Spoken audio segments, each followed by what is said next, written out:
Good morning. Thank you, everyone, for your patience. We're now calling Committee 5, Land Use, Planning, Transportation, and Codes to order. Parliamentarian, if you could read item number 1. Item 1 is an ordinance, second reading, joint ordinance with the City of Memphis, Tennessee, adopting the 2018 edition of the International Code Council International Energy Conservation Code and providing for its implementation by amendment to the Memphis and Shelby County Building and Residential Codes, sponsored by Commissioner Shante K. Avant. I have a motion by Commissioner Ford, a second by myself. Director Zena, is there a presentation? Good morning, Commissioners. As shared on first reading, this item and the next two are being done to conform with changes in state law over the last 2 sessions.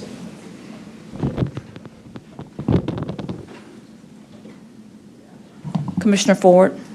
Thank you. I was over there on the other side, so for the listening public and whoever's here, what reading is the Memphis City Council on this item? These 3 items, so I won't have to ask that 3 times.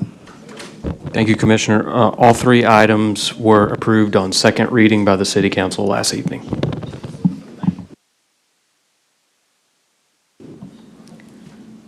Okay, seeing no other commissioners in queue, could we prepare the screen for a vote?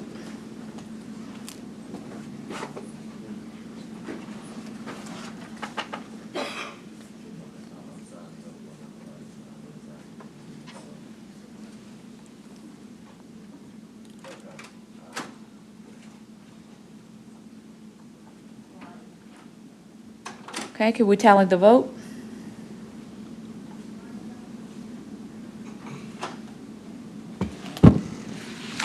We have aye votes from Commissioners Ford and Avant. We have 2 aye votes.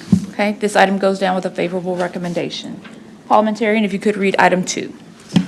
Item 2 is an ordinance, second reading, joint ordinance further amending the 2021 edition of the ICC International Residential Code and revised local amendments, sponsored by Commissioner Shante K. Avant.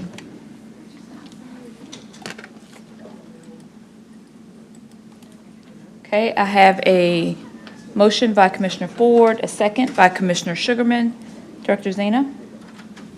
John Zena, Planning and Development.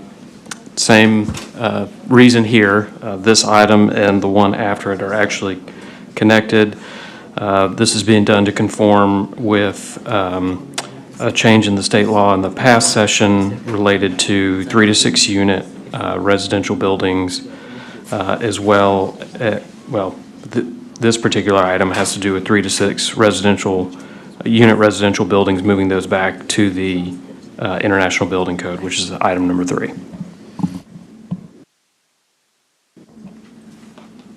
Okay. Can we prepare the screen for a vote? I see no commissioners in queue.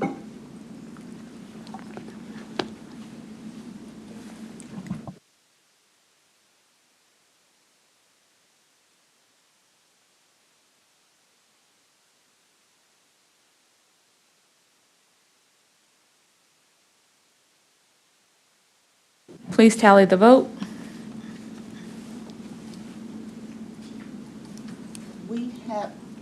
We have aye votes from Commissioners Sugarman, Mills, and Ford. We have 3 aye votes.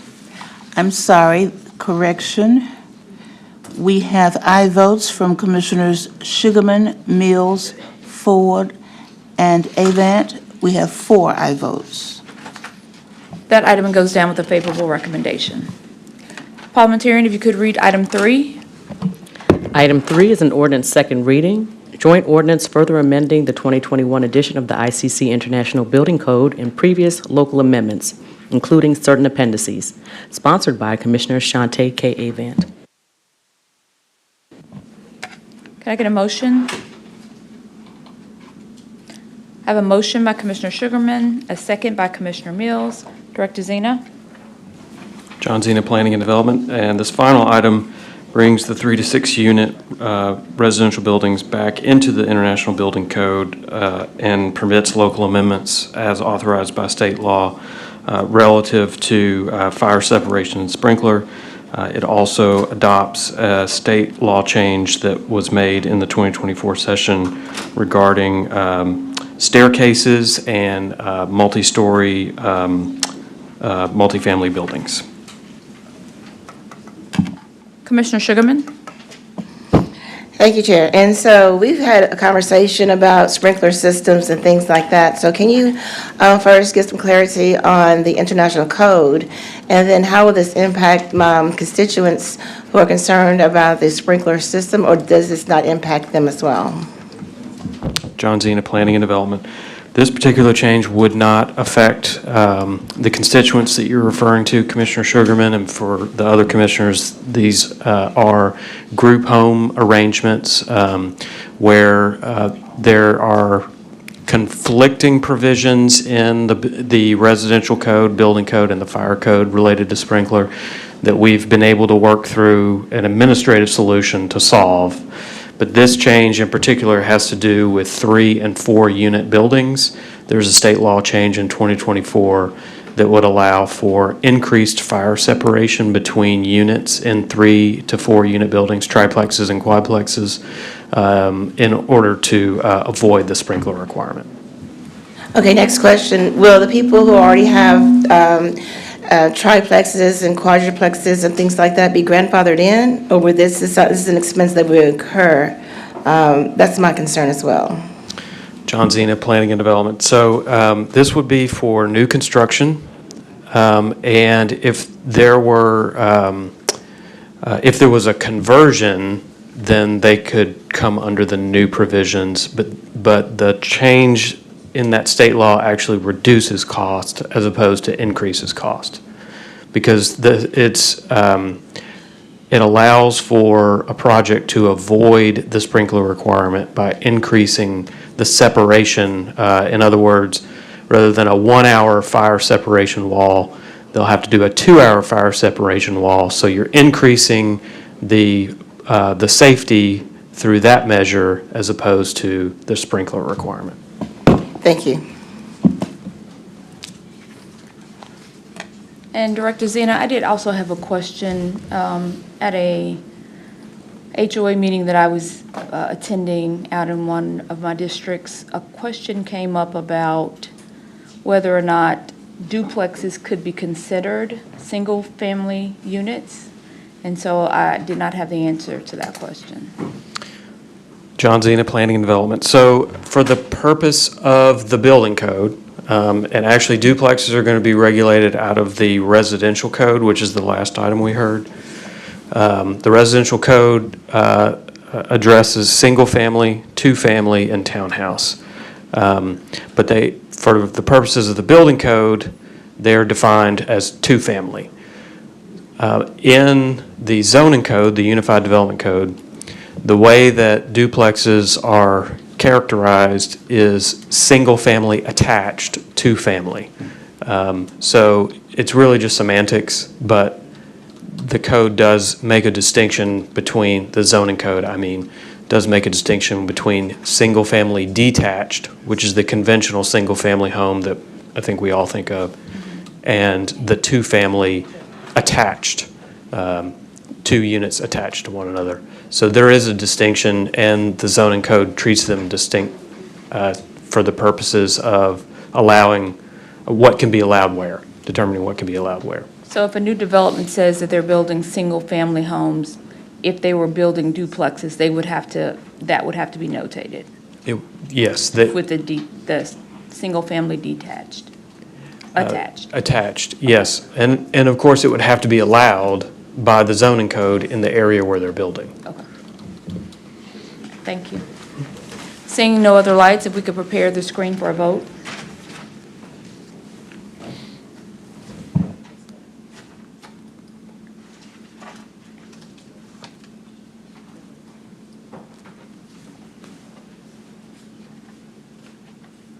We could tally the votes, please.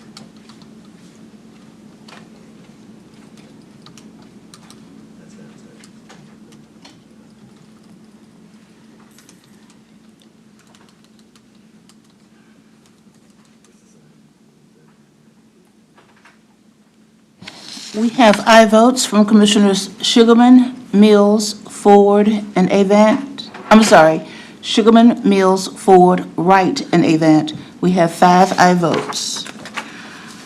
Okay, that item goes down with a favorable recommendation. That concludes all the items. We will adjourn Committee 5. I'd like to call to order Committee 2, Public Works. Paulman, oh, I'm sorry, my apologies. I'll turn it over to my colleague. Thank you. All right, we've opened Committee Number 2, Public Works. Parliamentarian, would you please read item number 1? Item 1 is a resolution approving a 3-year automatic aid agreement between the City of Memphis and Shelby County Government for fire and rescue services within the Bridgewater, Rocky Point, and South Cordova areas. This agreement will commence upon execution through June 30th, 2027, and shall continue to automatically renew annually unless terminated by either party. This item requires the expenditure of FY 2025 fire enterprise funds in an amount not to exceed $1,300,000, sponsored by Commissioner David C. Bradford, Jr. This item was deferred in November 13th, 2024 committee meeting. Thank you. If I could get someone to move this item. It's been moved by Commissioner Avent, seconded by Commissioner Sugarman. Director Norville or Chief Benson, you have the floor. Good morning, Commissioners. Cliff Norville, Public Works. And as was read, this item was originally brought before the commission back in November, and it is for an automatic aid agreement with the City of Memphis. In that particular meeting, there was some discussion about this item, and it was deferred until today. And we were to bring it back to you with a little bit more in-depth discussion about the potential options behind as alternatives to the city aid agreement. And so that's kind of what we're here today to discuss.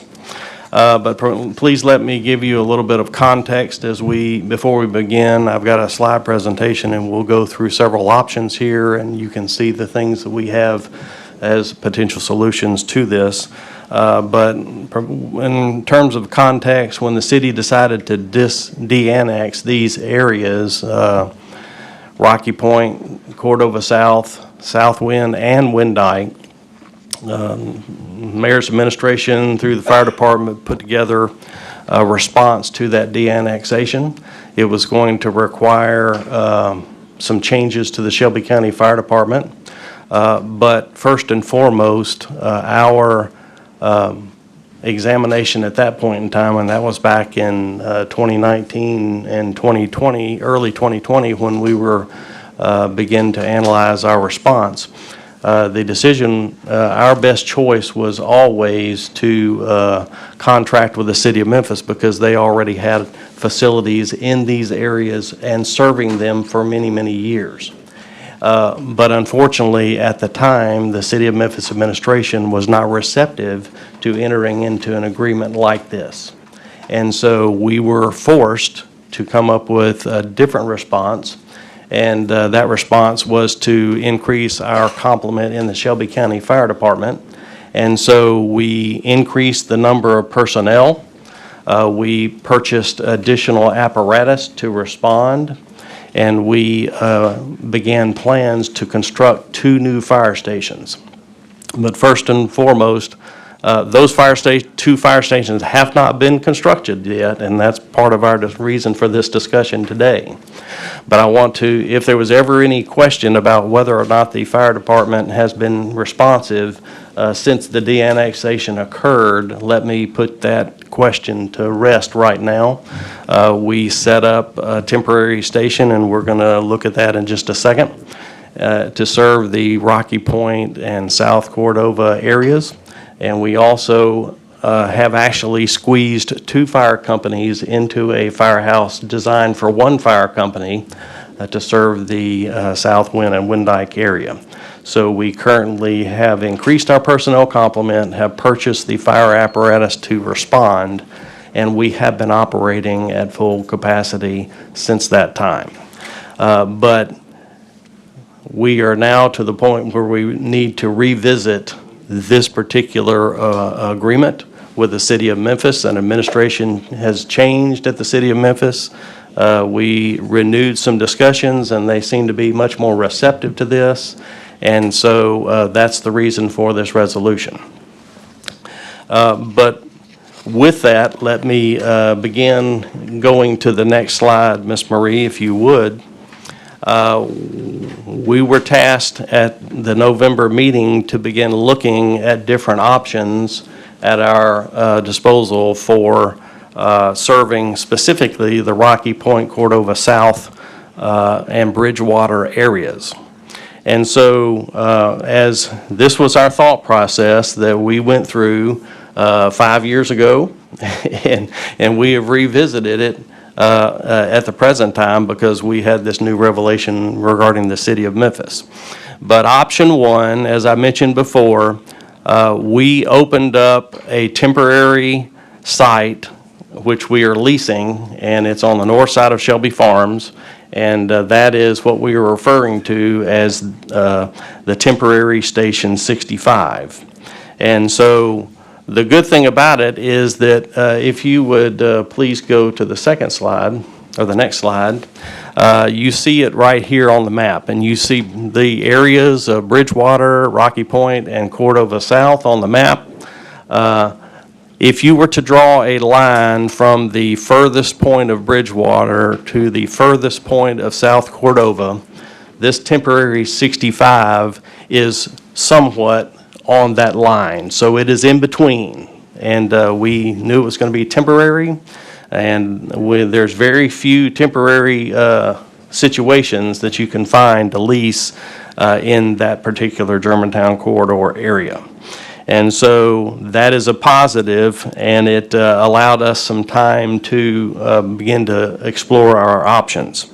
The unfortunate part about this location is that it's not designed to be a firehouse, and we do not have the footprint that we really need to house all of our apparatus. As a matter of fact, we have one of our trucks at this location. The other truck is located at another site altogether. And so when all the apparatus is needed, they're coming from different directions to respond to that fire. Now, the other difficulties about this, because it is a leased space, there's always question marks about how long the owner will want to lease space to us. There are other adjacent customers. How happy are they that a fire department is responding and driving through their parking lot, and they're potentially having to dodge fire emergency vehicles coming and going? And other disadvantages are that it's a fixed lease, and the lease rates can change over time. And as a matter of fact, that's one of the reasons why we're having this conversation right now. We are approaching the end of our existing lease, and we're going to have to make a decision as to whether or not we want to continue presence in this location. All right, so option one is to stay there at that temporary location. And I've already talked about the question marks and the negatives about doing so. So option two would be to contract with the Memphis Fire Department, which is what this resolution is about. And if we would go to the next slide, Ms. Marie, and you can see them on your screen. Option two is contracting with the City of Memphis Fire Department to serve Bridgewater, Rocky Point, and Cordova South. Now, that has several advantages to it that we have listed it. As you will see when we go to the next slide in a minute, there is superior coverage here because they have a lot more resources and facilities adjacent or nearest to these de-annexed areas than we would have. All right? If you remember from the last slide, we have one site within vicinity of the close proximity to these de-annexed areas. You'll see in a minute a different map. It addresses this. This is something, if you were approved this resolution, it would be almost an immediate implementation. And it would eliminate us spending money on a lease that we could redivert to assist in paying for the City of Memphis coverage. And quite frankly, the City of Memphis can do it for less than what we do it. As you see in this resolution, it is for $1.3 million. Now, I will make this caveat. This 1.3 was several months ago. Since that time, the city of Memphis has done things similar to the Shelby County. They have increased some wages. And so we have received a response from the Memphis Fire Chief that they are reconsidering that dollar amount. But regardless, what we have, off-the-cuff numbers that we've received are less than 1.5 million. And we've done our number crunching, and it costs the county approximately 1.7 million to staff and operate each one of our 10 firehouses on average. Now, the disadvantages to the City of Memphis contract are that this potential cost could increase over time. And so therefore, we're not making, we would not, certainly not make a 50-year agreement with the City of Memphis to cover it. They wouldn't want that either, I'm sure, unless they were guaranteed increases over time. But the additional disadvantages are that it doesn't eliminate the need for the county to eventually construct a fire station in that eastern portion of the county. Because the city will only respond as far as we ask them to, and currently they're only going to serve the Rocky Point, South Cordova areas. And so let me move on to the next slide here, and you can see on this map what I was talking about. Those red circles that you see on the map are the existing City of Memphis fire stations that served Rocky Point and Cordova South prior to de-annexation. If you remember, as you can see, there are 6 circles on that map now for the City of Memphis where we only had 1. Okay, and so you can do the math. They have roughly 6 times the staffing and the apparatus to respond to the needs of our areas as we would have. Now, option 3 is what we were considering originally, and let's go to the next slide. It is to build a station on a piece of property that we currently own at Macon and Dexter. When we were tasked with finding a location, trying to find property in the Germantown corridor in between these areas was not an easy task at the time, and this was about the only thing that we could find. And the pro is that it would give us a permanent location to serve these 2 areas. Unfortunately, that location is in the City of Memphis. And so one of the disadvantages is that it is not in close proximity to Rocky Point and Cordova South. And a second issue, and probably the most important, is funding. And so let me take a little bit of a minute to discuss the funding issue.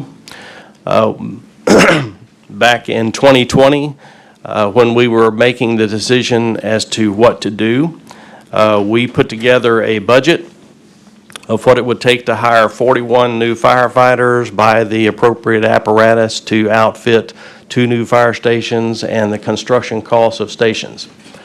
And so we increased the fire fees roughly 15% in August of 2020 to begin accruing resources for 2 new stations with firefighters. And it's important for everyone to understand, the fire department operates on a cash system, and they are not part of the general fund. And so in order for us to accrue the money to build new fire stations, we had to raise the fees, and then we had to wait for the money to accrue over time. And unfortunately, we couldn't wait to hire staff, and we could not wait to purchase vehicles, but we have waited to build the stations because we did not have the cash in hand to do so. Now, unfortunately, COVID came along and impacted our entire world. And one of the major things that it impacted was the supply and demand chain, and the construction costs have doubled. And so when we originally planned our budget for this, to these two stations, we looked at the cost of a station that had been recently built by the city of Memphis is exactly what we would need. It cost them $4 million or less than $4 million, and so we budgeted $4 million for a station. Well, we put the set of plans out to bid for this Macon station back about 6 months ago, and the lowest bid was 7.962 million for one station, not two stations. So where we had budgeted for $4 million per station, the cost is now $8 million per station. And so, quite frankly, that 15% increase that was implemented in August of 2020 will not provide the cash to build two new stations in a timely manner. And as a matter of fact, as I was saying, we raise the fees and then we have to wait to accrue the cash. Well, since we did not wait to hire the employees, we could not wait, and we could not wait to buy the equipment, we went into a negative position in the county fire department's budget. We created a hole that we had to dig out of. And quite frankly, we have not dug out of that hole yet. As a matter of fact, we're at a negative $3 million in the county fire department. This is important to remember because, as I said before, the county fire department is an enterprise fund. It does not benefit from the general fund, and it does not benefit from CIP dollars because, and I will defer to the finance director to explain all the nitty-gritty details, but the way I understand it and think about it is the debt service for CIP is paid by every citizen in Shelby County. Unfortunately, every citizen does not benefit from the Shelby County Fire Department. Therefore, we cannot use CIP dollars to build fire stations. Okay? So we need cash. And so therefore, that is one of the biggest negatives for building a fire station at Macon and Dexter is the funding. All right? And so if we go to the next slide, you will see another map. And basically, option 3 does not differ from option 1 other than the red circle moved a little bit. It is still the same situation. We will have one fire station, fire company to respond to Rocky Point, South Cordova, and Bridgewater. Okay? Now, option 4 and option 5, as you see, are where we begin to look at hybrid models. So in the next slide, Marie. Option 4 is actually going to be a hybrid where we go ahead and we build at the Dexter and Macon location, and that firehouse will serve Rocky Point and Cordova South. But at the same time, we negotiate a contract with the city of Memphis to allow them to serve the Bridgewater area. Okay? Now, this hybrid has some options that are beneficial here in that Bridgewater will get superior coverage because, as you remember from the map, and we can go ahead and look at the map, next slide, Bridgewater is literally encircled by 5 City of Memphis fire stations. Almost 4 of the 5 would be closer than the Macon Road Dexter site. And so Bridgewater would benefit by superior service from the city of Memphis. The unfortunate part about that is that if we insist on Rocky Point, Cordova South being served by the Shelby County Fire Department, our firefighters will actually, thank you so much, our firefighters will actually drive by a City of Memphis fire station to get to Rocky Point and Cordova South. But in this hybrid model, the city responds only to Bridgewater, and our station would respond to Rocky Point, Cordova South. Here again, funding is the issue. We didn't have a cash on hand to build a station there in option 3. We still have to find that same cash to build an option 4. But in addition to that, we not only have to pay the building at Macon and Dexter, we also have to pay the city of Memphis to cover Bridgewater. Now, in that scenario, as you see in the resolution, the city is wanting 1.3 or whatever it is today, less than 1.5 million. We are hoping that only serving Bridgewater would cut that price in half. They haven't calculated what a Bridgewater-only price would be yet.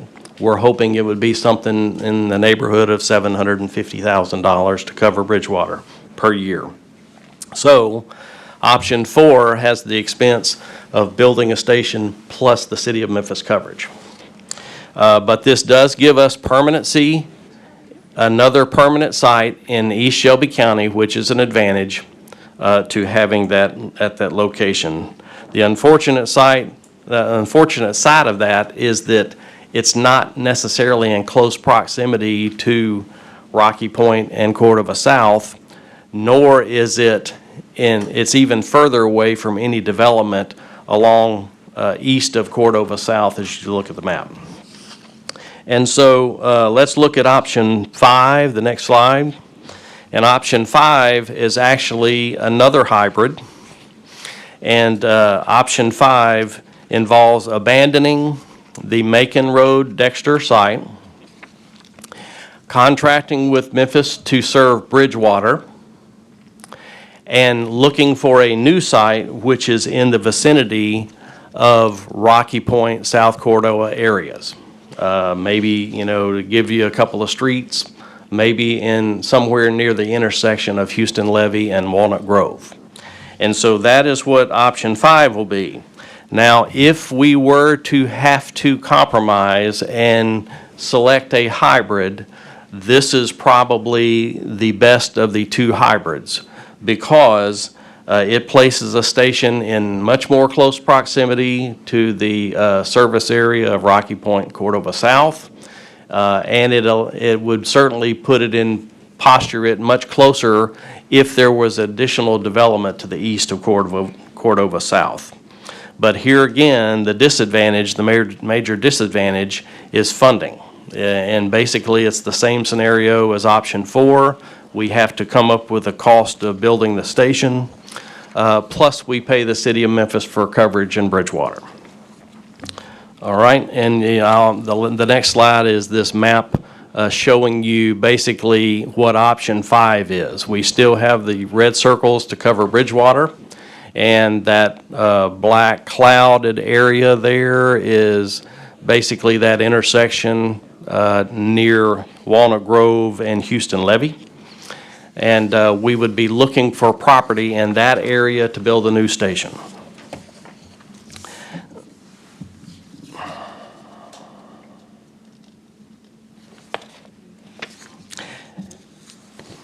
Now, I will also add, and I do not have a slide showing it just yet, I've said it several times that the fire department is an enterprise fund, is not funded by the general fund. It is only funded by user fees, and that we have to accrue cash over time as we collect user fees. And we are not eligible for CIP dollars, as I previously mentioned. So we have been on a vigilant hunt to try to find some other mechanism to fund fire stations. And we eventually found a source of funding. Now, this source of funding, and also I will defer to our finance director to allow further discussion, but this body, it's my understanding, voted to direct some local option sales tax dollars to pre-K many, many years ago, and there were some excess funds above and beyond what was actually used at the end of the fiscal year. And some of those dollars were placed in a fund at the road department because the road department is called upon on many occasions to sponsor projects. And let me give you some examples. One example is the Green Line. Well, we got grant dollars to build the Green Line, but those grant dollars came along with the string attached that we had to provide 25% matching funds. Well, the decision was made to use these surplus local option sales tax dollars to serve as the matching funds for that. And the road department is not allowed to use gas tax dollars on non-road projects, but the road department received the grant funds. And so we've done several phases of the Green Line. There was work that was required to be done on a new Shelby County cemetery out on Raleigh-Millington Road. And so some of those local option sales tax dollars were used to assist in that. We are doing a flood control project down in South Cypress Creek. There's a lot of dirt down there that needs to be moved away. And so we used our resources to truck that dirt from South Cypress Creek and to the cemetery to level it out to where it's more functional. And so those kinds of projects are what these local option sales tax funds have been used to fund. And so therefore, that need is not going to go away. As a matter of fact, when we begin discussing our CIP project list of projects in the upcoming budget, you will see if we use these local option sales tax to address the fire department concerns, you may see a few more projects show up on the CIP list that were not there before because we'd intended to use these local option sales tax for them. But I hope I've created enough suspense in the room to get to the point where the balance of these local option sales tax has accrued over the past 7 years to $15.6 million. Now, the fire department, it has been determined by the administration that the fire department can use these funds to construct fire department facilities. But you need to understand, I don't have enough even with that. I have $15.6 million. I have bids in hand that are over 6 months old that says it's going to cost me about $8.5 million to build one. And then since I'm building another one to serve Windike and Southwind, and I need to replace that small station with a station that legitimately can house two companies, and our engineers are wrapping up the design on that one, and they are estimating that will cost 10. So I'm really going to need about $19 million to build these two new stations, and we have identified resources in the neighborhood of 15.6. Okay? So there's still a gap for two fire stations, and I am in a net negative position because I have not been able to dig out of the hole due to COVID and the economic impact of our country. And so in order to come up with that cash, there's going to have to be another rate increase and potentially multiple rate increases over time to dig out of this hole. And this is just to address these two fire stations, we haven't even begun to talk about it, and I know you don't want to listen to it today, but we have deferred maintenance on some of our other fire stations that need to be addressed eventually. But we'll get to that after we address these two. So I think that's the extent of our research and our calculations. I hope that has provided you with options to choose from, and we are certainly interested in your questions. Thank you. That is a lot of information. I do have commissioners in the queue, and we have a comment card. Do you want to hear the comment card first? Okay, we have Patty Postle. If you could come up, state your name, and you'll have 3 minutes. Name and address. It's this one, right? Yep. My name's Patricia Postle, 581 Fern Meadow Cove, Cordova, Tennessee, 38018. Obviously, we're overwhelmed. We've got 5 options. This is the first time the citizens are hearing the total 5 options. We would like to ask you all to give us a 2-week deferral so that we can actually study what has just been presented, because obviously, with no information, we can't make a decision, an informed decision. So it's a little premature for us to say for or against any one of these 5. So would you please defer for 2 weeks to give us opportunity to study? And of course, we'd love to have the paperwork to show the 5 full plans as well. That's it. Okay, thank you. Okay, first in the queue, we have Vice Chair Avant. Thank you, Chair. Director Noble, thank you to you and to Chief Benson for going back and actually listening to a lot of the concerns that I had. I know Commissioner Bradford, and obviously that were expressed in the town hall meeting where we brought together the folks of Rocky Point, Bridgewater, and Cordova South. It is a lot of information for each of us to digest, and I think we would really love to hear from the constituents who we brought together for that meeting. And so I will be asking to defer this item to give an opportunity for us to share that information to those that were in attendance and to get feedback. Obviously, we want to make an informed decision, but I do think that there's a lot for us to weigh in on. Definitely the factor of not having enough money to build what's in need of right now, 2 stations.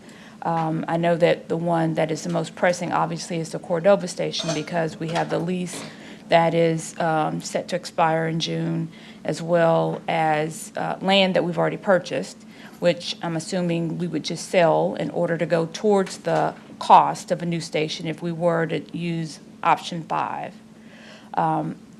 My question to you is around when we have made these decisions in the past about building a station and/or proximity to need, cost, and how those things are weighed. Obviously, the safety of the folks that you're supposed to serve is the most important piece of that, right? It would have been great for the land that you did purchase. It's literally 2 minutes from my house, but I know that's not the best place for the station based on Rocky Point and Cordova South still being too far from what that location at Macon and Dexter Lane and Macon Road. So, I probably would be more in favor of option 5 so that we have an opportunity to make sure that those constituents are served, as well as the amount of growth. There's 3 new developments coming right at Walnut Grove near Houston Levee. So you have more citizens who will need those services. So I think moving it further, that's west, would not be responsible of us thinking about the time it takes to get to that Cordova South and Rocky Point Lane. But I would like to make a motion to defer this to the next committee meeting. Second. This has been moved to send to our next committee meeting, which I believe is February 19th, by Vice Chair Avant, seconded by Commissioner Lowry. Any objection? Object. We do. I have a discussion. One discussion. Okay. Commissioner Sugarman? Thank you, Chair. And so before we just make this defer, you mentioned 2 fire stations, one which is in my district. And so all these options do not deal with my district, is that correct? Cliff Norville, Public Works Director. Well, not entirely incorrect, okay? Okay. As I stated when I sort of provided some context, the Shelby County Fire Department currently has a station on the eastern border of the micro soccer complex on Forest Hill, Irene. And whenever we began our response to the de-annexation, we employed an additional fire company, all 3 shifts and all the apparatus that goes with it. And we have squeezed that fire company into the same firehouse as the fire company that was already there. So we're operating 2 fire companies out of that house.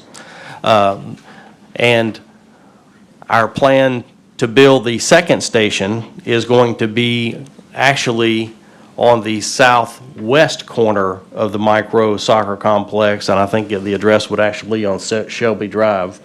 And that station would be properly sized to house 2 fire companies. The reason we are going to have to build that station regardless is that we do not have the benefit of the south wind, Wind Dyke areas being surrounded by City of Memphis fire stations, okay? And so we don't have an option for a hybrid model in the scenario down south. So it requires the construction of a new station. And the new station would be on the micro soccer complex, primarily because we already own that land. Well, thank you for that. And so having said that, the 5 examples you gave, okay, the south wind was not included in that, is that correct? Or the 5 options? Yeah, Cliff Norville, that is correct. Okay, so- Because we're building it anyway. Okay, correct. And so I would like to make sure that it's separated out. And so we already have the money to build that one, correct? Because we already own the land. Is that correct? And you stated that it would be what, $10 million? Cliff Norville, Public Works. We do own the land. It will be, we have been told by our design architect that it will be approximately $10 million. We do not have the full $10 million. And that was going to be, that was the necessity for why I said there's going to need to be a rate increase, and we're going to need to accrue some of those dollars before we can build the station, the new right-sized station at Micro Soccer Complex, but we will continue to operate the existing station, which houses 2 companies, until we accrue the amount of dollars that can bridge that gap between 15.6 million and the 19 million. Okay, so again, you're lumping the 2 together. I'm looking at it separately. And so you're, again, you said, and correct me if I'm wrong, I heard $10 million for Southwind, and also heard that the excess pre-K funds, CIP funds was $15.6 million. That's what I heard. So if I'm not correct, please correct me. Cliff Norville Public Works. The balance of funds from the local option sales tax is 15.6 million. Okay? Yes. All right? We already have building plans and have bid the Cordova station, and the bids averaged 8.7 million. The plans for the new Southwind Wind Dyke station at the Micro Soccer Complex are not complete yet. We have not bid them yet, and probably will not bid them for several months until we complete the plans. So the Cordova station plans are ready to go. We would have to rebid them because the bids are stale, but we anticipate the bids for the Cordova station to be somewhere in the $8.5 million range, since that's what it was 6 months ago. Does that help? I'll get back in the queue. Commissioner Ford, any I'll be- objection? Go ahead. Well, it's more discussion, because if we're going to come back in 2 weeks, you put 5 options up. I just want to see if, for some reason, because I don't see any fiscal knowing how much any type of fee would be. And you have some people who represent particular areas to where they don't want to see any fees. But we also do have in place, and I'm glad that you mentioned that this is on an accrual basis, so it's a proprietary fund, so it can only go to particular things, and that's why some of the other options are disqualified, because of the proprietary nature of how these fees have to be accrued and go to particular things. One thing that I do want to add, because this may come up in 2 weeks, and this is why I'm bringing it up, I've been getting multiple emails, Chief Benson, on, well, let's say this, hypothetically, let's say that an option that may go, I don't know how I'm just doing a hypothetical, is a fee in order to build a fire station. Well, you got to man it, and you already have people that are underpaid in your division, including yourself. I mean, y'all know those spreadsheets that I passed out where folks, and I'm gonna bring that up later in another item. This man is the lowest at the end, public safety. He doesn't get up because he gets paid well to do it. He gets up because he loves his job. Excuse me, I'm coming back, so. I defer to the chair of the committee, but we currently have Yeah, no. a deferral on the floor. We Yeah, have so an objection. So the item that I want in 2 weeks to go back, and I don't think it's a problem for me to say that I want to make sure that you got everything you need in 2 weeks, and to say that you're underpaid and overworked. So if somebody has a problem with that, they can object, saying they're okay with you making not that much. So if somebody got a problem with me saying that, say it. But what I want in 2 weeks is, what would it also cost in a fee, if we're discussing fees, to get your people to where they're supposed to be? Because I've had many people in your organizations that have said that they have not been able to take care of an MOU that has been around for a minute. So if a fee is entertained in 2 weeks, I would want to know how much it would cost to satisfy the MOU for this possibility of a new structure that we're going to have. Because if we're going to fund a new structure, we need to man the new structure, and we need to pay the people who are public safety what they deserve. Now, if anybody got a problem with that, you should resign today. Thank you. Point of order. Okay. Point of order, Chair. Are we on the deferral, or are we on something? He was talking about what he wanted to see. He was in support of the deferral in 2 weeks and what he wanted to see in 2 weeks. He supports your deferral. And I'm going back to the commissioner who objected, who is back in the queue on your objection to the deferral, Commissioner Sugarman. Okay. And the reason why I objected to the deferral is because I need more information, and I will agree to the deferral. I want this brought back because I'm hearing from the administration, they're putting Cordova over Southwind number 1.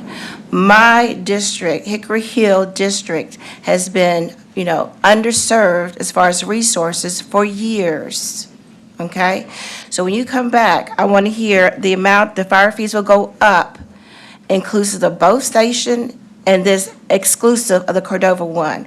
Because when I go back to my district and tell them their fire fees are going to go up, but yet they don't see a return on their money, then they're going to have an issue, especially when this commission board consistently takes money out of Hickory Hill area. We do not have amenities. And so I have an issue with Cordova being considered prior to Southwind area when there's land available already. So I would like, when you come back in 2 weeks, to have that difference. I want to see the increase of fire fees for both stations and just one station. That's the one in Southwind. Thank you. And Commissioner Sugarman, if you no longer object to the deferral, would you withdraw your? I move to withdraw. Okay. Commissioner Sugarman withdraws her objection to moving this to the February 19th meeting. Okay. Parliamentarian, would you please read item number 2? Can we do that without objection now? No objection. That item's moved to February 19th. Moving on, parliamentarian, would you please read item number 2? Item 2 is a resolution approving warranty repair and maintenance services for the Shelby County Fire Department from Dobbs Ford, Inc., DBA Auto Nation Ford Wolf Chase at a cost not to exceed $125,000. This item requires the expenditure of FY 2025 fire enterprise funds in an amount not to exceed $125,000. Sponsored by Commissioner Amber Mills. Thank you. This item has been moved by Commissioner Thornton, seconded by Commissioner Sugarman. Chief Benson, you have the floor. Chief Benson, Fire Department. This item just allows us to maintain our equipment. Auto Nation, there's a lot of our service already, so they do a good job. We would like to continue doing that. Thank you. Seeing no commissioners in the queue, let's bring this item to a vote, please.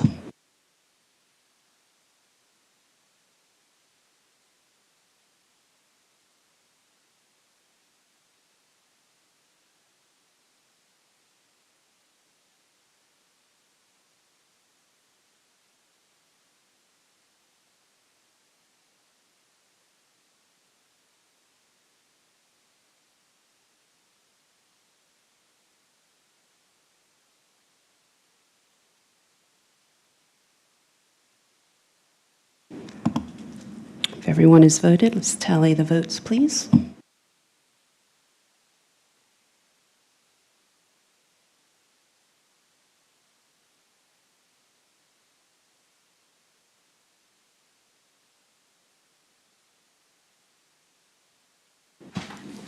We have aye votes from Commissioners Caswell, Mills, Wright, Thornton, Lowry, and Avant. We have 6 aye votes. Thank you. That item will come to us Monday with a favorable recommendation. Parliamentarian, would you please read item number 3?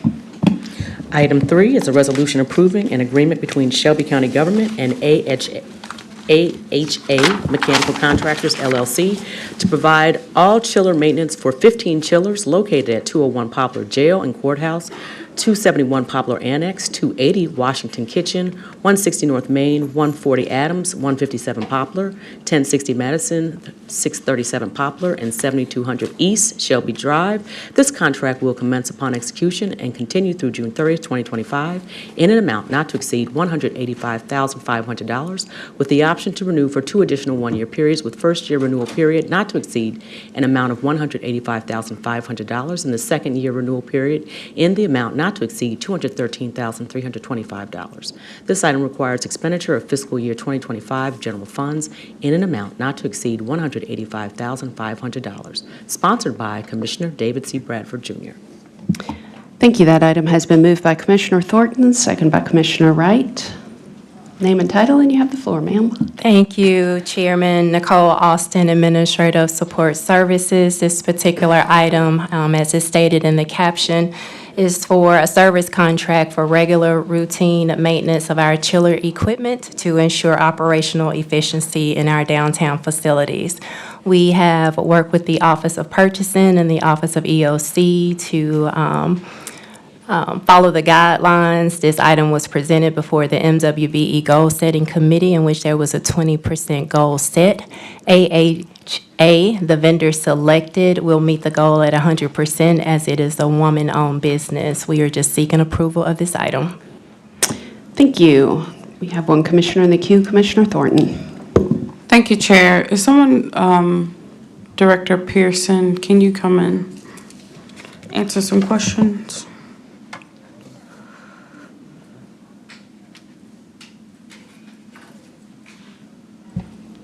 Thank you.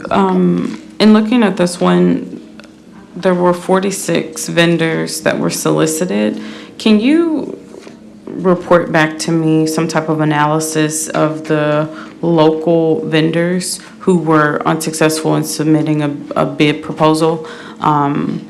When we look at these type of turnouts and we see the presence of minorities that aren't able to successfully submit proposals, it is of interest to me. So of the 46 solicited, 3 vendors submitted proposals. I see 1 was deemed non-responsive because they didn't meet the minimum requirements, but 2 successful bidders were considered for this. 1 white male local, 1 white female local. So this was awarded to the white female local business. just want to know more of what's going on. I know I've been attending more of the workshops with MMBC to teach minority vendors how to work with the county, and I'm just wondering if we need to lean in here to be able to support more. So if you could just analyze Okay. this particular item and give some type of analysis, that'd be great. And then just to the 20% MWBE goal that was met, was that an MBE or WBE? Okay. Glenda Pearson, Diversity Supplier Officer. That was a combined MWBE goal, and the awarded vendor met that 100%, being a WBE. But however, she's also going to be using 2 black females to make up the 20% MWBE goal, even though she doesn't have to. And with this particular service, they have to have commercial license in order to do maintenance work. So the 2 subs, would they have the commercial license? They do. And what would be the reason why they wouldn't have submitted a proposal for the? Other than they just did not submit a bid. If you could just, are you able to pose that question to them? I can. Okay. Now, I would, and hopefully they would respond to me. A lot of times they say that I've had conversations with subs, and the answer has been that they do not want to do the project as a prime.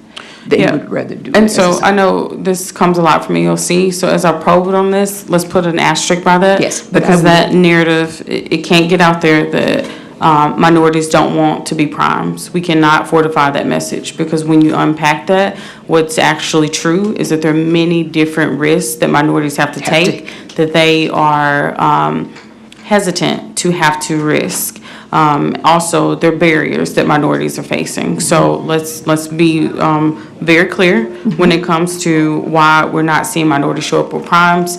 Never to the public should it ever be felt that minorities cannot be primes or they're disinterested in being primes. There is an interest, but there's more support that's needed from the county. So please let me know about the total solicitation group. Also, the 2 subs, I would like to know who they are and what is their response to the question of why they didn't compete for this particular item. Okay. Thank you. Thank you. Seeing no one else in the queue, let's bring this item to a vote, please.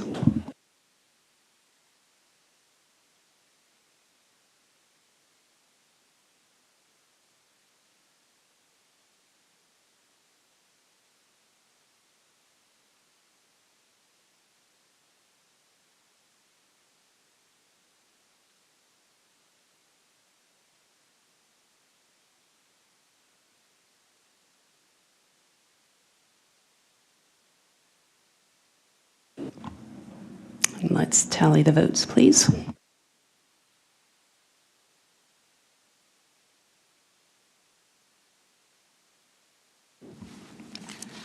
We have aye votes from Commissioners Sugarman, Mills, Ford, Wright, Thornton, Lowry, and Avant.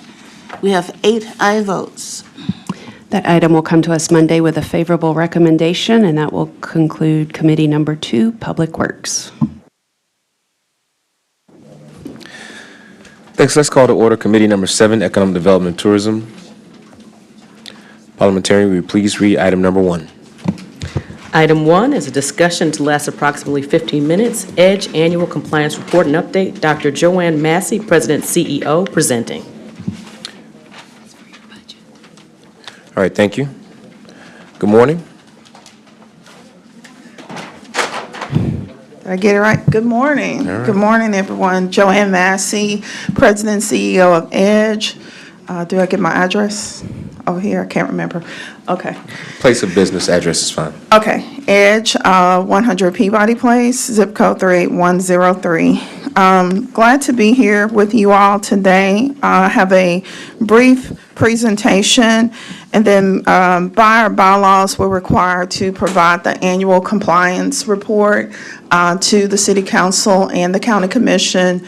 I had the pleasure of doing the presentation a couple of weeks ago to City Council, and so thank you, Chairman, for allowing me to come before your committee and do this presentation. So first slide. So just a reminder to the council in regards to our mission. EDGE is a industrial development board that is focused, one, on boosting industrial development, fostering regional economic development collaboration with all the economic development agencies and partners that we have in Shelby County. Our suburban municipalities have IDBs, as well as all of our chambers that are in our community. We work with all of them. We also focus on accelerating neighborhood revitalization. And a lot of that work is done in the inner city, Memphis, in most of the districts that are represented here. And then bolstering small business expansion. Next slide. When I came here, we went about doing a survey with our staff and a strategic planning session with our board, because we wanted to look at what had we done in the past, in the 14 years of EDGE's existence, and what we needed, especially post-pandemic, for economic development and small business growth. And so we looked at strategies for the core strategic areas of economic impact, incentive opportunities, partnership opportunities, and outreach opportunities, because like a lot of you, we hear, I didn't know about that program, or I didn't know about that activity. Next slide. As an industrial development board, our toolbox is somewhat limited. But just from a general description, we have financial assistance programs for small businesses, as well as helping municipalities with taxable and tax-exempt industrial revenue bonds. And then, of course, the tax incentives that we have, which is our pilot program and our TIF. We continue to look at ways of expanding our toolbox and being both creative and innovative, but also good fiduciaries. Next slide. So those programs, as I said, the tax incentives includes the pilot, the TIF.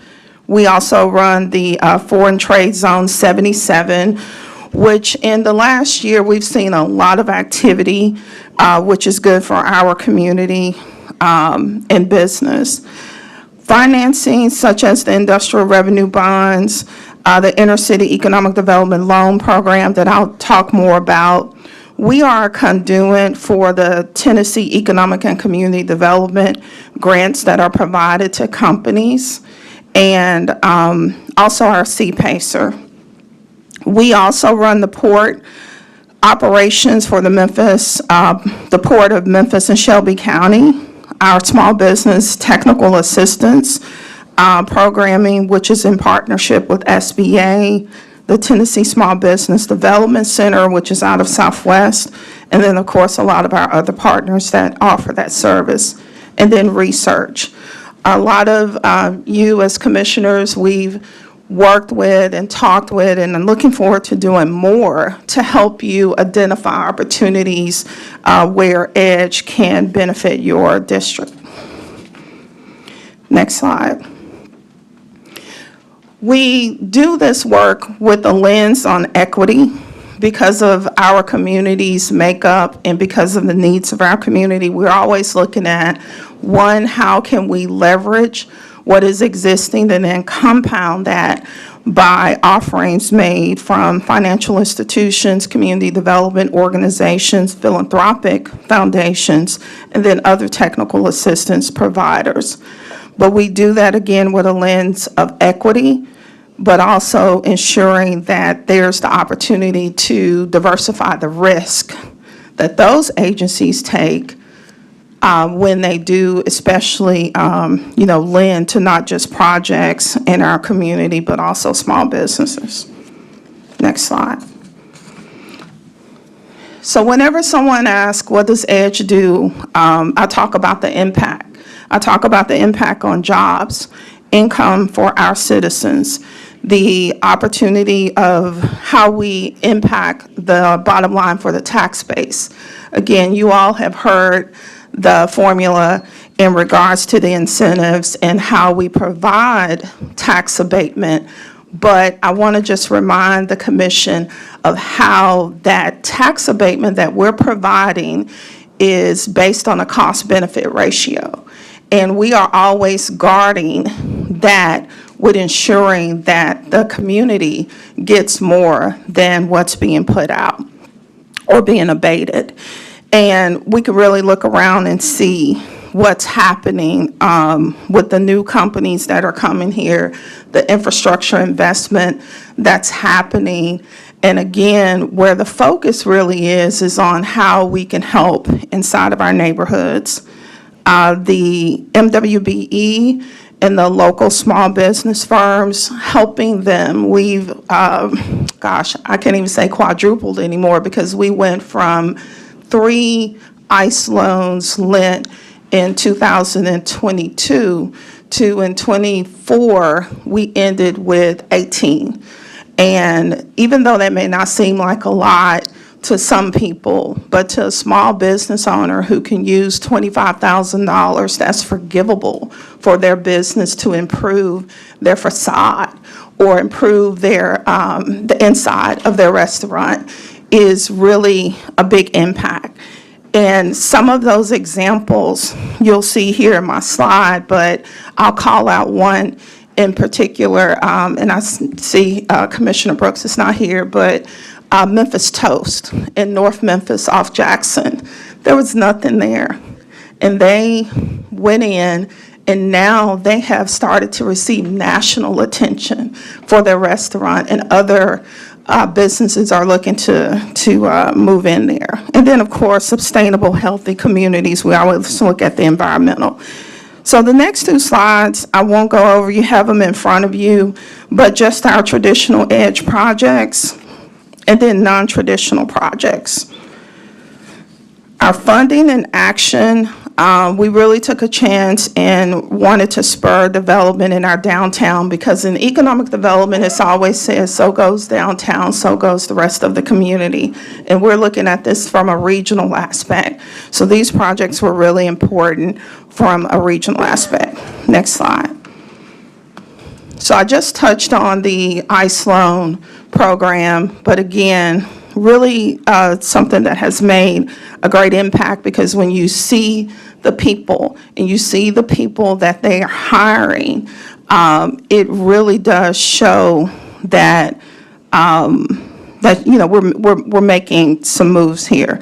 And so, like I said, it's a $25,000 forgivable loan. We can't do enough marketing about this. Word of mouth is the most beneficial way. So continuing to refer businesses and those in your neighborhoods. I know that we've had opportunity to get out in some of your districts to talk about what EDGE offers, and we continue to want to do that. But since the program's inception in 2017, we've invested over $9 million from the growth of these companies. So we haven't given $9 million, but it has created an impact of $9 million for those businesses. Next slide. So this is just some of the examples there. As I said, we had 18 in 2024, funding $400,000 to those businesses, and this is 2 of those businesses there. One in Whitehaven and one in the Uptown area. Next slide. So as I go into the compliance report for the pilot program, I just wanted to remind the commission about the purpose of our pilot. It is to invest in distressed neighborhoods in the new market tax credit tracts in Memphis and Shelby County. We can provide up to, a 15-year, so that says 10, it should be 15, and 75% abatement covering various costs there. And the target really is those projects that offer a broader community and economic development benefit. Next slide. So we have various types of pilots, but one of the ones that I'm most proud of is our community builder pilots, because our community builder pilots, again, look at how can we, in neighborhoods, offer investment opportunity to spur development. So we have Northside Renaissance Development, which I'm sure you guys are familiar with. I know that Commissioner Ford and Super Low was a champion when he was on the other side of the street there. Southgate, William R. Moore, Binghamton, you can visibly see how the improvements have happened over there. And so again, we continue to look at our community builder. The next slide.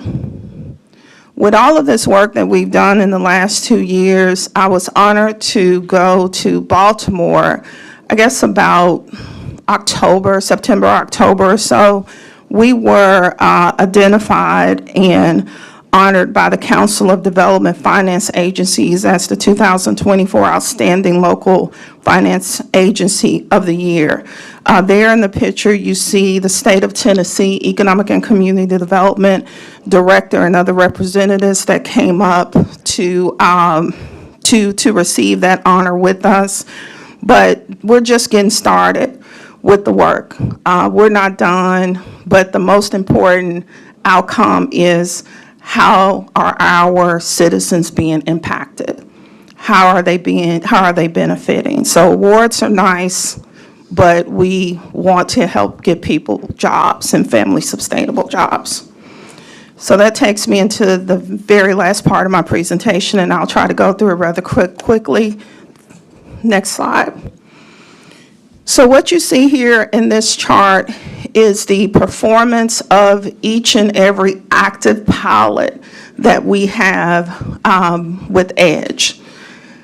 We only have 85 active pilots with EDGE. And I want to emphasize that number again because a lot of things are said.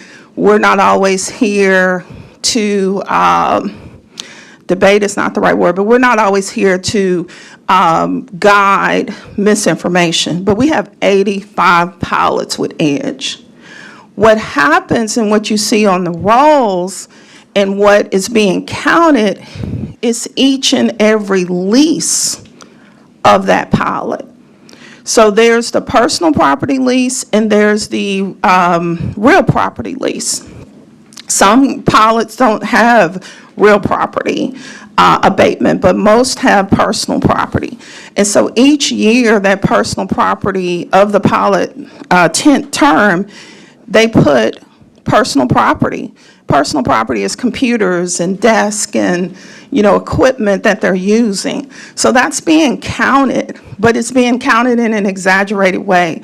And I think it's my responsibility as your Chief Economic Development Officer to inform you as a council that the way that it's being presented is not correct for EDGE, because that's the only organization I could speak for. But we have 85 pilots. Of those 85 pilots, you can see here in these categories that each and every category of commitment was not only achieved, but exceeded. The number of jobs, I'll just point that out. There was a commitment of, 17,149 jobs after the ramp up, which is after the 2 years of each pilot. They achieved 26,956 jobs. They committed 17, but achieved 26. More jobs than they committed. Again, on the average wage, we've talked about it and had that conversation. The commitment total, based on the information provided to us, was 3.4 million. I'm sorry, that's got to be billion. It's 4.8. Again, exceeded. The capital investment. And then a number that is near and dear to my heart, and although I was advised not to say anything, I'm going to go ahead and say something about the MWBE. The question, Commissioner Thornton, that you just asked about why businesses may or may not bid is because they don't have the money necessarily to front the project and wait to be paid later. That's one of the real reasons. It's not because they don't want to be primes, but we know that already. But the MWBE is exceeded also, and that's something that we pay very close attention to. So going to the next slide. So I talked about the ones that have exceeded. Without calling them out, because we would be here all day, and I think my time is probably almost up, these are the companies that exceeded on their jobs. Next slide. These are the companies that exceeded on their wages. Next slide. These are the companies that exceeded on their capital investment. Next slide. And these are the companies that exceeded on their local business participation. We did have one company found to be in default. Again, emphasizing to this commission, we monitor compliance on a regular basis. We have annual reporting, and when those companies are found to be in default, we do take action. We don't have it happen very frequently, but we did have it happen this year. That company paid back the benefit that they were not due because they did not meet their commitment, and those monies will be sent back to the Shelby County trustee and the treasurer for what was, paid, what the benefit was that they received. Edge has that money, it's sent to us by check from the company, and then we pay that money back to the trustee and the treasurer. I won't go over the diversity spend because I just kind of put some emphasis there. But again, as I said, they continue to exceed. And so with that, Marie, if you can go to the last slide where it's questions. Happy to answer any questions that the council has.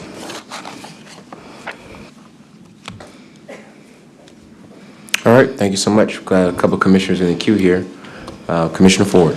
Thank you, and we're the county commission. I know that you worked over there with the council and everything, but no, we're good. Yeah. Thank you for the work that you do. Thank you for referencing the pilot.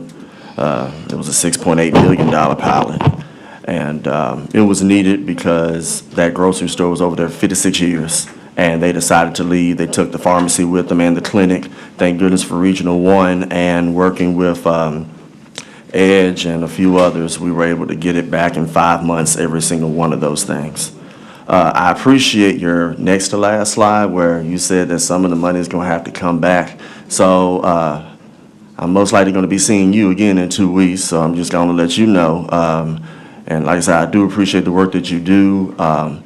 However, there's one organization where going back and looking at what initiatives should have been done 3 years ago with this group, and we've gone back and forth and everything. There will be a resolution to basically rescind an item from 2022. I've already talked to the CFO about it. I've talked to Ms. Ingram about it. So you all will see that item because there is a compelling case that the money was not used where it was supposed to go.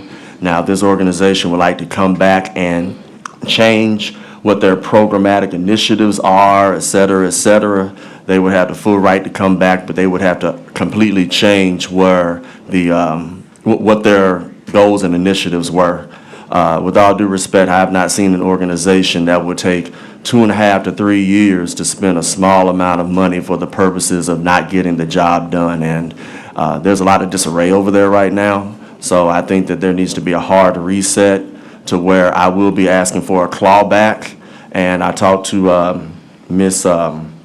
Tipton, and she informed me that if that clawback if it does get adopted, there will need to be a subsequent add-on for the purposes of showing where that money would go. So after, hypothetically, you transfer that back, there has to be a resolution for that. So again, I wish this did not have to be the case, but it would basically be rotting over there. You've had that same pot of money over there for the last 2.5, almost 3 years, and there's been disarray, and I have documented disarray from from that organization's 990s, where 98% of the money went to people's pockets, all the way to change in administration over there over and over and over. So again, I'll say this in my last 20 seconds. They're fine to come back, but they need to come back a different way, because many of the things that they were trying to do did not match and violated what the contract stated it should go to. And I know that you could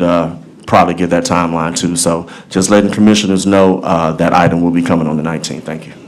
And Chairman, if I could just quickly say to that, this is all a demonstration of the compliance efforts of EDGE, whether it's a pilot, whether it's a grant that we have fiscal responsibility over from this commission or any organization. We are very firm with our compliance and following our policies on that. So thank you, Commissioner.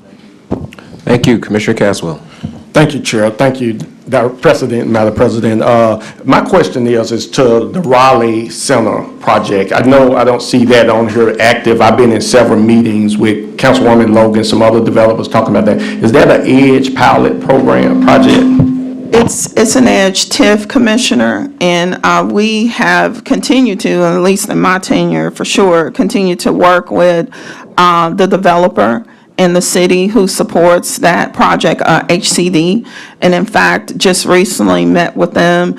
We are trying to get it out of the gate. I won't just necessarily belabor the different reasons, but we know the developer, one, and two, the different challenges that we've had for that area. And so with that, I know that it's some other business owners I've been meeting with, got commercial property around it. So until this project get taken, I don't know, somebody mic, until that project get off the ground, that doesn't activate the pilot, right? That have to happen first. So it's the TIF, right? The TIF, yeah. Until it's activated, it really, all of that growth around it, and I, just recently, like I said, had a meeting with them, it's not activated. Yeah. It wasn't activated. And so although that growth is happening around it, the project in and of itself and the developers really can't benefit.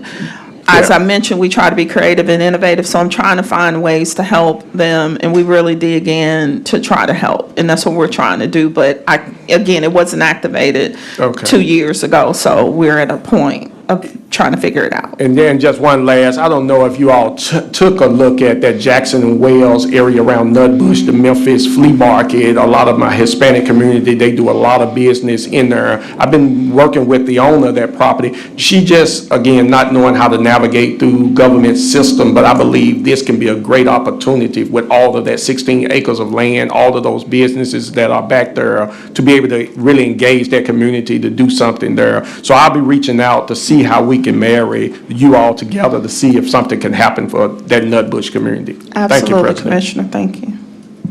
Thank you, Commissioner Sugarman. Thank you, Chair. And so, thank you, President Massey, for your presentation. And I just have a quick ask. I was giving our research, and according to the latest MIT report, it states that the living wage in Tennessee is $20.78 individually. And so I would like a list of the companies that are receiving a pilot that are not paying their employees the living wage according to MIT. And then also, in addition to that, as far as the benefits, I want to make sure that all the employees that are receiving abatements, are giving their employees benefits such as health care, et cetera. And if they're not, then why not? And then the last thing, I just want to emphasize the fact that I understand that Commissioner Brooks, she's not here, but I was at a meeting that they had, and my concern is that all of a sudden the pilots were extending their life, and that is a concern. And so I just want a list of the pilots that have extended their term. If you can provide those things for me, I appreciate it. Okay, Chairman, if I might, again, Commissioner Sugarman, this is the reason why it's so important for us to be able to be here to clear up misinformation. One being that by policy right now, as it exists, the living wage is $15 an hour. So I hear what you're saying about the MIT and the report, and we certainly can determine what companies and what, positions in the pilot program are paying less than that. But it's going to be quite a few because the policy is $15. The policy also doesn't necessarily count the benefits for the employees, and again, that's a Shelby County thing, that's not an Edge thing. And then the last thing in regards to extensions, like I said, we have 85 pilots. If I took a guess right now, at least in my 2 years, of how many pilot companies have come to us for an extension in the 2 years I've been in this role or at Edge, it'll be about 5. So the exaggeration of there's companies getting all these extensions and all of that happening, that's not what's happening. But I'm happy to provide you the information for the proof, and I definitely appreciate the questions. Okay, the next question I have then, again, I would like those 5 companies and the extensions and for how long. And the MIT report does say $20.78 for Tennessee living wage. I understand you all have a policy. Maybe we need to revisit the policy and see what we can do about that. The other concern then is as far as the benefits, make sure that they're all receiving benefits on that address. If they're not, then why not? And then the pilot, does it exclude, for example, roads, infrastructure, and schools? Because if that is the case, that's something that we may also want to look at, because it should not be exclusive of those things. So again, I would like to look at the policy about, what's excluded from the abatements. Thank you. Okay, I'm sorry, I didn't catch, Chairman Joanne Massey, I'm sorry. I didn't catch the last part of your question, but the policy that we have in regards to the pay follows the Shelby County government policy. So Gerald Thornton, I'm not going to look behind me and see if he's here, but somebody knows what Gerald, there he is. Hey, Gerald. What's the policy? Is it $15 an hour? Something like that? Yeah. I'm just saying. I mean, we're following the Shelby County government policy, but I'll digress there. And if you want to, before you go on, okay. Wait, Commissioner Sugarman, you gotta get back in the queue. Okay, she didn't answer the question. All right, we'll come back to it. Get back in the queue. Thank you. Commissioner Thornton. Thank you, Chair. Thank you for being here and for clarifying so much. So if we're talking seriously about changing our wage policy, so you're saying that if that changes on the commission, it automatically changes for you? no, it doesn't automatically change, but we do take into consideration and guidance from this commission, from the council. We are a partner with you all. And there is a process to change it that has to be approved by our board. But again, we're looking at all studies and all information as well. And so this is where I'm trying to get more of an understanding of the relationship between Edge and the commission. So are we able to dictate that you change your wage policy?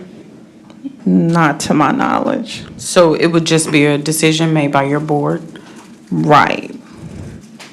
And can I get legal, if you could just chime in? I just want a definitive answer, because the quasi-governmental and the county governance, I'm trying to figure out the working relationship here in terms of just our authority. So are we able to dictate the wage that they set within this entity? Mr. Chair. Marcy Ingram, Legislative Counsel. Commissioner Edge is its own separate legal authority. You all can make recommendations. Make recommendations. Okay. So if you could just send back to the body, what is the process of making the changes? Because it could get political for us, as we're not just wanting as a county to make that commitment, but we're wanting to see all entities across the county step up to a higher standard. I heard that orange juice was, $7, $8. So we know that times are changing, and so does this wage that people fought many, many years ago to make it 15. It's been rendered obsolete. We have many different studies that are just showing that it's not enough for people to be able to live off of. So we want to broker well with the businesses that we're recruiting and supporting. So huge advocate for the wage increase. And I believe that this has been requested, but if you could just present to the body after today. You have the MWBE data rolled together, but we're aware that WBEs are a unique dynamic within NWBE. So I would love to see the MBEs and WBE spend parsed out so that we can see the comparisons there. What we just see is that in the NWBE category, white women-owned businesses are benefiting greater. And so I just want to kind of compare what you're seeing on your end in terms of data. And then the last question that I have is for the 5 extensions, it all depends on who those 5 are. You know, if one of the extensions was FedEx, then that's significantly a more notable business than maybe some of the others that you've extended pilots to. So I think that you just made an emphasis about the number of 5 being a nominal figure, but depending on who those 5 companies are, it could be a greater conversation. So I would just be curious about the extensions as well. So just those 3 points, the extensions, the MWBE, and the policy of how to change your wages within your organization. Chairman, so one, Commissioner, in regards to the wages, so as I said, the $15 is the base, the very bottom. Our pilots are performing at about $18. So it's not the $20 that you see, but on average, I mean, you just take the numbers here, the number of jobs, the wages in and of itself, the total number, and when you divide that, you get about $18. So our pilots are performing at about $18. As far as the MWBE, I would not be able to provide you that information. EDGE is not EOC or the city's OBDC, which, you know, I used to lead for the city side. When we request the spend from our pilot companies, we request that number as a total. We don't ask them to break it down because, again, we're asking them to spend with MWBEs. We don't request which businesses they spend with. We just say that it has to be certified with either EOC, the city, or MMBC. So all that information is really housed with those organizations and not a responsibility of EDGE to track in that way. And if we did that for you, it really wouldn't be able to happen before 27, because we are requesting 24 data right now. We've already sent out the request from the company, so it would have to be in our 25 annual report request, which we could do if that's what you want us to do. All right, Commissioner Sugarman.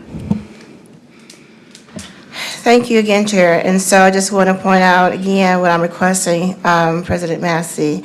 I would like a list of the companies that are paying less than $20.78. I have students in the classroom making $15 an hour, and so that's not acceptable. However, that is your policy or whatever. But I just want to know the list of companies that are paying employees less than $20.78. The other thing is, I would like a copy of the policy where what is abated, because a concern from my constituents, they're concerned that they should still pay towards the infrastructure as well as the schools. So if you can send me a copy of a policy of what's being abated, I appreciate it. So the abatement is on personal property, their equipment, and on their real property, their building. The taxes, they're taxed by the Shelby County trustee and the treasurer. They tax them. So I hear what you're asking, and I understand it, but that's not how, again, it's done at all. the real property tax, whatever the trustee and the treasurer bills them, then a portion of that is abated. Exactly. It's not broken down. Exactly. I understand But what you're that- saying. This that- is the, I'm sorry. I understand. Okay. Excuse me. We both can't speak at the same time. I understand. I would like to have the question answered. Understood. Period. So Commissioner Sugar, just make your point clear, and then we'll go back to, Okay, I understand how the process works as far as it's based on the assessed value from the assessor's office. I understand that. The question then becomes, is the whole amount or a percentage of that? Because then I would like to reach out to the property assessor to see if it could be added back as far as including their fair share towards the infrastructure and the schooling. So what I'm asking is, okay, so what percentage is abated from the property assessed? Not the personal property that's in what you're listing. I understand that. Okay. Thank you, Chairman Joanne Massey, Edge. So the answer to your question, Commissioner Sugarman, is, and you just answered it, you need to ask the assessor, because Edge, we have 75% of the taxes that's abated. It's not sparse to what of that 75% is, and so that question has to be answered by the assessor, the trustee, or the treasurer. Okay, thank you. And so I just want to reiterate, so 75% is abated. So then maybe we need to have let me ask you this. So let's say if 75%, if we look at their fair share of the infrastructure and schooling, then maybe that 75% needs to be lowered. So then do we have the authority, and then through the chair to the attorney, does the commission have the authority then to lower the abatement from 75% to like 50%, so that we can include the payments or to include infrastructure and other things that are vital to our communities? No. The question, again, is to the chair, attorney. Okay, you didn't say that. I did, through the Attorney. chair.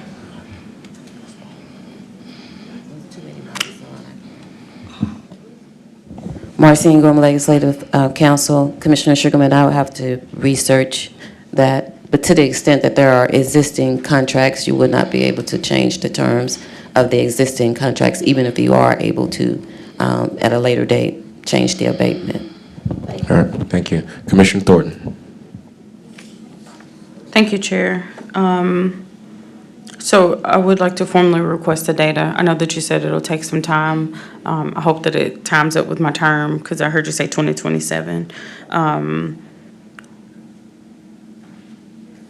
Can you get us a list for the pilots that you've extended, the largest to smallest, just so we can see a breakdown of who, like, the top 5, top 10 largest pilots are that we have coming from Edge?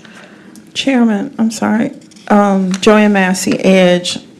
Commissioner, when you say largest to smallest, what metric are you referring to? Jobs, capital investment, term? What metric are you asking for? When what's the most critical metric? I mean, I know that's relative, but. I mean, I say that jobs, capital investment, that's the point, like I pointed out, that's the point. And I could tell you, these companies aren't FedEx and IP. So, yeah, we'll get that information to you, and I'll get them with the metrics, and then you can determine, it's a short list, so you can determine how you want to look at them. Perfect, thank you. Okay, All right, thank you. Thank you, Ms. Massey. Appreciate your time. thank you. All right, that concludes committee number 7. Call to order committee number 13, audit. Parliamentarian, please read item number 1. Item 1 is a resolution receiving and filing the second quarter report of the Shelby County Government for the year ending June 30th, 2025, sponsored by Commissioner Miska Clay Bibbs. Thank you. Item was moved by Commissioner Sugarman, seconded by Commissioner Wright. Ms. Tipton, how you doing?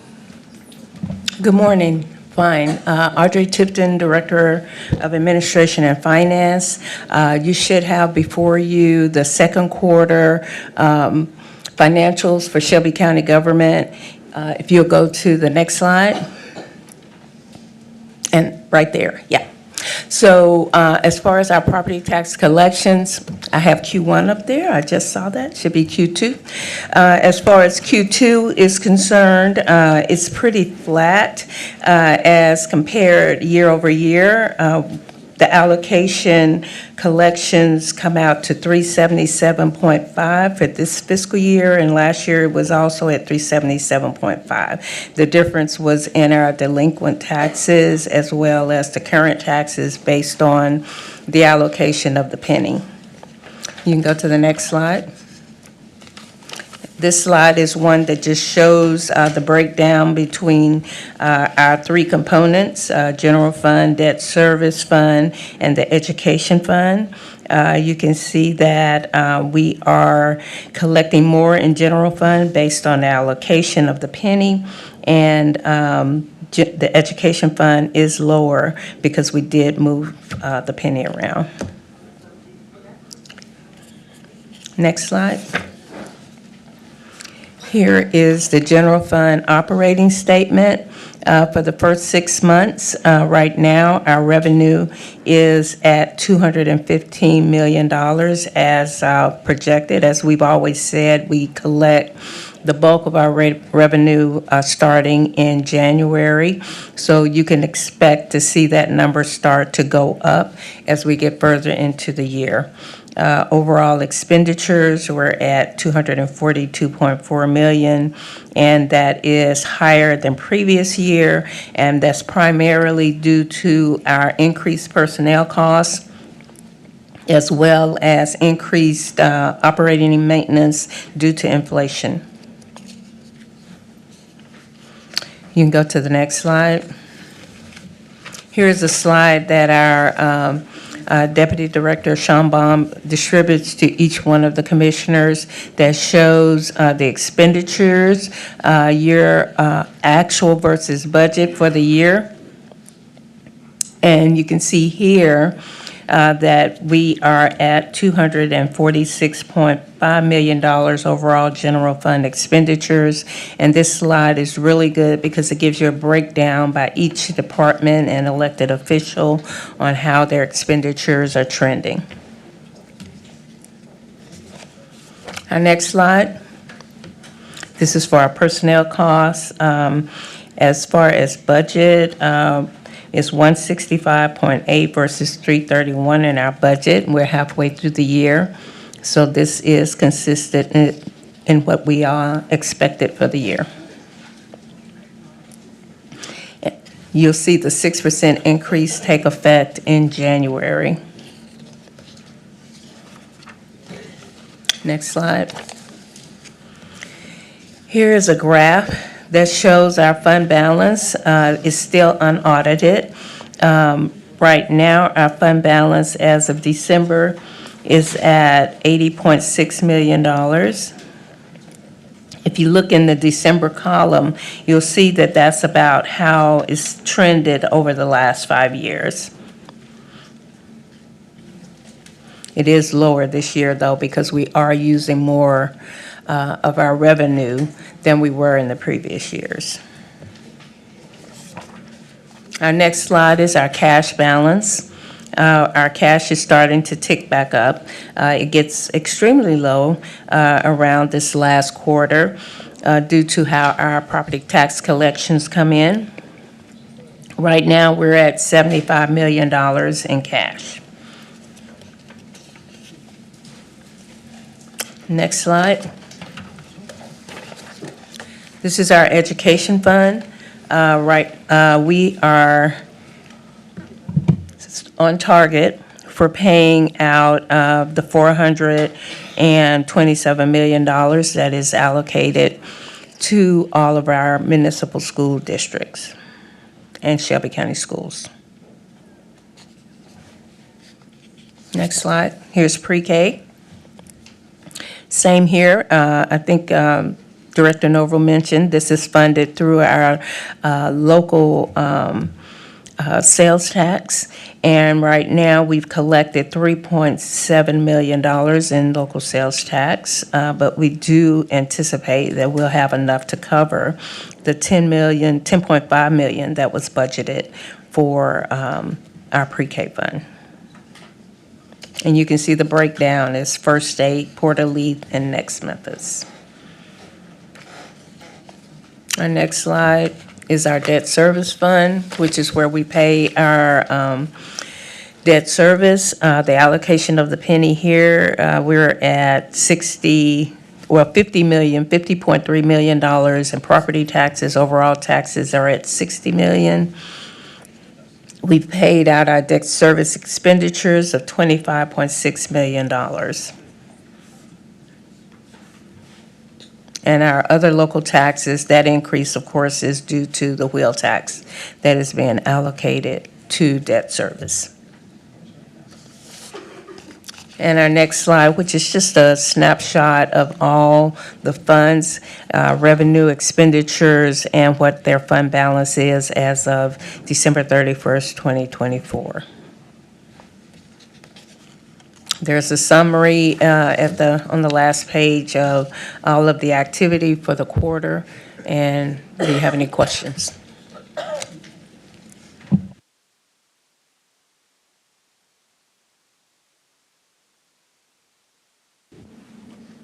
All right, thank you. We'll go to the queue. Commissioner Ford. All right, thank you. CFO, thank you for the presentation. I also have the report that you gave us for the quarter ending December 31st that is also going to be presented later. So I'm trying to do a little comparison and contrast. So I know in the audit committee, we're supposed to be looking at regulations, internal controls, compliance, and all those things. So from a financial standpoint and what is in your, what's your responsibility, I don't have any challenges with, because your role was basically, do the numbers add up? And I do have one last question regarding where we're at on the timeline since we're in February. You already know what that question is going to be. But I do have a concern, and it's appropriate regarding the audit committee, because with the systems that we have right now, you got HR, finance, and all the many divisions, to where until we finally marry everything to the new system, you're still going to have that triangle to where everybody's not talking to each other. So one of my concerns is, and I always ask for new incumbency reports, so I always want to see if there are any changes. I'm not going to bring up everything in this particular, on this particular item, but I will when we get to budget and finance number 2. But I do have some problems. This is where the internal controls, I have some concerns. Looking at, going back to when we gave the DA $5.2 million free and clear to go do things with, well, looking at some of the salaries, I'm going to say 3 things real quick. Number 1, I see that a lot of those ADAs and attorneys, you didn't get 6%, somebody got an 80% raise. Here we go again with that. That's one of my concerns, to where if we're going to vote on something, I know people are going to say, well, within the budget. I'm like, yeah, because we gave the mayor $18 million free and clear and had no questions about it. So when I looked at the new incumbency reports, I saw a few things that came out. I saw the disparities regarding salaries, but after digging deeper and whatnot, there are some things in the DA office that I am questioning. And it deals with ADAs that were there or not there, whether they have a law license. And I know that there have been records requests regarding some of these individuals on where they live. So what I'll do is, I'm going to have to get in a second time, but I need to address those things specifically and ask, how do we fix those internal controls when we're talking about the money that we put in place? So I'll get back in the queue on that. But this is very important. Thank you. Commissioner Avent. Thank you, Chair. Sitton, just a question. There was on slide 7, where you were sharing about our collection of property tax, and that number being a little lower. This money is used in order to fund each of those different categories, whether it's debt service or the education fund, is that correct?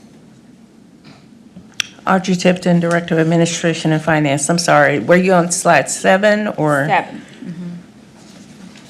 On the graph? Oh, okay. On slide 7, this is the fund balance chart. And how we come up with our fund balance, that's the revenues minus expenditures, and then it's added to whatever is a bit left over in our fund balance from the previous year. So it's kind of like your equity in general fund. And I know that in our fund balance policy, we're supposed to have what percentage in fund balance? As far as the percentage, yes. So at the end of the year, we normally will present to the commission that our fund balance be within the range of 20 to 25%. And usually when you're in the middle of the year, it's kind of hard to come up with that percentage because we haven't collected the bulk of our property taxes yet. So this percentage would definitely be out of balance right now. Okay.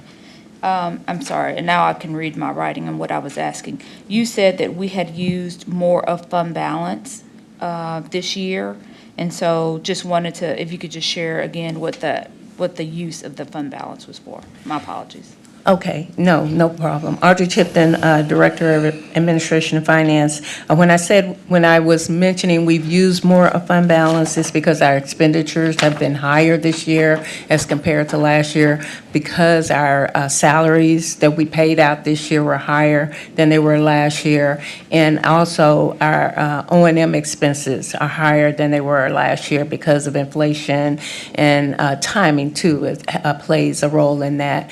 And our revenue, though, is still consistently flat because, we haven't raised taxes. So the revenue is still the same, even though we allocated more of the penny to general fund to try to compensate for that, we still had to use more of our fund balance. And when you say personnel, if you could just maybe share, and you could follow up, were there addition to specific departments? I know that we did try to create some balance and equity and salaries in different divisions and departments. So if you could just send that in an email, that'd be helpful. Okay. Thank you. I'll do that. Commissioner Ford. Thank you, and I will say that I won't go as far as to say we have a revenue issue. I will say we have a restraint issue.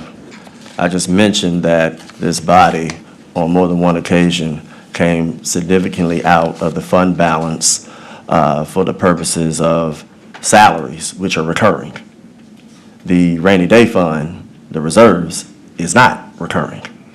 But I'm going to go back because I don't want to go in a third time. I'm going back to internal controls.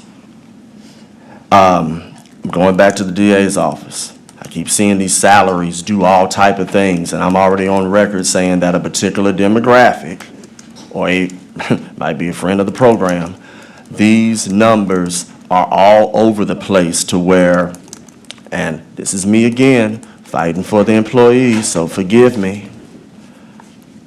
They came down, they were trying to get, we're going to be talking about the compensation policy later, but what gets me is when we believe that we are passing particular things, and I ask for these incumbency reports, I'm seeing salaries all over the place. I, on Monday, will bring an exhibit with some of these new findings to where I'm seeing that they're all over the place. Now, I always say that you're worth every penny, and I know that there are particular ranges in our compensation policy that I will bring up, but here's my challenge, and I will use the rest of my 90 seconds to talk about how we need to work on this internal control. So going back to the DA's office, there was an employee who's no longer here. There was a salary that was made. I had the incumbency report. It was found out that that individual did not have a Tennessee law license, but they were being paid on the line as an ADA. Moreover, the residency piece was a question. Now, I know with public safety, I know that that was remedied, but I didn't know you could live in Hot Springs, Arkansas, or Alabama, or whatever the case may be, and I got a few challenges with that. So if we have a timeline for these individuals to come in, I need that to be addressed. Thirdly, rather, there were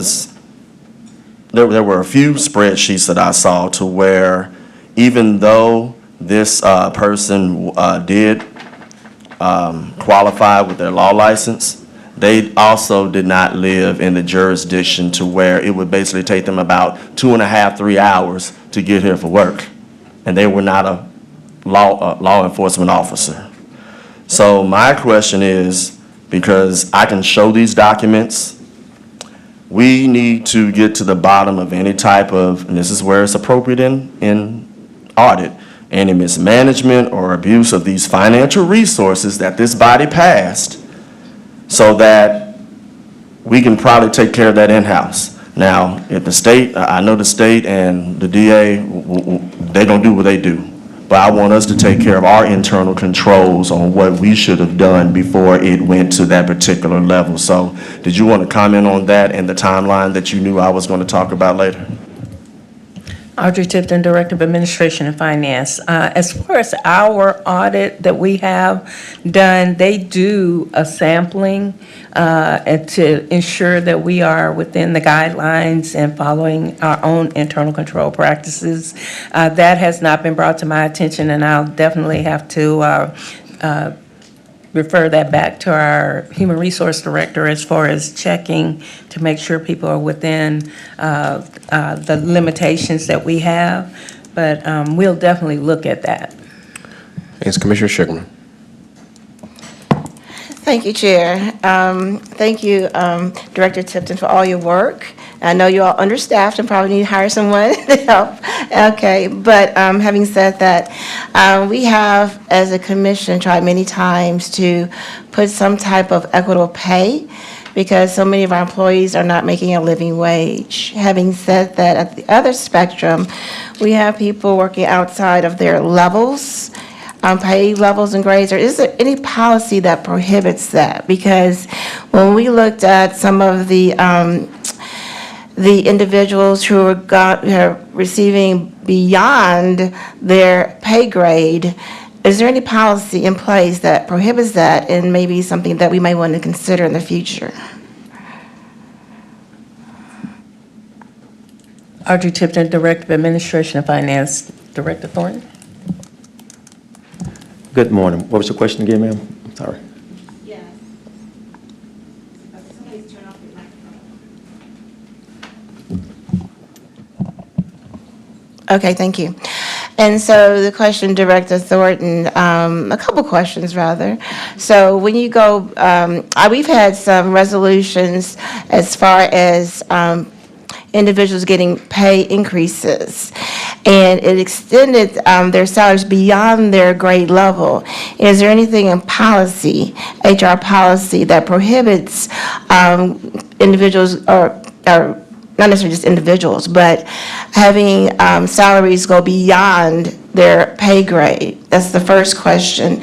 The second question, we spoke briefly about, I had a $20.78 increase, and so you stated, I just want to put on a record, that if we want to make a policy change, it needs to be through an ordinance.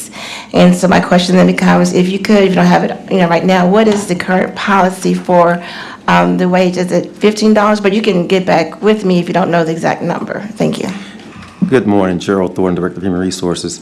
It's not a policy, it is a living wage ordinance that this commission passed back in 2018 before this commission was impaneled.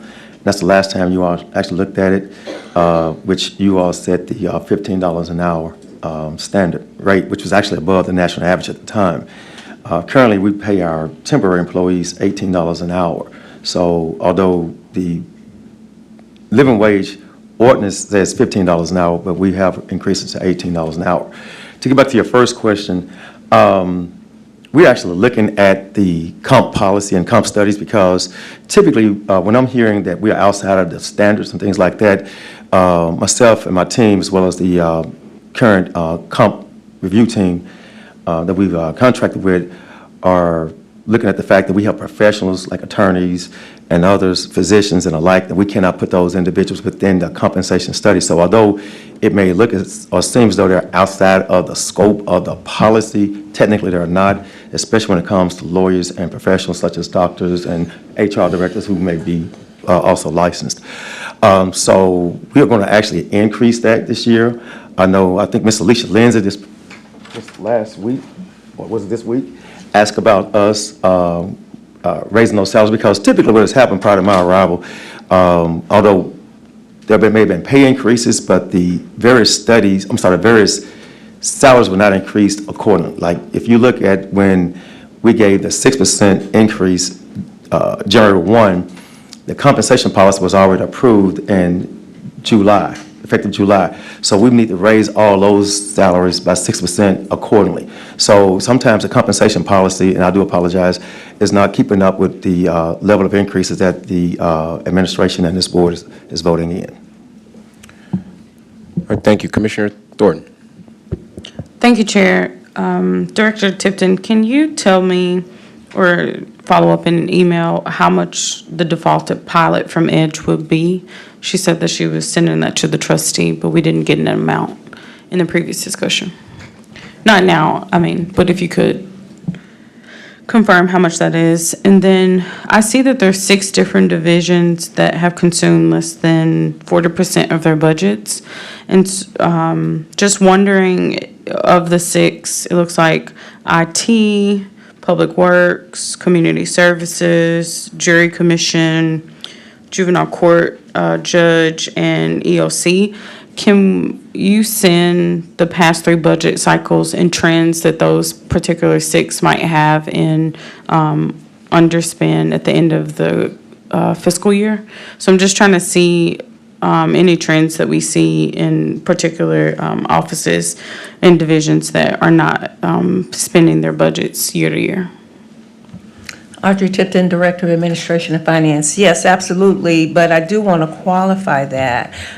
With government, a lot of times departments aren't spending their money on what they call a peanut butter or cookie cutter, every month the same amount. Sometimes it's like at the end of the year, they'll have a contract that's due or a project that's in place, and they'll spend the bulk of it at the end of the year. So when we look at the percentages, we also keep that under consideration as well, that, they may have an expense that's coming up that's going to get paid in February.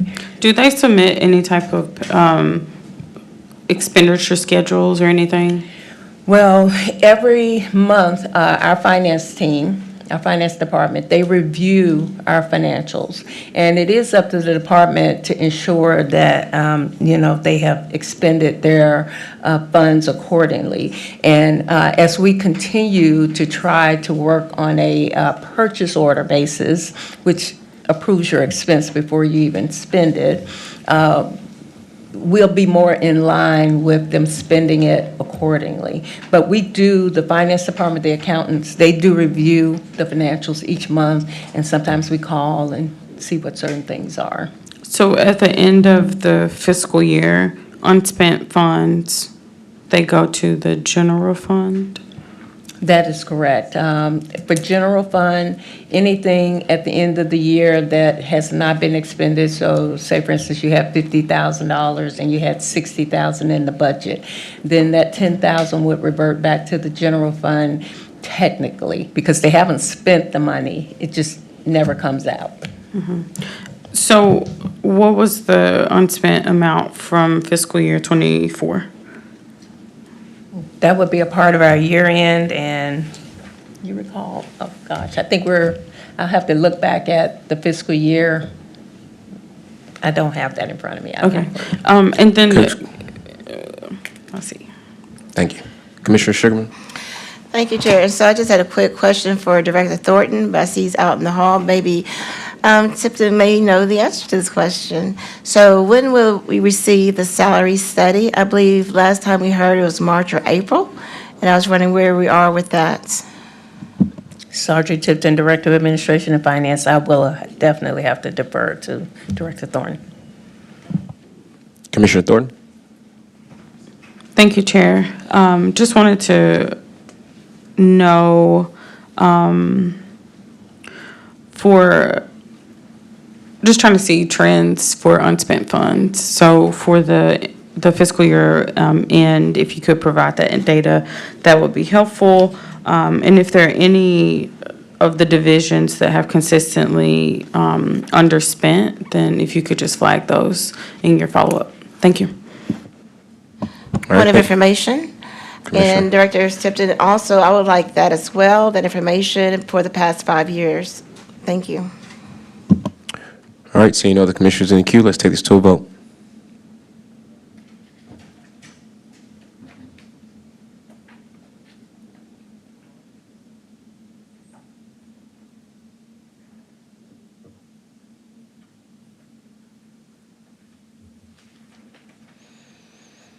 All right, thank you. Can we close the screens and report to tally?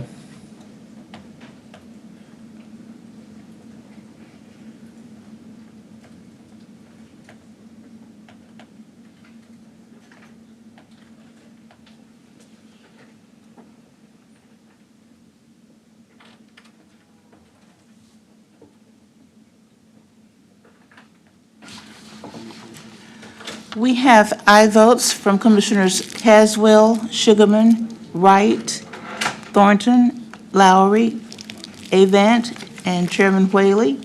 We have 7 aye votes. Thank you. The item goes down with a favorable recommendation. This concludes committee number 13.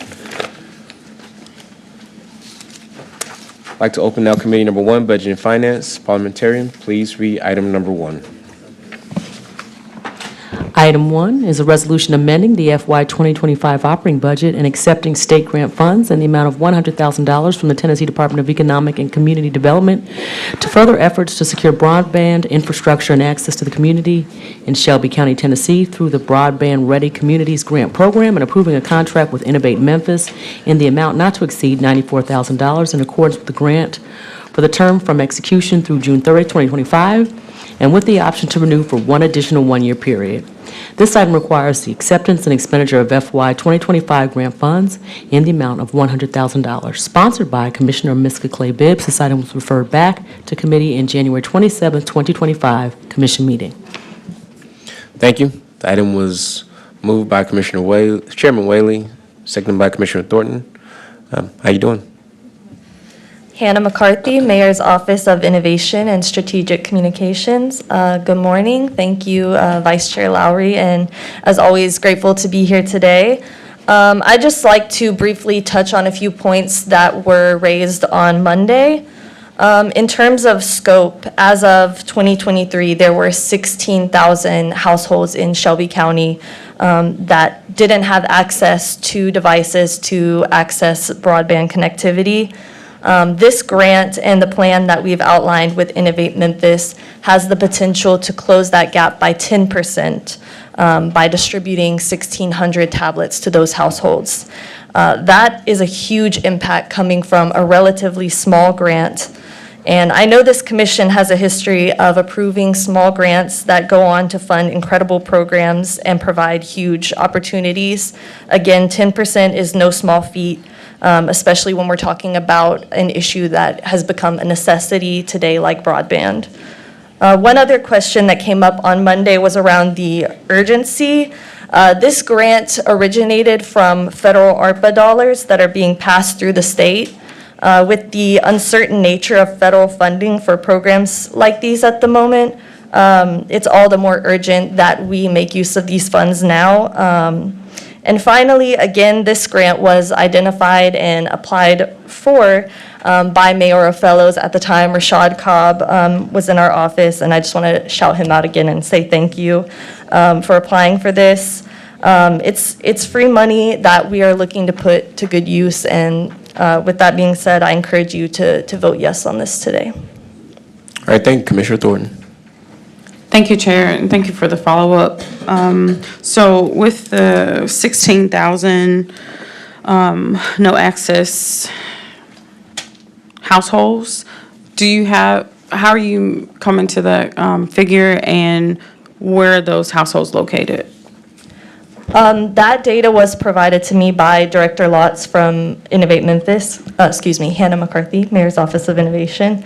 That's 2023 census data, and I can get that from her and provide that for you as well. I don't know how it was broken down in terms of the areas that it's coming from. Yeah, so we would like to know by district where those 16,000 are, and then this close the gap plan for the 10%. So the 1,600, what is the process of being able to serve those 1,600? So are we going based off of, most saturated districts with lack of broadband access? Like, what is the strategy that is going to be utilized? And I would like a response to that before the meeting on Monday. So would have loved to actually have someone from Innovate to come and speak on this today, since they are the one receiving this particular contract. And so please make sure that they're present for Monday's discussion. And if you could answer that. And then my initial question was, what are the target communities? So we've talked about the scope of the issue. When it comes to the deployment of the 100,000, what are the actual communities? Understanding we have the 16,000, we can only serve the 10%. So what then is the commitment of the 100,000? So we need to hear that because those communities need to be mindful of a resource coming to them. Also, there needs to be a vetting period. You're saying that you're going to work with community partners. If you don't name what communities, then we can't actually vet which community partners you're committing to. And so there's this thing where we're using the same old people and getting the same old results. So to say that you could even deploy 1,600 using a run-of-the-mill community partner list, that needs to be challenged. So we need to know target communities before the meeting on Monday, and we also need to know community partners associated with those communities that you're targeting. Hannah McCarthy, Mayor's Office of Innovation and Strategic Communications. Thank you, Commissioner Thornton. I can definitely get you more specifically those target communities. They are outlined on this Microsoft Digital Equity Map, but I can get you the breakdowns of the zip codes. Thank you. All right, thank you. All right, seeing no other commissioners in the queue, let's take this item to a vote.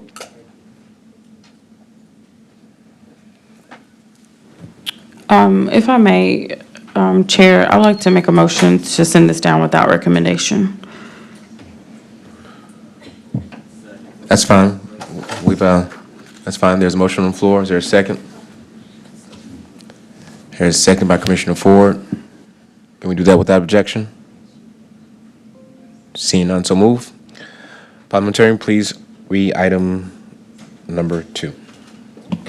Item 2 is a resolution receiving and filing the December 2024 monthly comprehensive financial update reports entitled Shelby County Government Monthly Commission Division Reports for the year ending June 30th, 2025, sponsored by Commissioner Miska Clay Bibbs. Thank you. Item was moved by Commissioner Mills, second by Commissioner Thornton. Shelby, how you doing? Good morning. Good. How are you? Danielle Schonbaum, Deputy Director of Finance. You have before you the General Fund Operating Report for December. I'll go through this quickly as this data was also just presented in the quarterly report by Director Tipton. So, as of December 31st, total revenue was up $23 million versus prior year, mostly driven by property taxes, higher federal revenue, and higher interest income. Property tax revenue is up $15.2 million as compared to prior year, as discussed previously, due to the higher allocation of the penny. We are pretty close to the same percentage of budget collected as in prior year. Other local taxes are up $2.8 million due to timing of receipts. And so most of the other changes are really due to timing. State revenue is down due to timing of receipts. Federal and local revenue is up due to timing of receipts. So interest income is up as we continue to be in an elevated interest rate environment. Personnel and expenditures are up $11.8 million due to increasing personnel costs. Again, about half of that increase is due to higher contributions required to be made to our pension plan. Of course, we will have the 6% rating salary increases being represented starting in January. O&M expenditures are up 9.9 million versus prior year. Again, inflationary environment, supplies, materials, insurance. We're in a very difficult insurance market. Just, contractually, costs are increasing. With that, I will open it up to questions.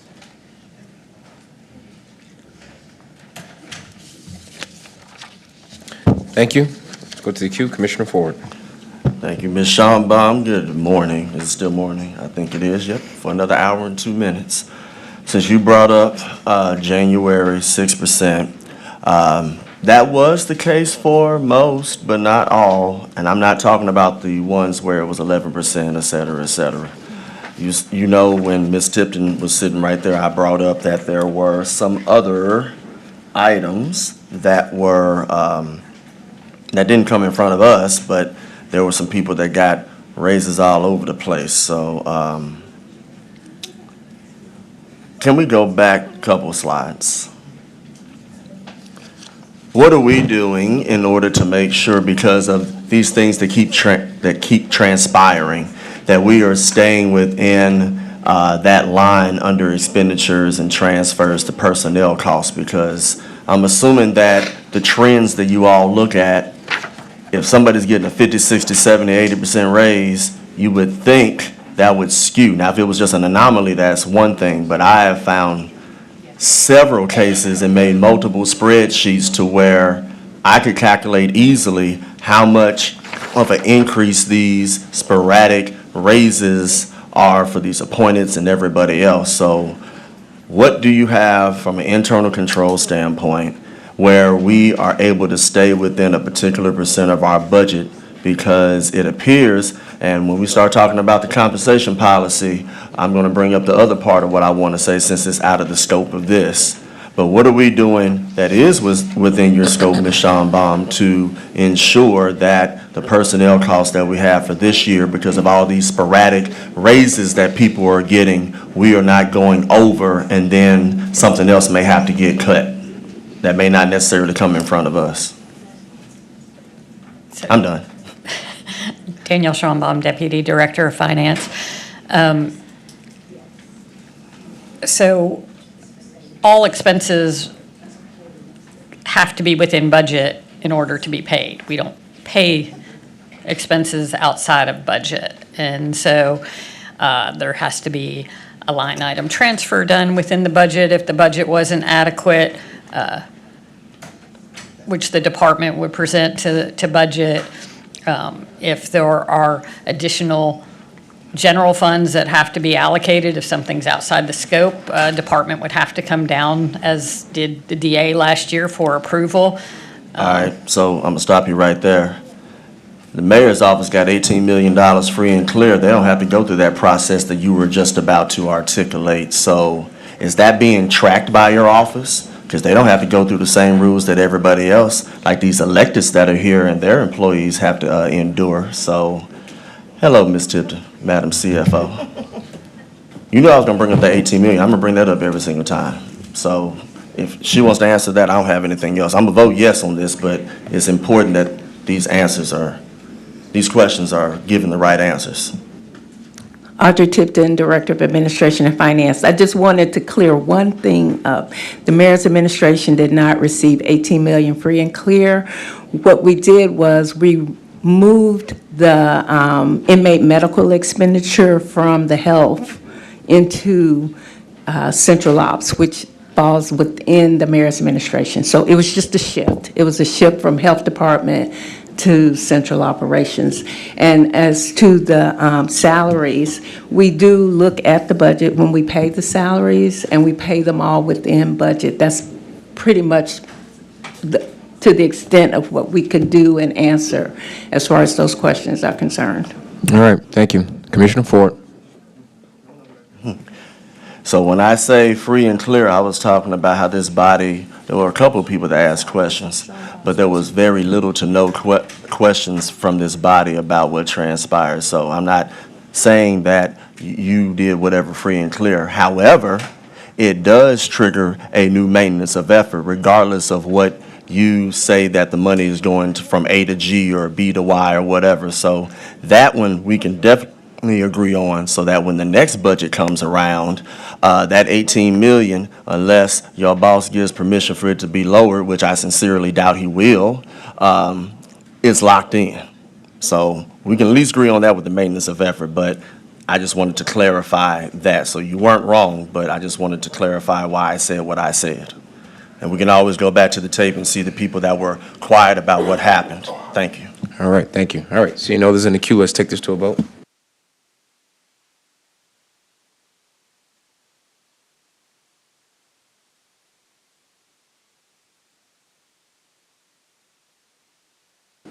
Thank you. Let's close the screen and report to tally.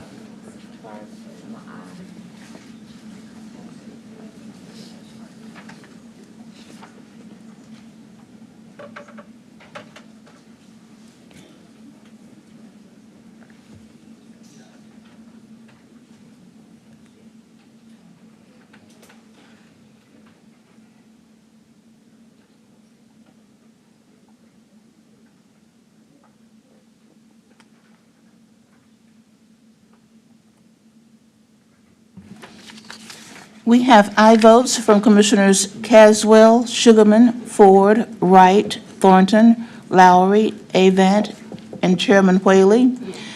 We have 8 aye votes. Thank you. The item goes down in favorable recommendation. Parliamentarian, please read item number 3.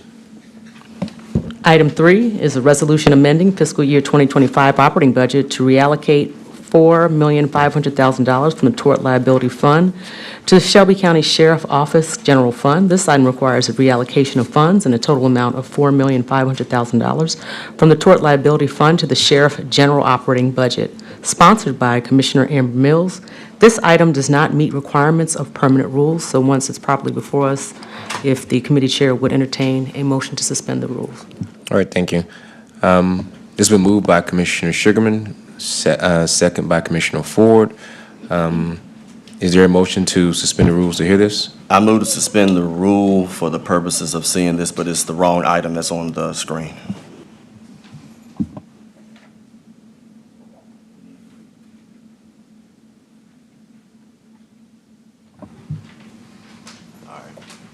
Second. All right, there's been a motion properly to suspend. What rule would you like to suspend? This is the finance rule, I want to say number, yeah. It did not complete finance review. Commissioner Mills, I don't want to speak for you. No, go ahead. But is that the particular rule? Yeah. Since it's your item? Yeah. Yeah, as far as finance, looking at the item. Okay, so that has a second by Commissioner Sugarman. All right, can we do that without objection? Hearing none, so moved. Parliamentarian, we had this passed out to us as well. What is? It indicates it's an amendment, but I think it might be a substitute, or a motion can be made to amend the I can speak on caption. that. Yes, sir.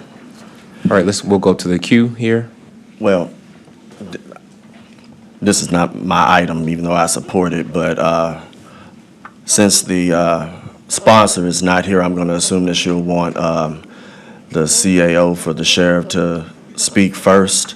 And what's in front of you to answer your question was going to be my friendly amendment to the sponsor for the purposes of making sure that it's reduced to writing, because some people asked for that, so that's the only reason why you got that in front of you.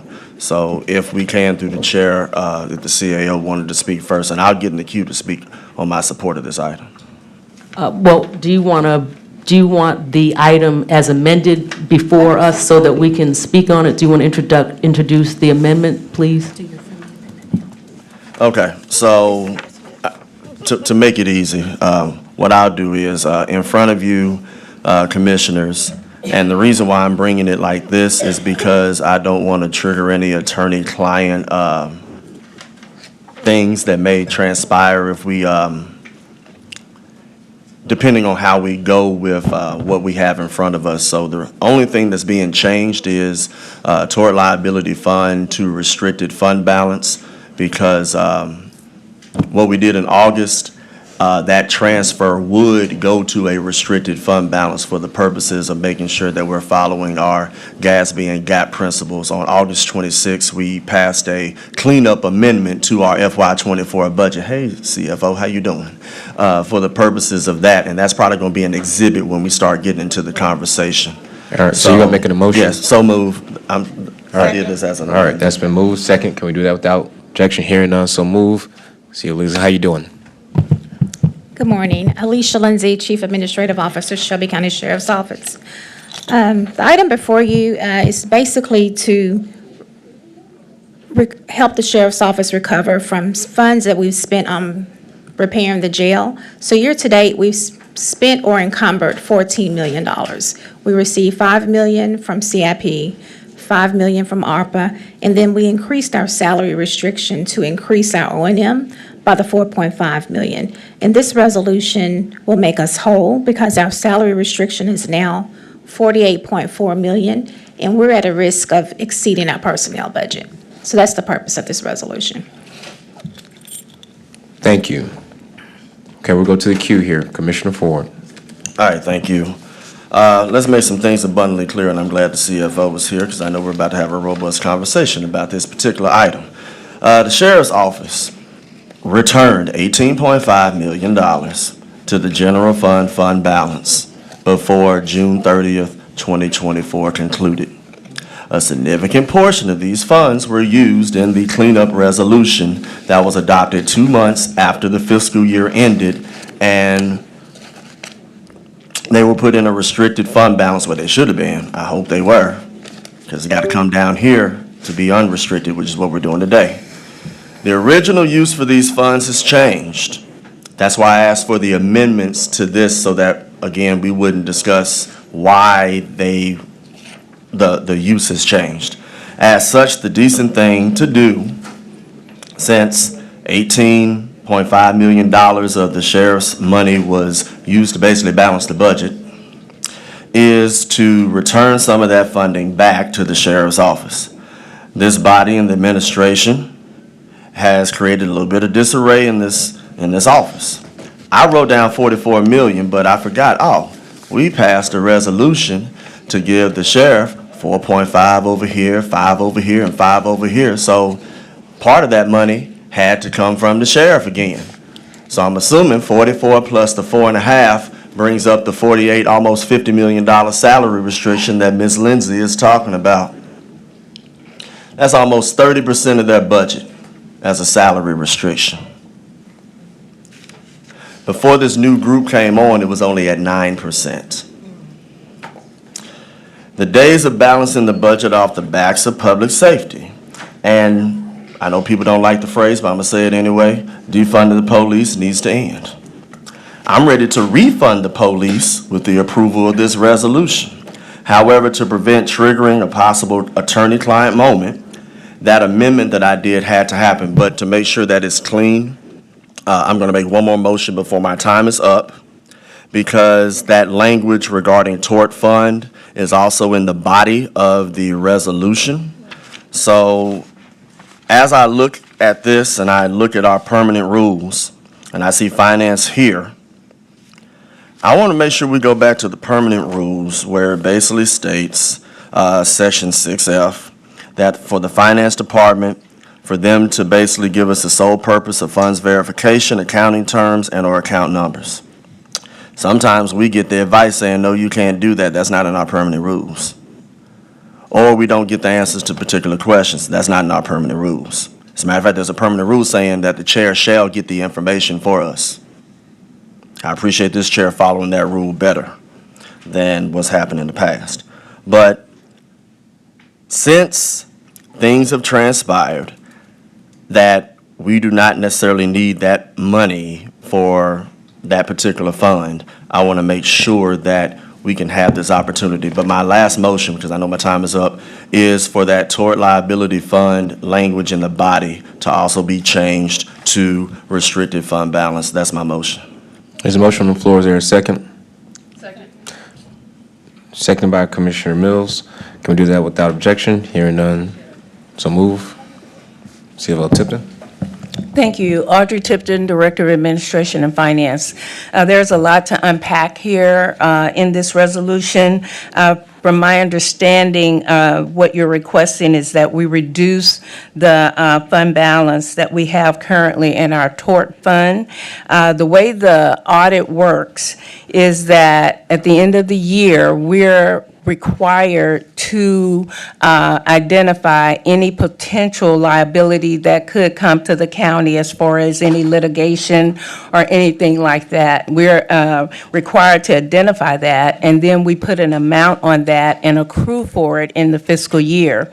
They do that at the end of the audit, which is around the end of the year, which is around July, and then they require that we come back and revise that number based on any cases that have been settled or any cases that have potentially come up until that time. And so we revise the amount that we accrue for tort fund at that time.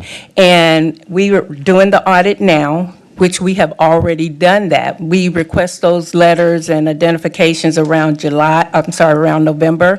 And so we've done that, and we have adjusted our fiscal year FY24 final number based on any updated information we've had. So reading this resolution, I think it is not taken into consideration all adjustments have already been made for FY24. They're not being made in FY25. They're being made in FY24. So to now adjust the balance in FY25, you're going to push us negative. So that's why Finance did not approve this resolution, because the adjustments are made in FY24. And I know it's a little confusing, but for the legal part of it, we're required to update our accrual before we finalize our audit. All right, thank you. Just a quick question about the salary restriction.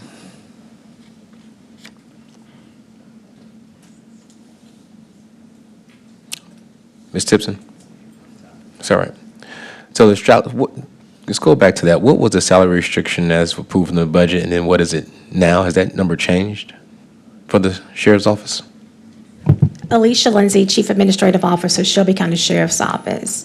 That is a tricky question, because on the night the budget was adopted, we did not know what our salary restriction was. However, when the financials came out in June, our salary restriction had gone from like a $32 million salary restriction in fiscal year 2024 to a $44.3 million salary restriction.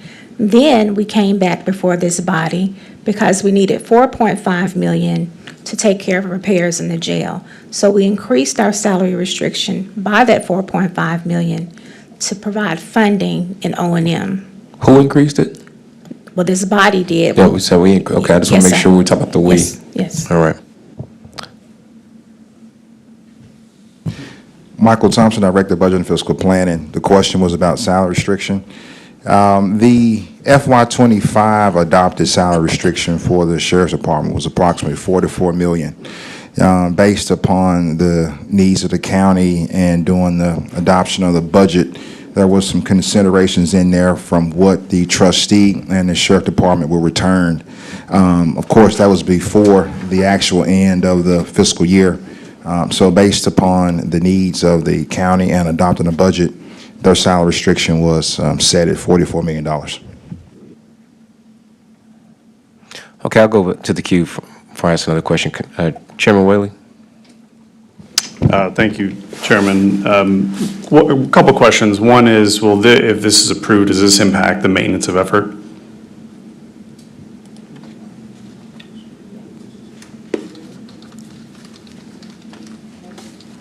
Sheriff's maintenance of effort? No, it doesn't. Audrey Tipton, Director of Administration and Finance. I'm not sure I understand the question, if it impacts. So as you recall, during the budget season, I want to try to avoid us rehashing this discussion again and again. And I think what we're seeing here is an attempt to, as we stated earlier in this budget year, to help support the needs of the sheriff's office as they arose, and we're now in that time, or we're now in the spring where we talked about that. So that's the attempt that's being made here to do that. But I want to be clear, one, that this wouldn't impact future budget years in terms of what the sheriff's maintenance of effort is set at, to make sure that it would not be reset at a higher level. And then the second question for finance is, this is amended to come from restricted fund balance, right? We're not talking about liability fund, we're talking about the restricted fund balance in general. So what is the balance of the restricted fund balance for FY '25, and how would this impact that? So those are the two questions. Chairman Whaley, thank you for the question. Alicia Lindsay, Chief Administrative Officer, Shelby County Sheriff's Office. So when we started fiscal year 2025, the Sheriff's Office had a salary budget of $172.7 million, or $8 million. When the commission approved the resolution to increase our salary restriction by $4.5 million, that reduced our salary personnel budget to $169 million. This resolution will take us back to the $172 million. So it will take us back to where we were at the beginning of the year, if that answers your question, which will bring us back to the $172 million. Okay, I understand that, but what I'm saying is, does this amount increase the total amount that was approved in the budget? We're not talking about salary restrictions, so that's more of an accounting method, right? Salary restrictions change depending on what's anticipated in terms of how many salaries or how many positions will be filled. But in terms of the overall number that the commission set, right, I'm not sure when we reduced it after the budget was passed. So what we need to know is, would this amount reset the maintenance of effort at a new rate based on the adjustment here? Alicia Lindsay, Chief Administrative Officer, Shelby County Sheriff's Office. This amendment will take us back to the $172.7 million in personnel. The maintenance of effort is based upon salary and personnel only. So this amendment will bring us back to where we were at the beginning of the year. The amendment that was made earlier this fiscal year reduced our personnel by $4.5 million. All right. Commissioner Ford. I'm going to answer your question, Chair. I'll tell you exactly what transpired. So yes, when the budget was passed, $44 million on the salary restriction was given. Then, before the calendar year was over, there was conversation about the mental health facility. There were two competing items as far as how to pay. One of them was something that I believe Commissioner Mills, Thornton, Morrison, and a couple others either sponsored or supported, where that money could have been used in order to take care of the jail. This body decided to go along with another option where that $15 or so million, part of it was CIP, part of it was ARPA, and part of it was for the Sheriff Division to pay for it.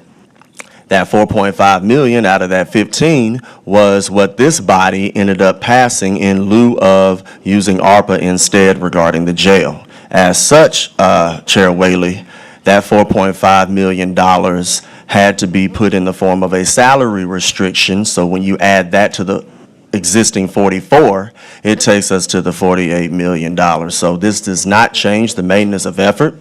If we ask the sheriff to keep on paying for things that we're responsible for, this, that, and the other, there will have to be more of a salary restriction, which means if the sheriff is able to recruit and retain more, that restriction would be in the way for the purposes of them not being able to recruit and retain. I'll say this last part because I'm looking at the spreadsheet that CAO Lindsay, and only because the door was open regarding salary restrictions, and nobody may want to hear it, but it's completely fact. I'm using CFO Tipton's numbers as well as CAO Lindsay. So we talked about fund balance. The last time we were in compliance with our fund balance policy was 2021. The last time that the salary restriction for the sheriff deputies was under 10% was also in 2021. Historically, the salary restrictions have been between $14 to $17 million, historically from 18 to 21. But things changed. It went from 14.7 in 2021 to over 20 million. Then after that, 27 million. Then last year, 32.6 million. And now we're here today at almost $50 million of a salary restriction. And people may disagree with me on this, but a reasonable person can say that we are balancing our budget off of public safety. So we got a lot of things to talk about. I know that the people at the well are going to say whatever they say, but the numbers are the numbers. And we got to start doing something a little bit better when we were in compliance. Thank you. Director, you got a comment? Michael Thompson, Director of Budget and Fiscal Planning. I would say the important thing to note here is to understand where the Sheriff's Department actual spend is as of January 31. That's the most recent period close compared to what the budget is. That's a very critical number. If that number is not on pace to exceed their net budget, then this $4.5 million that is considered is not needed. I think we really need to understand the need for this $4.5 million, because you must also remember that the historical practice for the Sheriff's Department has been to reallocate funds from their PCB down to their O&M. And so if he wants to come back with the full $4.5 million going into the PCB at a later date, you may be hit with a resolution to move X amount of dollars from the PCB to the O&M. So it's just a historical practice the Sheriff's Department does to utilize their funding. So just make sure that this need is actually adequate and valid by understanding what the current spend is as of January 31 compared to what the budget is. And I think you will see like a huge gap of maybe $20 million. So in that case, is this 4.5 really needed if there's that much excess budget that exists in the payroll? All right, Chief Lindsay. Alicia Lindsay, Chief Administrative Officer, Shelby County Sheriff's Office. Through January 31st, the Sheriff's Office has spent $96,824,011 in salary and fringe benefits. We're projected to have about a negative, we're going to exceed our budget by, at a minimum of $2.4 million in personnel. So, and these are some of the things that are outstanding. So we still have payments for the in-service. So each time there's a class for our public safety or jail corrections deputies, we have to pay the in-service. We normally do that once a year. And then we're projecting the increase in salaries of the 6% for February through June. That's going to be another $2 million. And then our overtime budget, we have an overtime budget of about $11 million. However, we're already at $13.1 million. And last year, we were at $21 million. And so with the 6% increase, that's going to pretty much take us to almost $24 million. So those are the types of things that we still have to come before us this fiscal year. So that's why there's a need to put this money back in our salary restriction. Thank you. All right, let's go to the queue here. Commissioner Mills. Thank you. I had started speaking to CAO Lindsay about this when we first approved that second resolution to address the jail, to find money, because it's just not right for the tenant to pay for the repairs of the place they're pretty much renting. It's us. So this is not new money. It's a refund. I appreciate my colleague's friendly amendment. It does make this cleaner, and it makes the attorneys, they were good with it when they saw the amendment proposed. So I just wanted to say this isn't new money. I've been trying to work with Ms. Lindsay for a while on this. Did I miss something? Audrey Tipton, Director of Administration and Finance. I'm not sure the attorneys were fine with this. My issue here is using the restricted tort fund. That is not what we can do for this. If you have another funding source for this, you can debate that, but you can't use the restricted funds for this.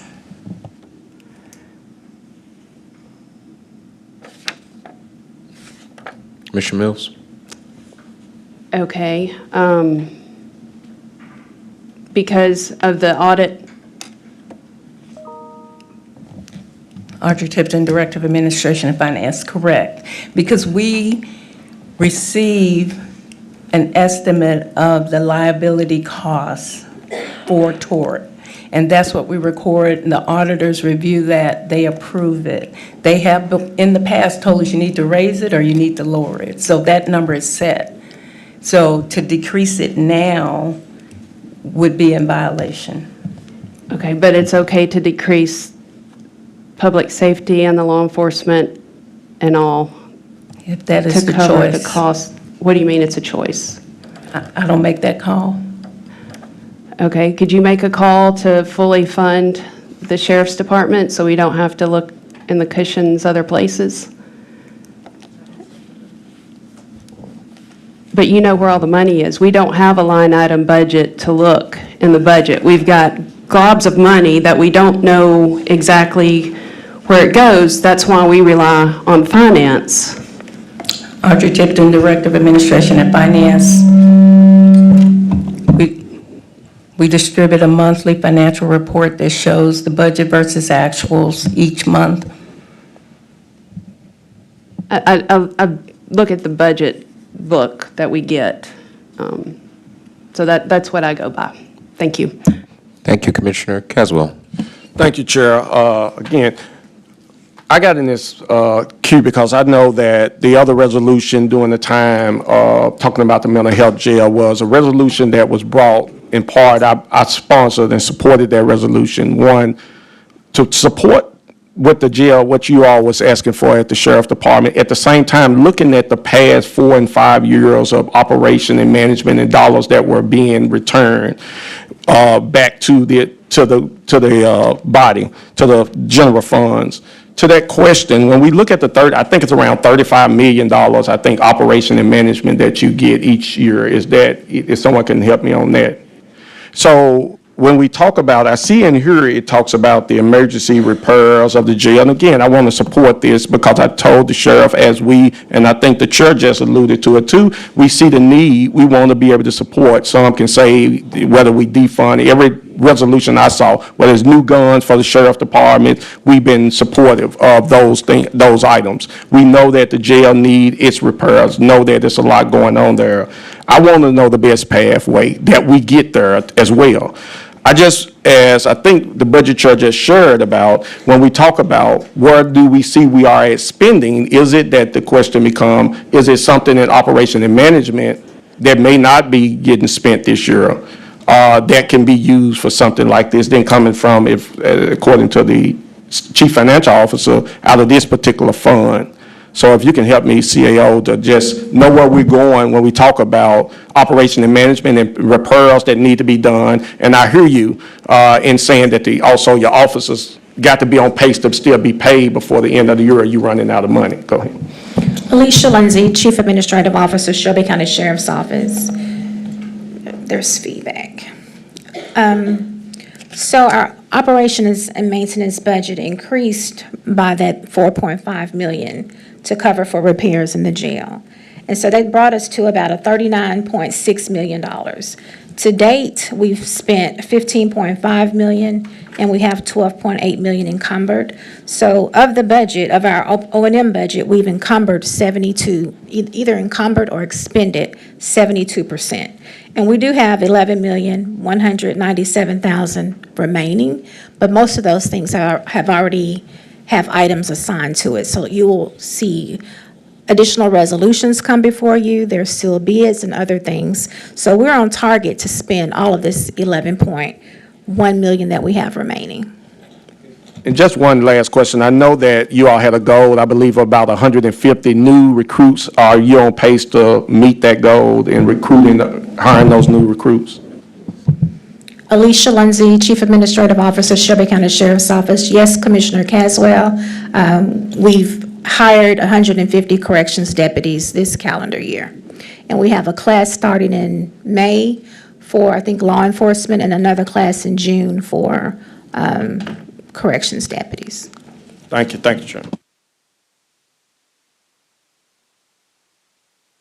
Okay. Thank you. Commissioner Ford? I have a few motions as far as putting exhibits so that my colleagues as well as administration can see where we're getting all of this from. So I referenced resolution from August 26, 2024. That was basically the cleanup resolution. So I like to go ahead and move this as an exhibit on what had to happen so that we could follow GASB and GAP principles. So I'd like to make that the form of a motion. It's the August 26, 2024 resolution number 6. Been moving properly second. Can we do that without objection? Hearing none, so All right. move. All right. Well, thank you for your permission. I appreciate that. I also like to move the first quarter FY25 financial statements that highlight what the tort fund balance was unaudited as of June 30th, 2024, that came from the CFO office, referencing exclusively page 13. I'd like to put that in the form of a motion. All right, we have a motion on the floor. It's been properly second. Can we do that without objection? All right. Hearing none, so move. I would also like, and I think Ms. Tipton would love this, I have GASB 102 that talks about specifically the financial risk regarding, I'm looking at B29 specifically regarding constraints, it says subsequent events pending litigation or related parties, et cetera. I know you're familiar with it, so I do have the page that references the GASB and that B29 so that we can have that as our reference. I'd like to move that exhibit. Second. All right, we have a motion on the floor, properly second by Commissioner Sugarman. Can we do that without objection? Hearing none, so move. And then lastly, there's a spreadsheet that the CAO put together that goes all the way back to 2018, and it shows revenues, salaries, salary restrictions for the last 6 years, and also has the 2025 adopted, has the 2024. Both of those are unaudited, and it's available. The numbers on the last line are accurate as of November 30th, 2024. So I'd like to move that as an exhibit as well. Second. All right, motion on the floor is properly second. Can we do that without objection? Hearing none, so moved. All right, in my last 20 seconds, we're going to discuss line item budgeting, where I think the comptroller sent a letter saying you must do line item budgeting, but we're not following the rules on that either, and I got some more exhibits when we get to your item. So with that being said, I don't have anything else to bring regarding this. I do support this item, and I yield. Thank you. All right, Director Thompson. Michael Thompson, Director of Budget and Fiscal Planning. As we have this discussion today, it's very important that we talk net numbers. Commissioner Caswell asked what was the higher class for the Sheriff's Department. If it was a net 150 hires, great, but I think we need to know the net number, Commissioner Caswell. So as we talk, whether it's revenue, whether it's expenditures, whether it's hires, it's always good to understand the net impact of anything. So that's information I would recommend that you all receive as commissioners. Always understand the net impact. If they hired 150, but then we had turnover of X amount, right? Or if, always talk net. We all get gross salaries, but we all know FICA, Medicare, et cetera, come out. So your net take home is always less. So as we talk about these things, there's always talk net numbers. All right, thank you, Commissioner. Right, that you had, okay, all right. All right, thank you, Mr. Chair. So quick question for you, Chief Lindsay. Is this something that you're needing to have completed next week? Alicia Lindsay, Chief Administrative Officer, Shelby County Sheriff's Office. No, sir, Commissioner Wright, just sometime before the end of the fiscal year. We don't want to exceed our personnel budget. Okay.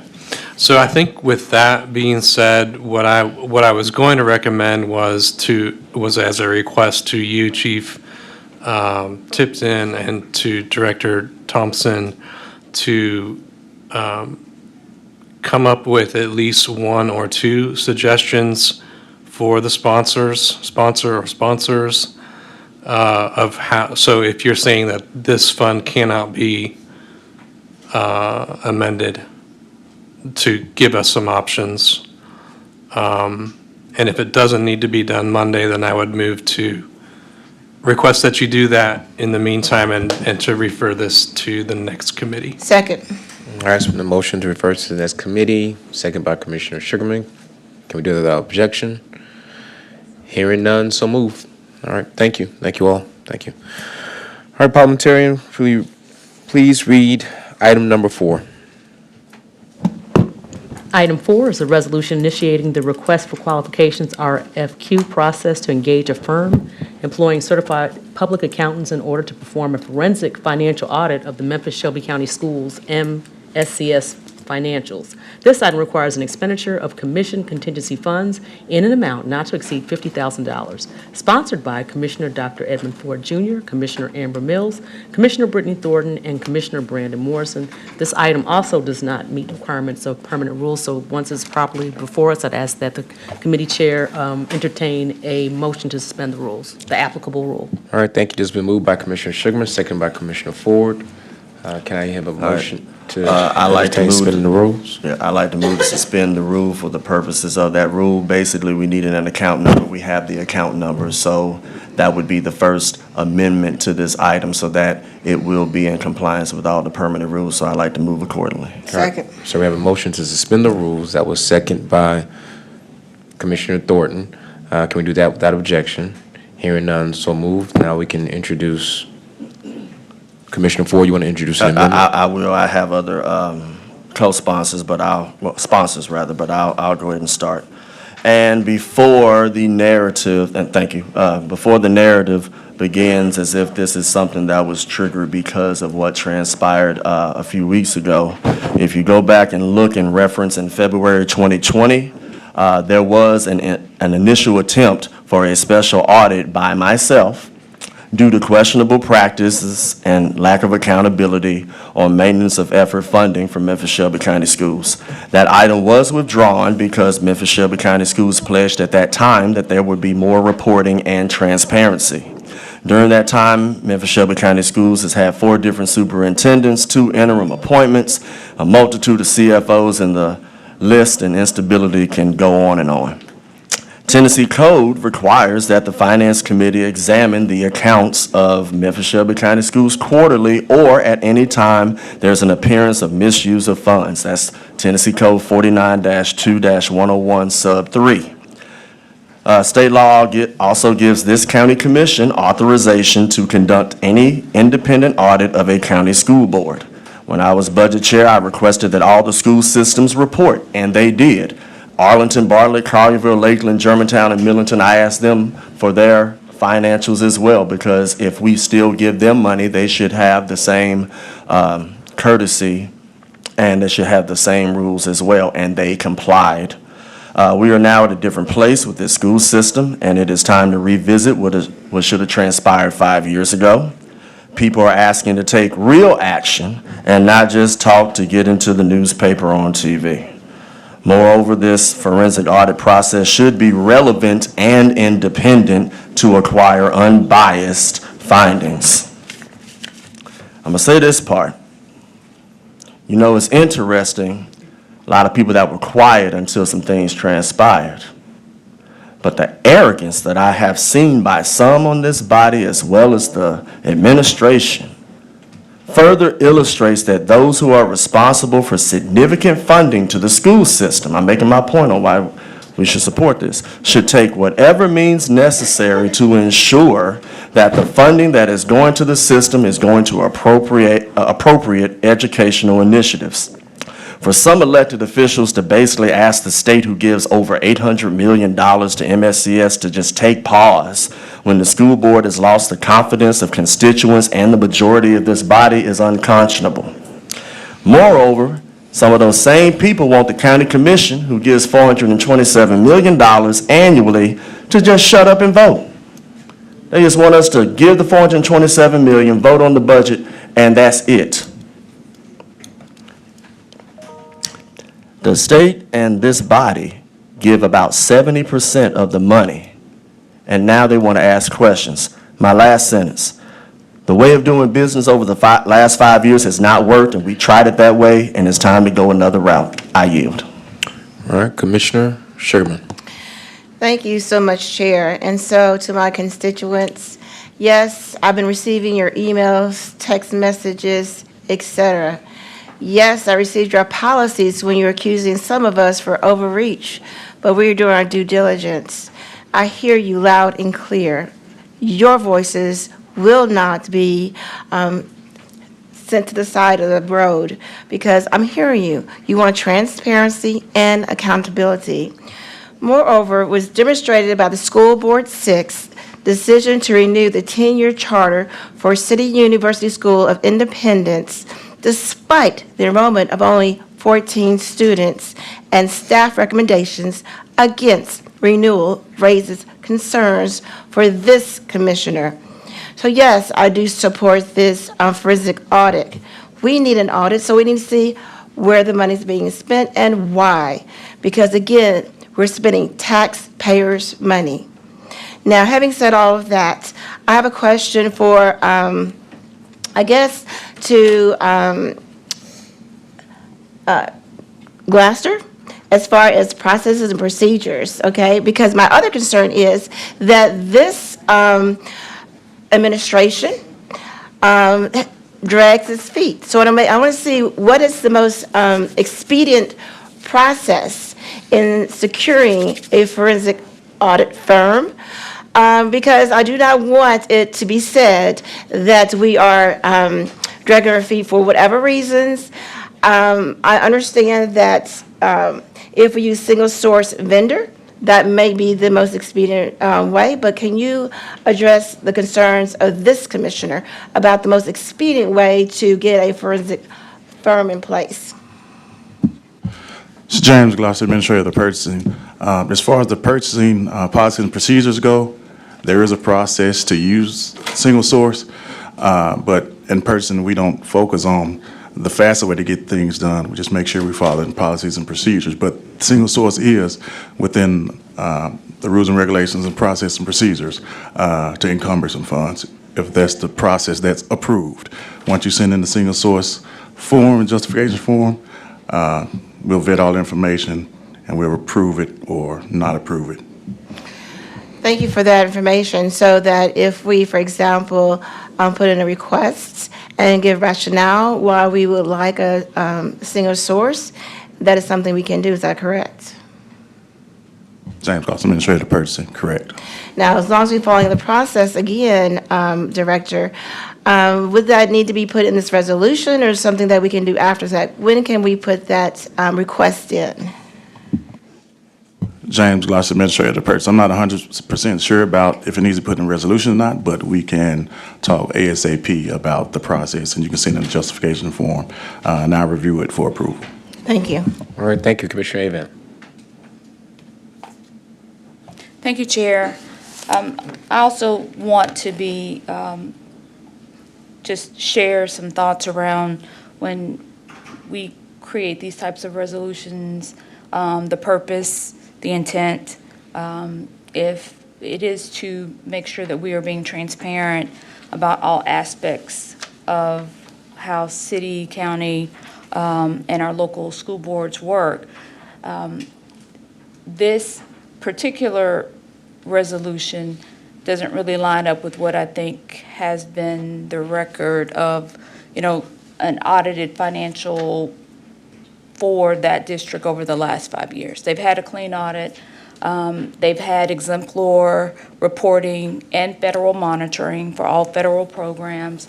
So if it is not based on, incidents that have happened in the past few months, then I probably would ask for a friendly amendment to this resolution if it is just to inquire about how policies, practices, procedures, and dollars are spent.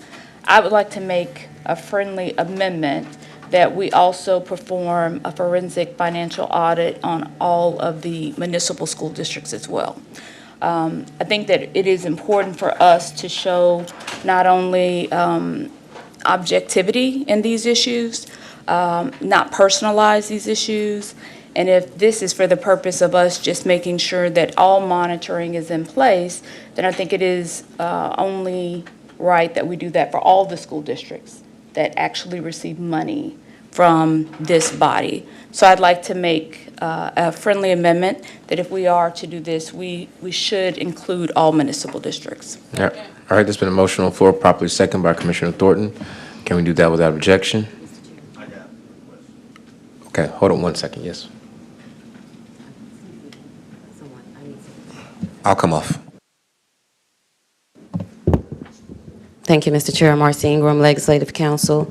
Commission, the state law allows the county commission to make an audit of the county school board. To the extent this body wants to do financial audits of the municipalities, it would need to be in the form of a request. So we could just put, if the motion could be amended to say it's a request, we'll put that language in the resolution. I'm happy to amend my motion as a request for a forensic audit of all municipal school districts. Do we still have a second? I'll second. You still have a second, Commissioner? That was second, amended the motion, still second by Commissioner Thornton. Can we do that about objection? I think we want to have discussion on the motion. All right, I'll have discussion on the motion. Commissioner Ford? All right. Is there any discussion regarding the motion? Commissioner Mills?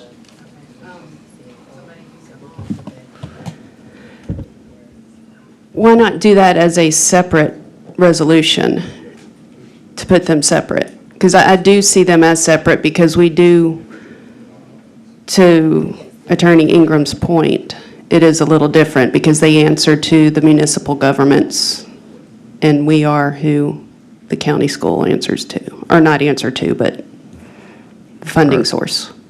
All right, Commissioner Abant, you have a response? Yes, however, I guess the comments prefacing this particular resolution was in reference that it is not about things that have transpired over the last few weeks. It really is just to understand better how policies, procedures, and finances are being spent within the district. So if we are saying that even with the authority we have as the funding source for Memphis Shelby County Schools, we are also the funding source for those municipal school districts as well. So I don't see any problem with putting this as a request as well. So who would fund the audit for the municipalities? Would we fund that, or and what would that added cost be for each municipal school district? So if on average this is $50,000, I think we would need to ask finance to go back and give us a estimate. I don't know how the $50,000 came into play for this particular resolution before us, but as whatever that amount that was drawn up from finance or whomever, I'm sure that they could give us an estimate of what that might cost from our contingency fund for us to do so for the other municipal school districts. They aren't $1.4 billion organizations, so I would assume that the financial audit for those organizations would not cost up to $50,000. But however this number came about, as a sponsor of the bill, could you share how the $50,000 number came about? My understanding, this is just a start, 50,000. The 50,000 I don't think will cover a full-blown financial audit. So if we don't know what a cost for the audit, why would we put a specific amount? Because it doesn't say beginning or starting. Just to the sponsor. Commissioner Mills, as you asked the question, I was just directing the question back.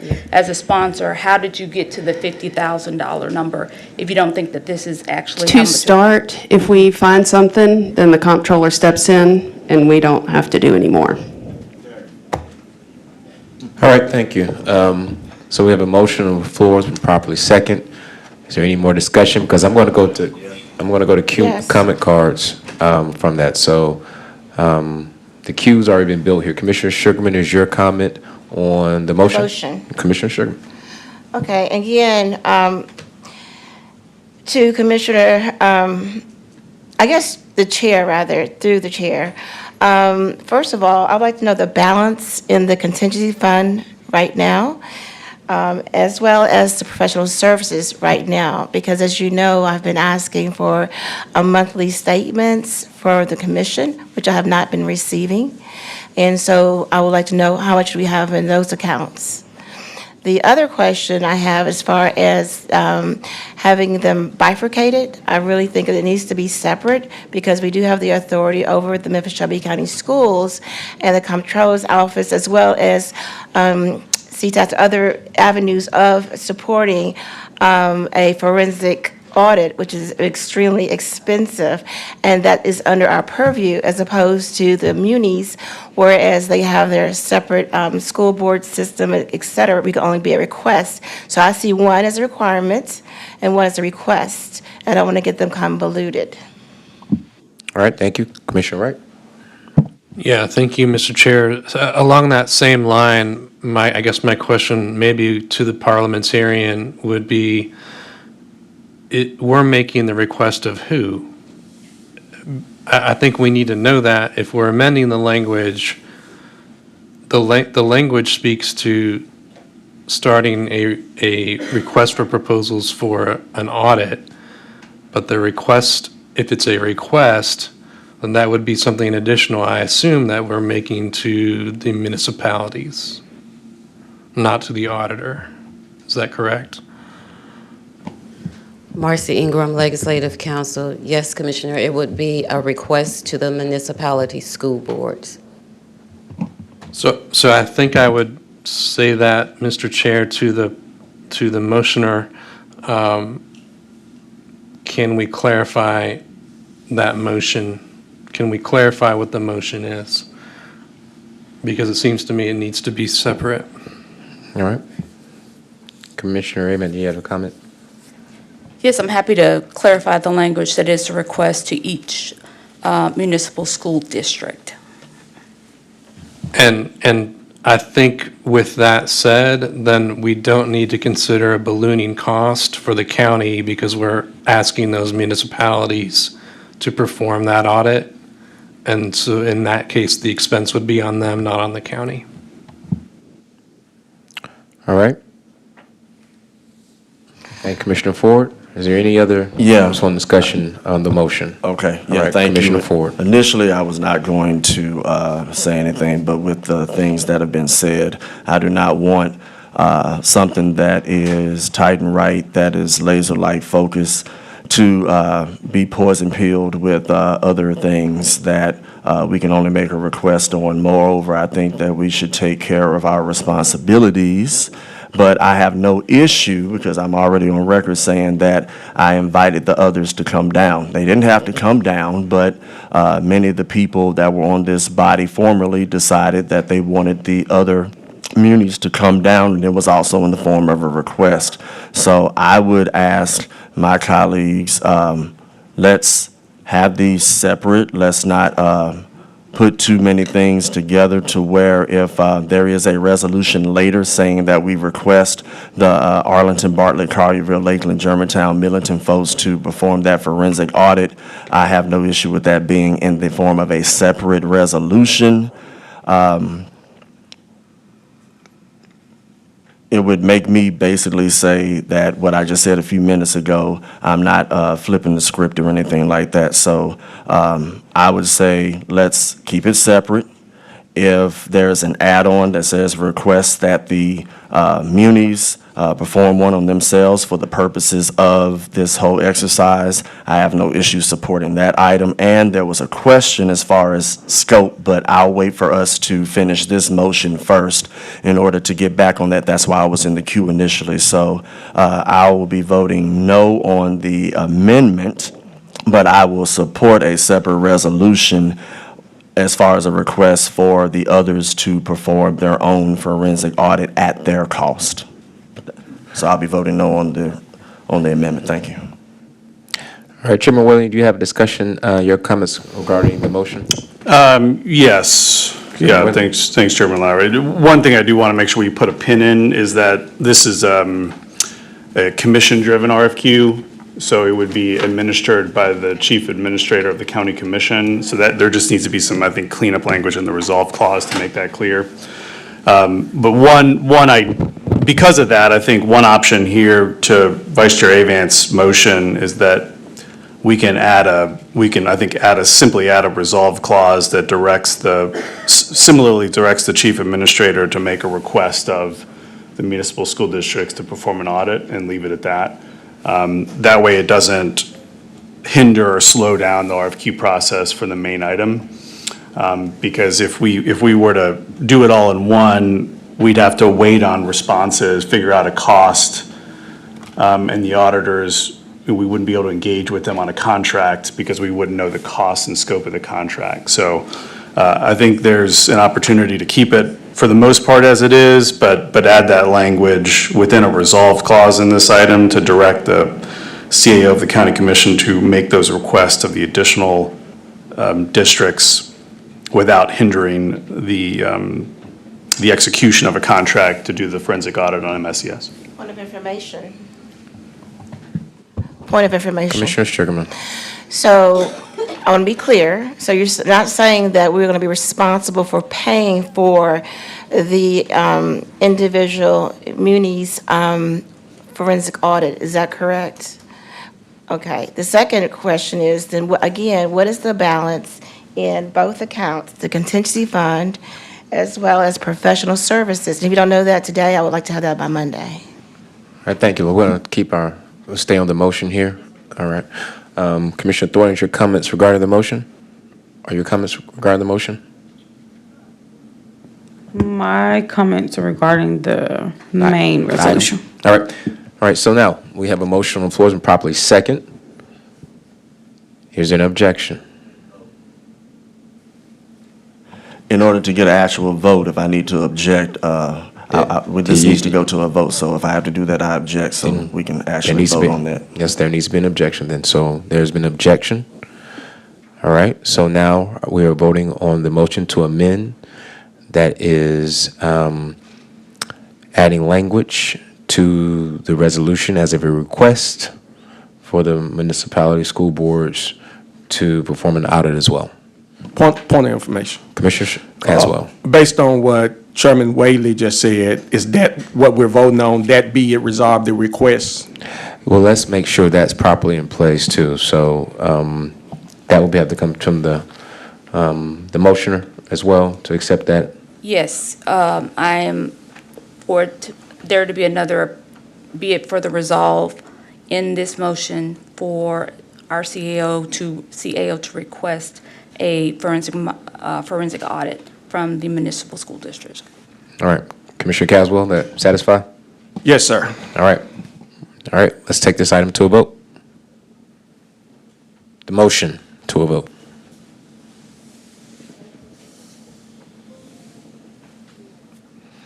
All right, can we close the screens and report the tally?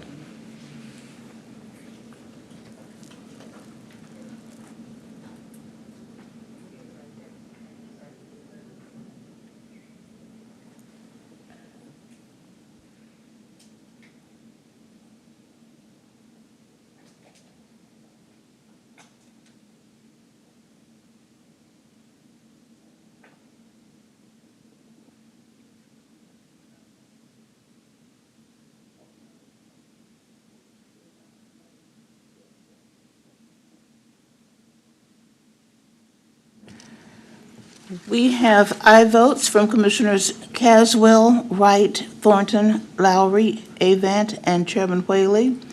Commissioners Sugarman, Mills, and Ford have voted no. We have 6 ayes and 3 noes. All right, that motion passes. I have several comment cards, but Commissioner Thornton, you have not spoken yet. So before I go to the comment cards, would you like to speak on the item? Yeah, I just have some basic questions about the RFQ process. So do we have a timeline to the lead sponsor of how long it will take for the RFP process to be completed? And when can we expect the auditing process to begin? And do we have any direct communications with the school board right now? Are they aware that this resolution is being discussed, and do we have any cooperation from them for the process that we're voting on? You're asking me that question? Yeah, just wondering Oh, okay. what we've done up until this point. Not that we'll have answers for everything, but just curious. Well, I know that the chair of the commission already stated that this is our process, so we own the process.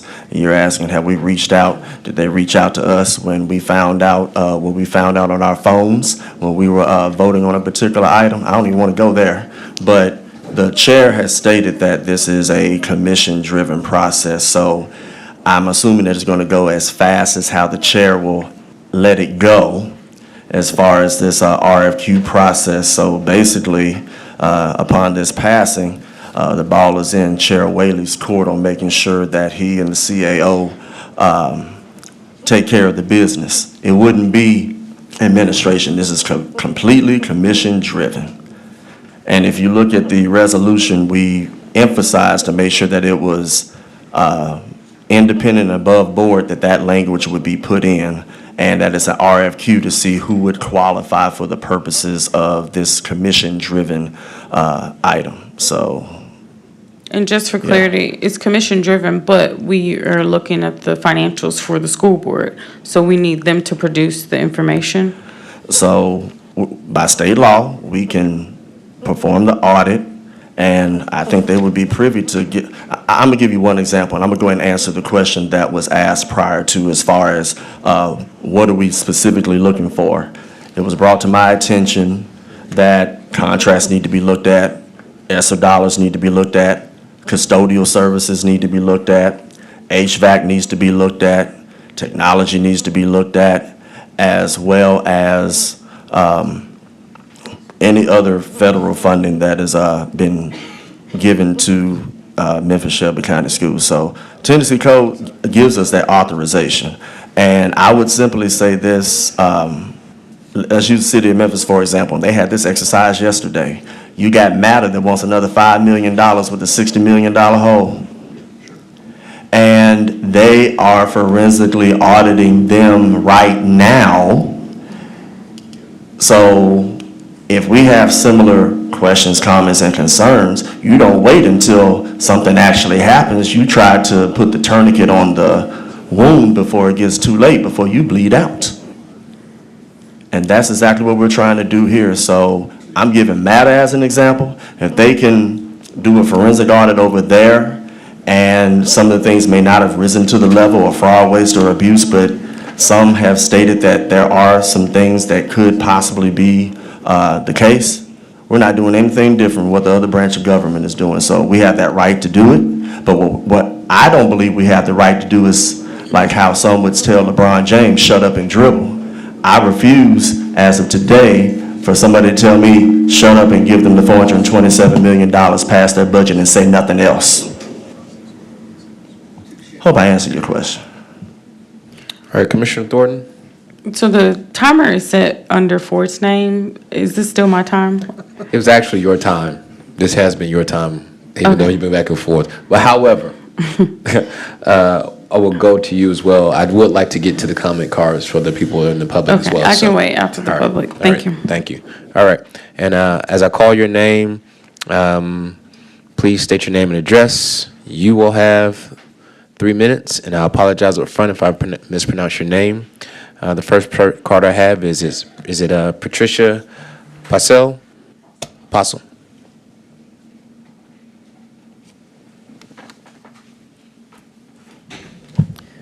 Patricia Postle, 581 Fern Meadow Cove, Cordova, Tennessee, 38018. Again, thank you all for listening to the citizens. We really do appreciate the time being given. On this forensic audit that is being requested, I have a couple of questions because in the language it doesn't really say. How long is the forensic audit? How far back are you going to go? Go ahead and make your comments, and we'll. Okay. Because your time is running. Okay. And the other thing is, will it include the URSA money from the feds going back to 2020? That's very important because I know personally, I asked school board members, how is that extra $1 billion with a B? How was that being spent? and I never could get a clear answer outside of changing the name to be less inclusive because it went from Shelby County to Memphis Shelby County. And then they did some promotional pictures and vanity types things. But outside of that, I could never get a clear answer as to how that $1 billion was spent. So I hope that that is included in this forensic audit. And that's all I have to say. So thank you. Thank you, thank you. Next person is Joe Kent. State your name and address. You have 3 minutes. Is there a timer so I can see? It's going to be behind, I don't know if you can see it in front of you now. I can't see that screen, but I'll keep you abreast of it if I need to. Where is it? Should be on the screen behind you, but if you don't see it, then I'll give you a little mark here. Okay, I think I'll have time. Joe Kent, 5111 Flamingo. I applaud any effort of this body to engage the work of public financial oversight, but where is the controller in state controller in Shelby County? Forensic audit is what the controller does. No help on matter where we have to spend our tax dollars, and now this here. And I see Patty Possible in the audience. The Republican controller is not doing his job. How about a call for the intentional negligent Republican controller to do your job? Here is the controller's staffing account in Tennessee. Davidson 441, Knox 46, Cookeville, Putnam 39, Murfreesboro, Rutherford 14, Greenville 8, and Shelby County 2. I really believe that the adequate staffing of the controller's office at 30 staffers and this body's using the leverage of their bully pulpit and financial oversight as supplemented by an adequately staffed controller's office would be sufficient MSCS intervention, while really being no intervention at all, but just getting what taxpayers are already owed. But I do salute this forensic audit. Next, I'm more for Memphis or MFM and the plan you adopted. First, commonly I market to my audience, which is really giving me credit to a majority black community in need. Hello, my work is about helping mostly black people.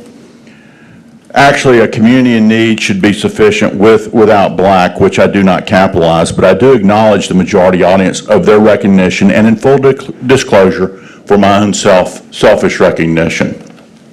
Now, MFM, the adopted MFM plan is entirely inefficiently written, dwelling on race to the point of being racist. The MFM plan mentions black 186 times, brown 84 times, and white in less than a positive light 103 times. Is MFM, for example, proposing to kick a poor little white girl to the curb? Seems that way to me. And then there's the MFM data hub that references mostly non-credible local data sources. Again, ONET, among other authoritative sources, is not mentioned. Even though I believe both MFM and Chamber were directly involved in the Fegan's termination, I know MFM is not going away and feel there is merit in some of what MFM is proposing. As contained in my recent blog, I do hold out hope for a successful public-private framework that ensures public transparency by answering public information requests, producing annual, audited, and currently monthly financials, opens their board meetings to the public, and is externally measured by its primary public funders in the county for education, workforce, and economic development. This is away from incestuous, really gross collaborative measurement with private sources or public-private self-management, which typically occurs through quarterly reports. And then again, just a note, this is aside from this, I did find a new $8 million ripoff here locally. All right, really thank easy. you. Just read the financials. You can just find them all over the place. Thanks. All right, thank you. Just a point of information, Mr. Kent, one, can you turn off your microphone when you leave? Two, can you go back through that list of things you mentioned, an annual audit, those points that you made? Yes. Just list them again. Well, it's just basically. No. Well, Can you read it from your paper? Do you have it? You listed off Yeah. annual audit, quarterly. Yeah, I mean, I can read them or I can tell you. It's really annual audit, which is typical commonly, like MRPP gets annually audited. But then we don't know, we're about a year behind where they're spending their money without current financials. So that needs to be part of it. The second thing that needs to be part of it is public external measurement. The other thing is opening their board meetings to the public and answering public information requests. Thank you. All of those things. Thank you. All right, thank you. Latasha Griggs.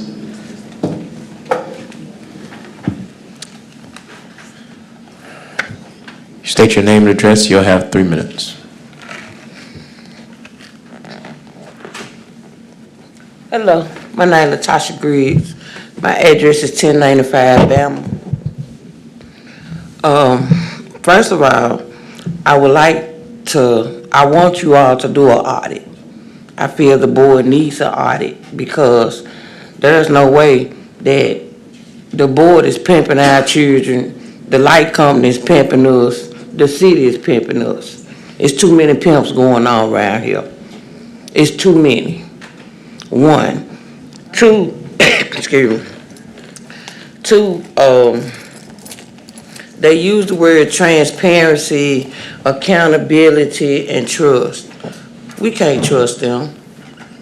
We cannot. I don't trust them. I don't trust the new superintendent, because who gives a contract to a school with 14 kids when we got schools that's falling in? Make that make sense over there. That just ain't making sense. And then another thing, you have them, they spend their money reckless. What about the children? I'm a product of Memphis City School. And every morning when the school bell rung, the song come on and say, I believe the children are our future. Teach them well and let them lead the way. So I come up in an area where that was our motto. They believed in us, they taught us well, and they let them lead the way. These people now is creating a pipeline to jail for our children. Because what they're doing, they taking money, lining their pockets. Our kids don't want to go to school because it's too much turmoil where? At the board. We want this audit because there's no way that George Ray got $770 million and wasn't now a kid in school. Now, not one, not during COVID. Where's that money? Show me where that money at. Now you got these people sitting up here, everybody got contracts. Everybody. Then we got this Oreo cookie sitting over here want to do a news thing talking about we don't need this audit. Yes, we do. Because that's our money. The taxpayers, that's our money. We put them up there. They just spending our money reckless. That's our money. That's money, your money, my money, that's our money. And we deserve to know where our money is going. We deserve to know where our money is being spent. That money is for our children. Every time our kid go sit in them chairs, that's $20,000 per kid. So what if we take our kids out of school? Then who gonna get paid? All right. You welcome.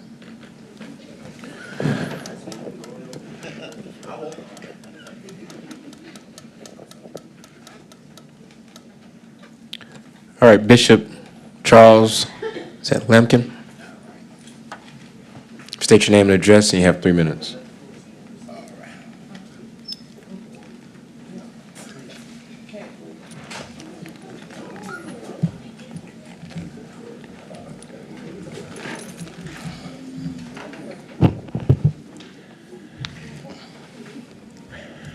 Good morning.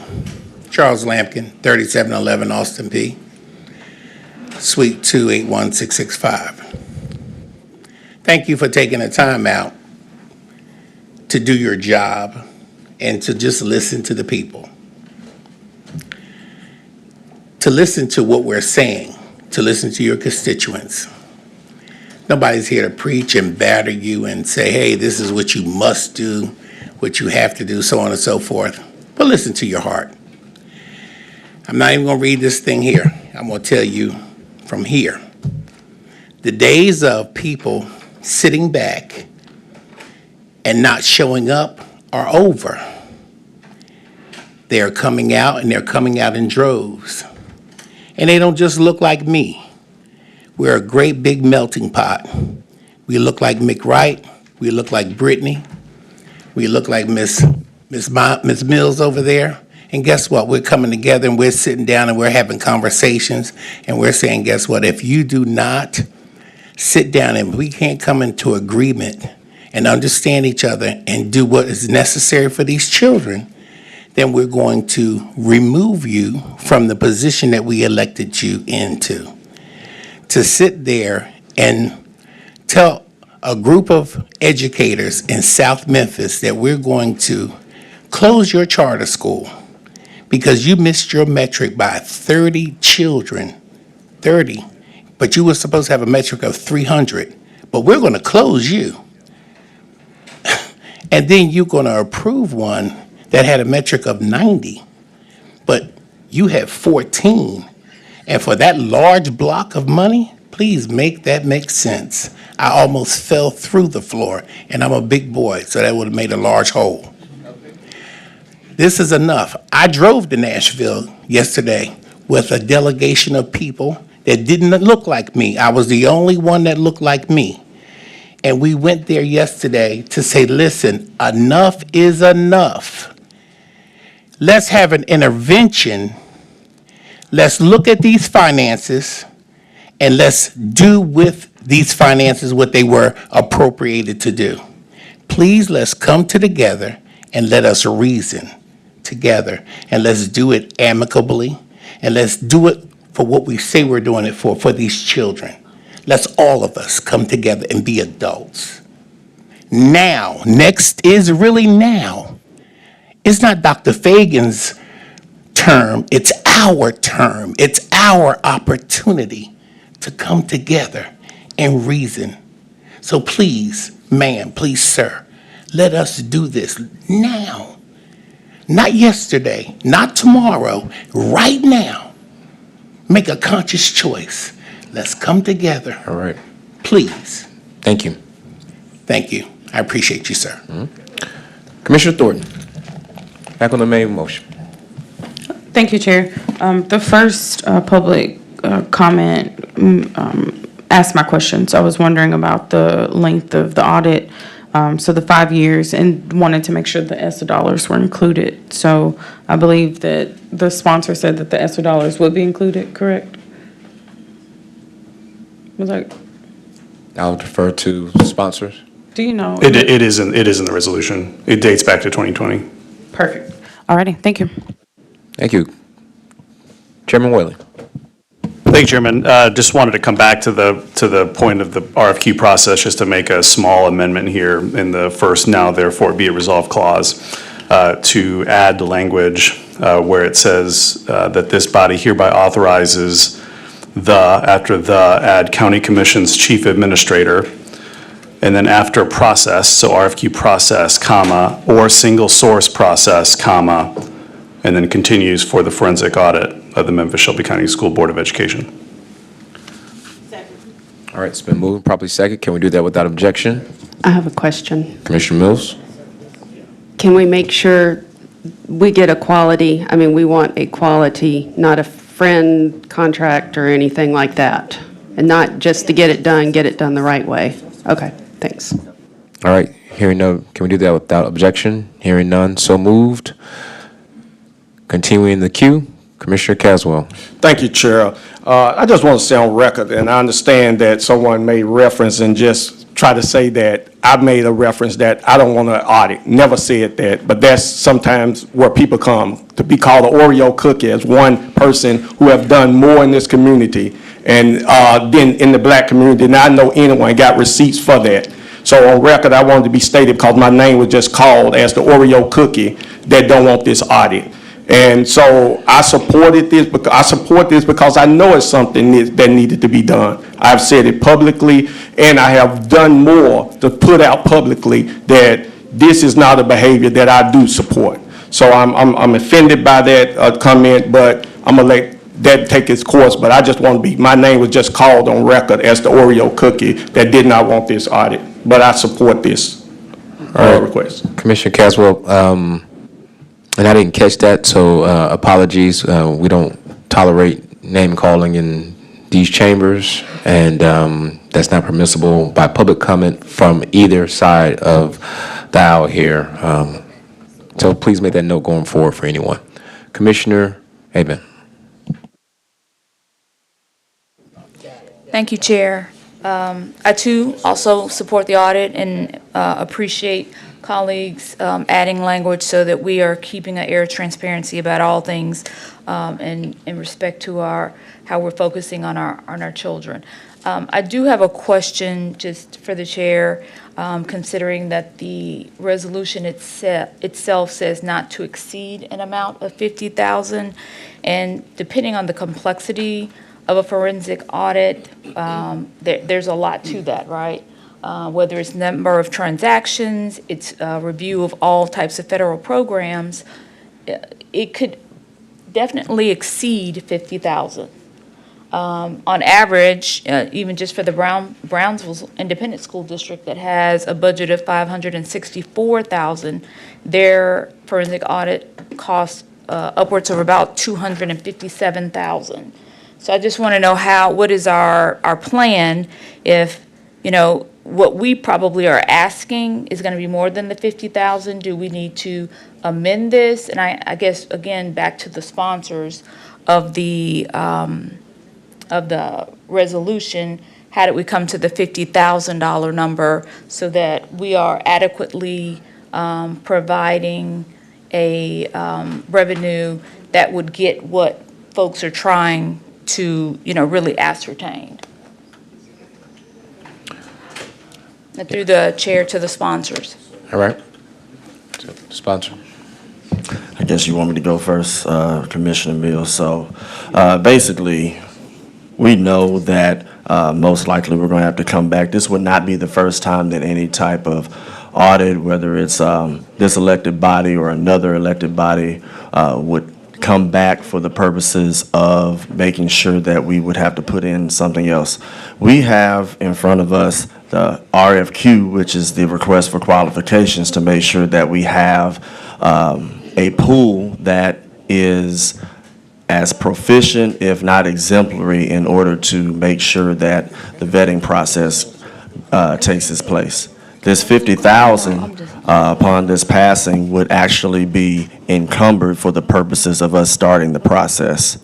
If we are serious about this audit and the dollar amount increases, there have been several instances where we have come back to amend any type of contract or whatever the case may be in order to amend that number. I do not want a $50,000 number to stop an entire process for the purposes of this starting with the chair and the CAO in order to get the RFQ started. Okay, thank you, Chair. Thank you. Just as my time is about to run out, definitely am not asking to stop any process. Again, I'll be voting in favor of this item. If I could just have maybe about 40 seconds back of my time. Commissioner Avon. Thank you. Not trying to impede in any way. Don't want that to be the headline that I am asking that the $50,000 limit would stop what we're trying to accomplish. It was really a question around process and how sponsors of this resolution came to that number. Just was it arbitrary or even for the RFQ process? So we'll be supporting this resolution as it is important for all of us to have transparency in any of our processes, but just wanted to find out really from the sponsors themselves how this came about and the number that was put in the resolution. Because we do try to be accurate, right? We want to be able to usually estimate what costs would be before we put in a resolution, rather than having to come back and amend resolutions at a later time. Thank you. All right, thank you. Commissioner Mills? Thank you. I wanted to say I've got a letter going out to the comptroller today. I wrote it. Rhonda's polishing it up and putting it on the my commission letterhead to go up there. And that's for guidance as we get deeper into this. This is just a start. I met with Watkins Uberall for this process to find out, and this is just a start. It's not going to be the whole 50,000. To your point, doesn't get us the whole thing. But I want to thank the community that came out and spoke today. You're heard, and I love the unity. I hope there is a big shift here, that we're going to put the right people in the right places to actually help the people of Shelby County and Memphis and the suburbs all around. And I just want to say, for me to move, I can't move forward. I know it's been said, move forward, get over it. I can't get over it. I can't unsee what I saw. That's just not happening. And then to hear first words being a lie, surprised, and then the next words being don't play with me, like, how do you have confidence in that? How? You just don't. You go from a class act that was doing what everybody saw that needed to be done, upset the apple cart tremendously, got fired, and so now we've got to look into this. There's no way to ignore it. I've said before, the legislative body kind of hasn't really been a legislative body. We got to do that, and this is part of doing that and being a legislative body. So I, of course, support this, being one of the sponsors, and this is how we move forward, starting right here with the audit. Thank you. All right, thanks. Commissioner Ford. My last question and my last comment. So when will we have the language on that be it further resolved? I did not want to ask for it to be reduced to writing to slow down our process, but will we have that before Monday, and will it be in the system for the purposes of that last be it further resolved, the amendment that was made? Would you like me to read it to the record? That would be great. I think the people that are listening here would like to hear it. So can we get that be it further resolved read in the record?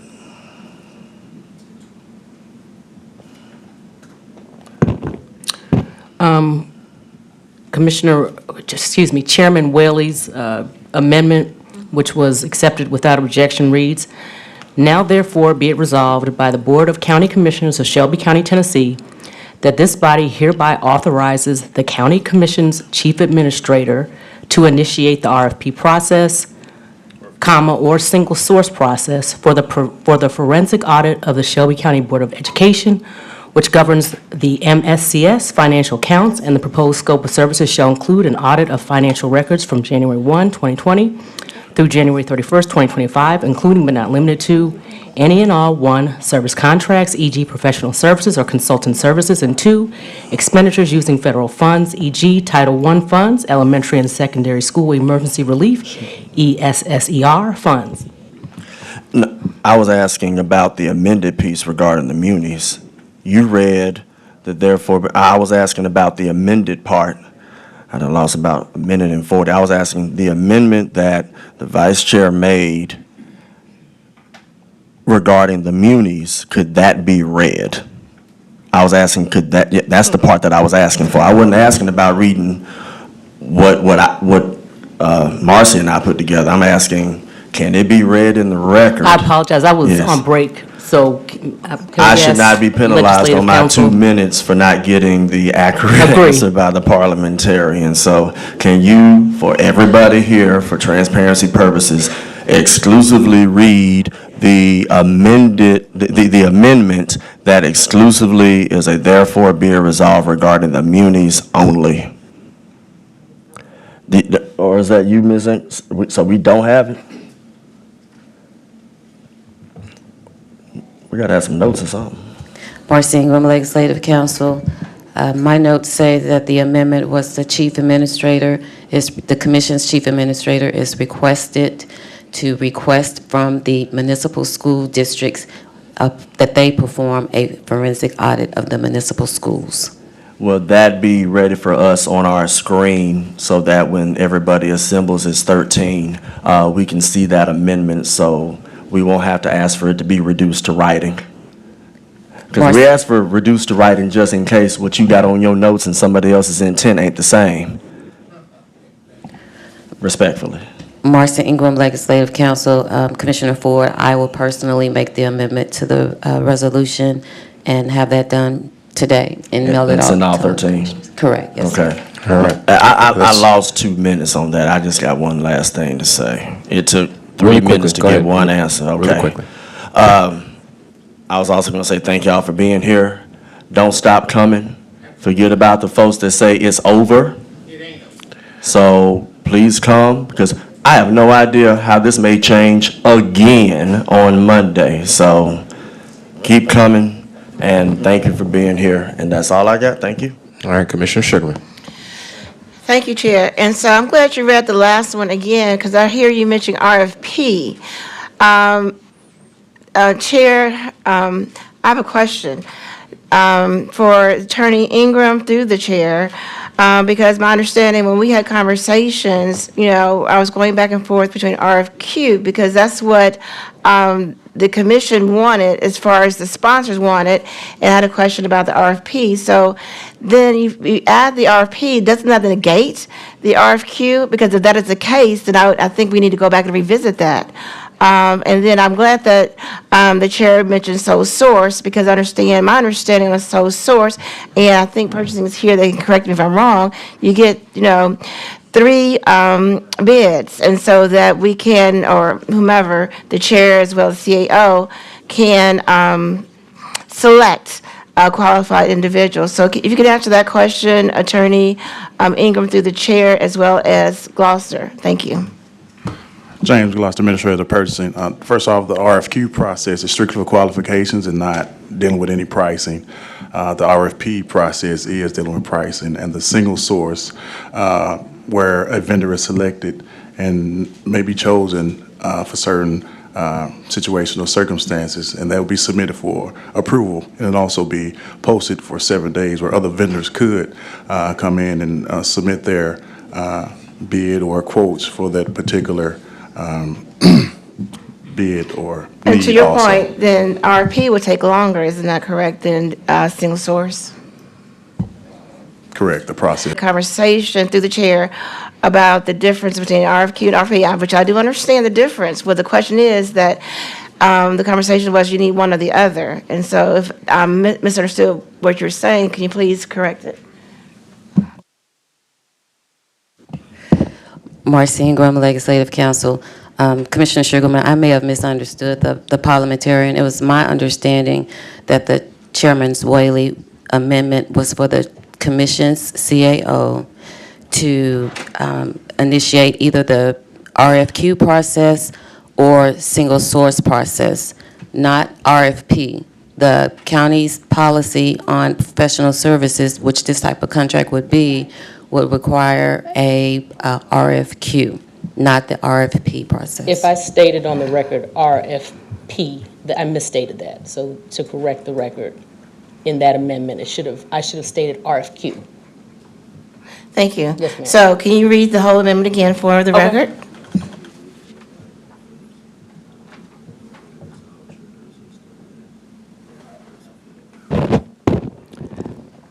Now therefore be it resolved by the Board of County Commissioners of Shelby County, Tennessee, that this body hereby authorizes the County Commission's Chief Administrator to initiate the RFQ process for the forensic audit, or single source process, for the forensic audit of the Shelby County Board of Education, which governs the MSCS financial accounts, and the proposed scope of services shall include an audit of financial records from January 1, 2020 through January 31st, 2025, including but not limited to any and all, 1, service contracts, e.g. professional services or consultant services, and 2, expenditures using federal funds, e.g. Title I funds, elementary and secondary school emergency relief, ESSER funds. Thank you.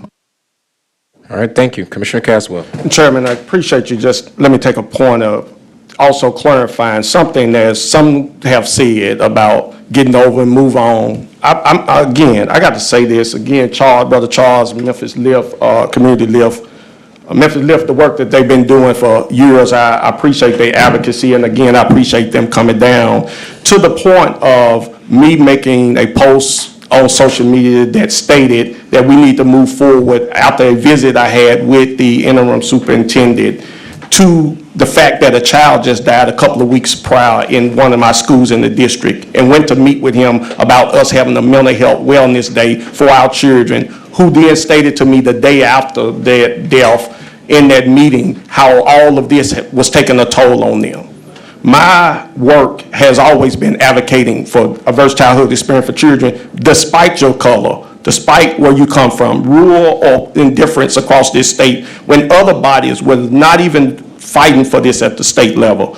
So I'm saying, as I look at where we are, our children, our community are hurting. I believe we can chew gum and walk at the same time and getting these issues fixed. I'm for addressing this issue, while at the same time making sure that our children understand that we care enough about them to continue to fight however we have to, with whoever we have to in that case. And I have done this across the state, whether with Rotary Club, other partners, to make sure that our children have what they need. I wanted that on record because evidently someone want to take pieces of something they saw I said as if my intentions was something indifferent. So thank you, Chair, for that moment. And again, I support this item. All right, thank you. Seeing no other commissioners in the queue, let's take this item to a vote.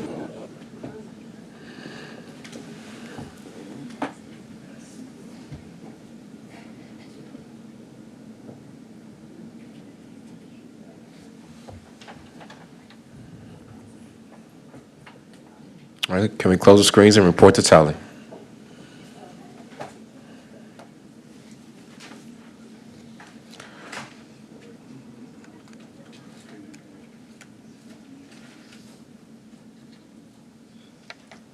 While we're waiting on the tally, I'd like to recognize, I saw we had a couple clerks here as well, Clerk Jones, and thought I saw Clerk Sawyer, maybe she stepped out for a second.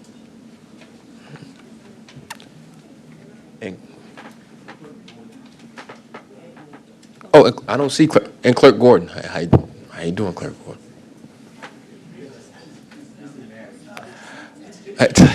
See, you behind the wall and you behind who? So that's what happens when you start acknowledging folks. We have aye votes from Commissioners Caswell, Sugarman, Mills, Ford, Wright, Thornton, Lowry, Avant, and Chairman Whaley. We have 9 aye votes. I think the item goes down to positive recommendation. Also to IT, I don't think the screens are working where people can see our votes and things of that nature, or the timer. So a little help there would be appreciated. All right, that now concludes committee number 1.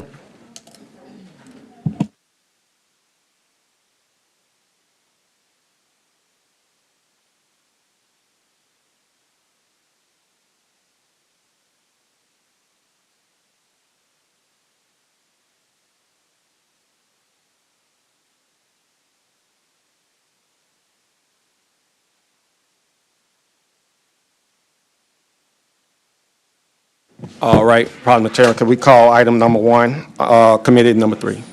Hospital and health,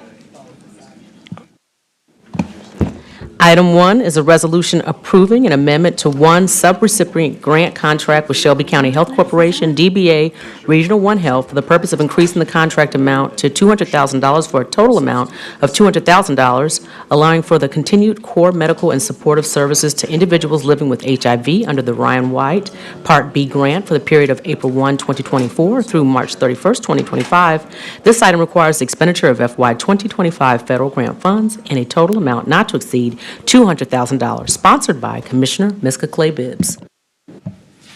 Good afternoon, Commissioners. Lori Brooks, Okay, this item was moved by Commissioner Thornton, second by Commissioner Mills. Go ahead, Director. Good afternoon, Commissioners. Lori Brooks, Clinical Health Administrator, Health Services, 814 Jefferson. This resolution is to increase the contract for Ryan White Part B for Regional One Health from $173,000 to $200,000 for core medical services, emergency financial services, as well as food services. This will ensure that we have continued funding for Regional One Health for the period of April 1, 2024 through March 31st, 2025.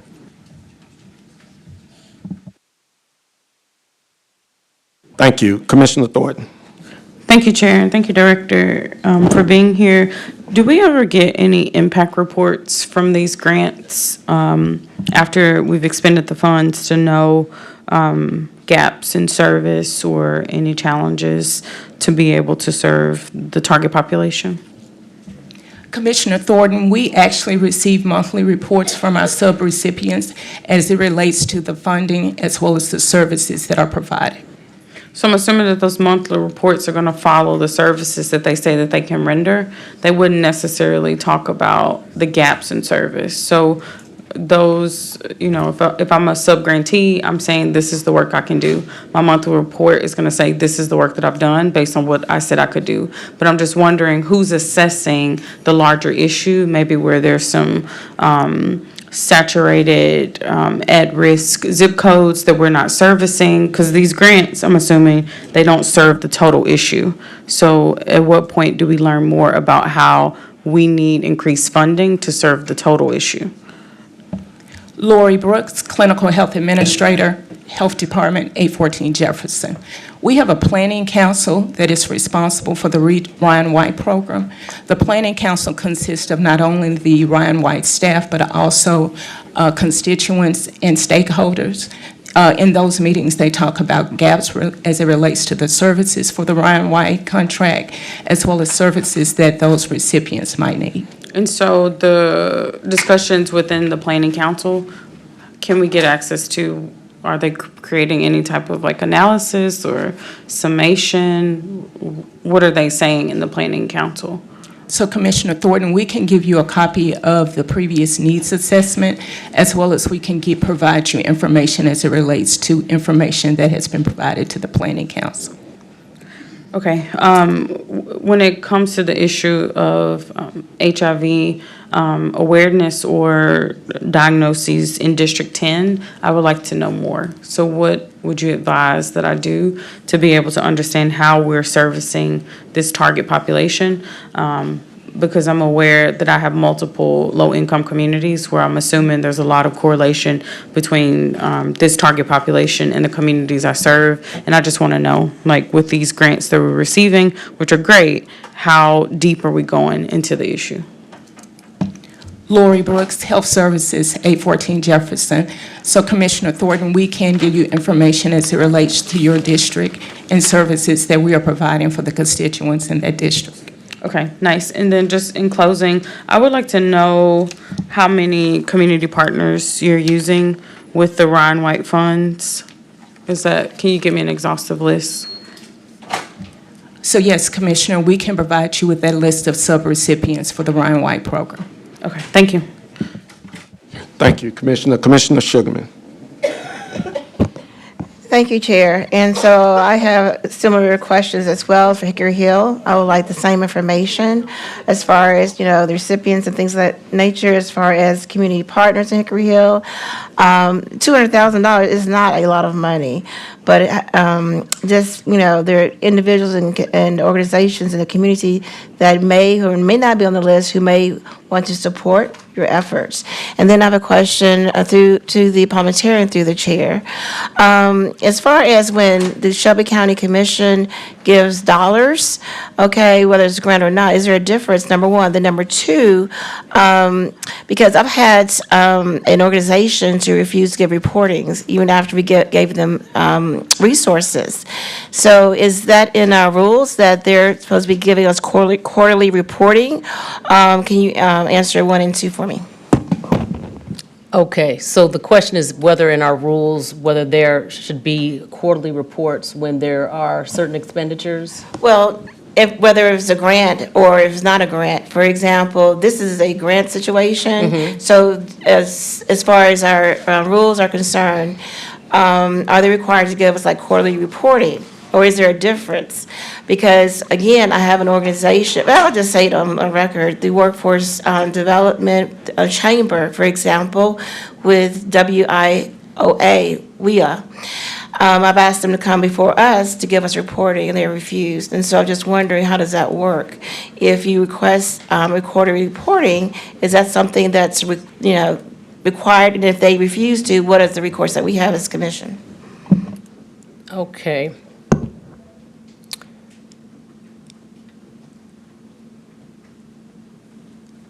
Just give me one moment. So rule, I believe 6, yes, 6.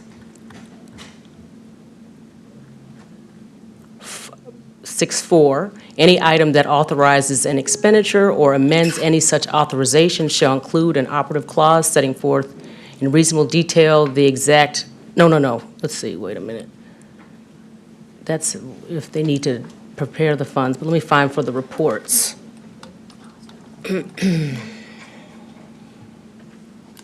If you want to take up any other item while I find that, let's see. Whenever execution, okay, whenever execution or implementation of the authorized action by the administration or contractor or other entity will span a time period exceeding 6 months, such items shall include an operative clause requiring written quarterly updates or other periodic reports to be provided to the commission, setting forth whether benchmarks for implementation have been timely achieved and informing the commission of its current status and projected completion date, including expenditures to date. But it doesn't make a distinction as to whether it's grant funds or otherwise. Thank you so much. Yes, ma'am. All right, seeing no additionals in the queue, let's take this item to vote.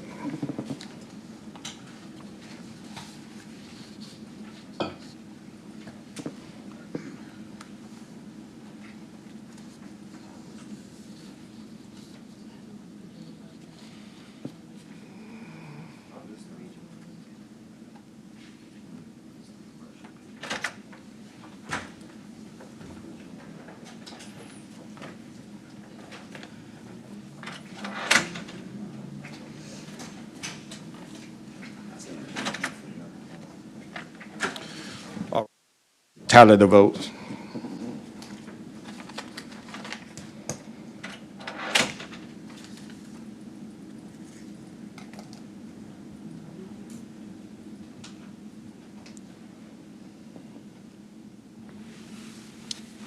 We have aye votes from Commissioners Caswell, Sugarman, Mills, Ford, and Thornton. We have 5 aye votes. This item goes down with a favorable recommendation. Thank you all. We have a add-on for this committee.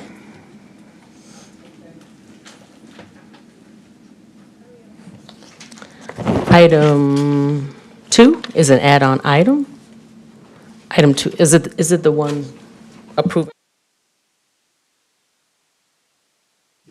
Item 2 is an add-on item. Item 2 is a resolution approving a contract to purchase property located at 455 Union Avenue, Memphis, Tennessee, 38104 from AREIT Partners, 455 Union Avenue, LLC, in the amount of $1,500,000 plus reasonable closing costs and appropriating said funds. This item requires the expenditure of fiscal year 2025 capital improvement funds in an amount not to exceed $1,700,000, sponsored by Chairman Michael Whaley. All right, we have this item is moved by Commissioner Sugarman, second by myself. We got Commissioner Thornton in the queue. Commissioner, did you want? Okay. We're going to start with, Chairman, did you have some? Well, yeah, thanks, Chairman Caswell. These are the remaining parcels from the property agreement that we discussed at last Monday's meeting. So, I think they mentioned at the time they were working to get these done. It was my preference to try to get these done as soon as possible rather than do additional add-ons on Monday. So I was hopeful that we can at least have time to have this before us and ask any questions we needed to. So that's why I'm bringing them for consideration today.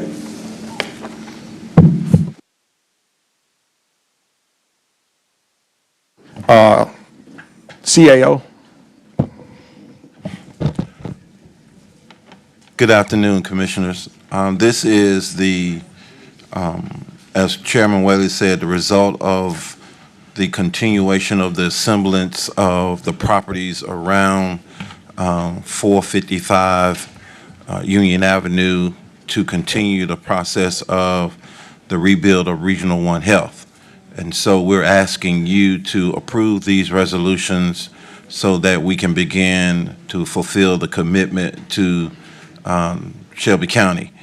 These properties all come under the budget that was approved by you in our CIP budget for fiscal year 25, and they are all within budget of the allocated amounts of $30 $30 million. We ask for approval. All right, Commissioner Turner, Commissioner Ford, did you want them to speak? Okay, Commissioner Ford, you out. Commissioner Mills. Thank you. Is this the last bit of property to be purchased for this, or are there more? Commissioner Mills, Van Turner, there is a small parcel that is still there that is owned by a nightclub. And so that's the remaining. Okay, so one more coming after these three. Okay. Yes, ma'am. My next question, the property that the Regional One sits on now, this is way far out, but is that going to be rebuilt, use something else, sold? What's the plan for that after the new one's built? Harold Collins, Chief Administrative Officer, Commissioner, like you mentioned, it's way far down the line. The administration has not gotten to a point where we're thinking about that as of yet. We know that it will take at least 6 years to fulfill the rebuild, and so by that time, of course, hopefully we'll have an answer for you, but as of today, we don't have any idea. I was just looking at the finances, if it were to be sold and used for the new or something like that. Those are, funding. all those kinds of things will be on the table, yes, ma'am. Okay, thank you. Thank you, Commissioner Ford. All right, so Commissioner Mills opened the door. So the item that we got, and this is for Chair Emeritus Turner. Is there any other properties that Regional One is looking at for the purposes of this $30 million drawdown? Because in our conversation, we stated that it was imperative that we are able to show receipts for the purposes of getting all of that done, because what I don't want to see is this body use Regional One as a possibility of finding funds when, well, you were there when it all happened. So if there's going to be a dollar amount that's going to be put in, I don't want there being any excuses by anybody saying, well, they haven't gotten to this particular point, so why don't we go do this? So I see two other add-ons as well. So is there any other property that Regional One has interest? Well, Van Turner, Regional One. You don't have to get the address and other, I mean, yeah, Right. yeah. So, just like what I advised Commissioner Mills, there is a small parcel that's owned by a nightclub. And so we're in communication with them, Commissioner Ford, and their city-owned property known as 555 Beale. And that's something that I believe Regional One is discussing with they're discussing that parcel of property with the city of Memphis. But otherwise, this should be what's all before you. Outside of the nightclub and the 555 bill, that's all that we have on the table right now, and all this comes still under budget for what y'all have given us in this fiscal year. I know where 555 Bill is because every month I teach financial literacy to reentry folks regarding credit and other things. So that's interesting. I would need to ask the other side, where are we going to continue the reentry processes over there? So if that is an area where, that is a consideration of Regional One, hopefully there is a quick and non-disruptive displacement of those groups. Because the last thing I would want is all the resources for them to get a certificate so they can go back and be positive contributors to society to not be in place. But I will make those calls and conversations myself. And I'm assuming this first one that we have is that commercial appeal building? No, Commissioner, the commercial appeal was the last one. The commercial appeal building, you've already looked at that one. Oh, y'all did that while I was gone? Yes, sir. Good, because I wasn't going to support you all just giving money to the commercial appeal, so I'm glad I was out of town when that happened, so, yeah. So, that's out of the way, good. So Yes, sir. I support anything else that I need to support regarding what you all have brought forth, so thank you. Thank you, Commissioner. All right, seeing no others in the queue, let's take this item to vote. I'm sorry, Commissioner Thornton. Thank you, Chair. So I have a couple of different questions. Just a clarifying question, why is this coming through committee and not the previous slate of contracts that we approved?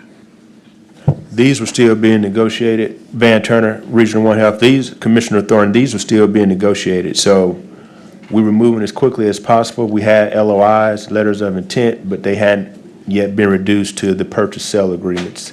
So that's why they were not ready at the last meeting. But we worked as efficiently and as quickly as possible to get these before you. So that's what you see now. So my question is more so because I was frustrated, Commissioner Turner, with our text exchange same day, asking if I had the packets on the commission meeting day and given the information just 5 minutes before the discussion. So it would have been best for the previous discussion to come to the committee. So I would just like to know, just for public record, why is a $24 million approval going rushed order through commission, and here we have less than 3,000 coming properly through committee?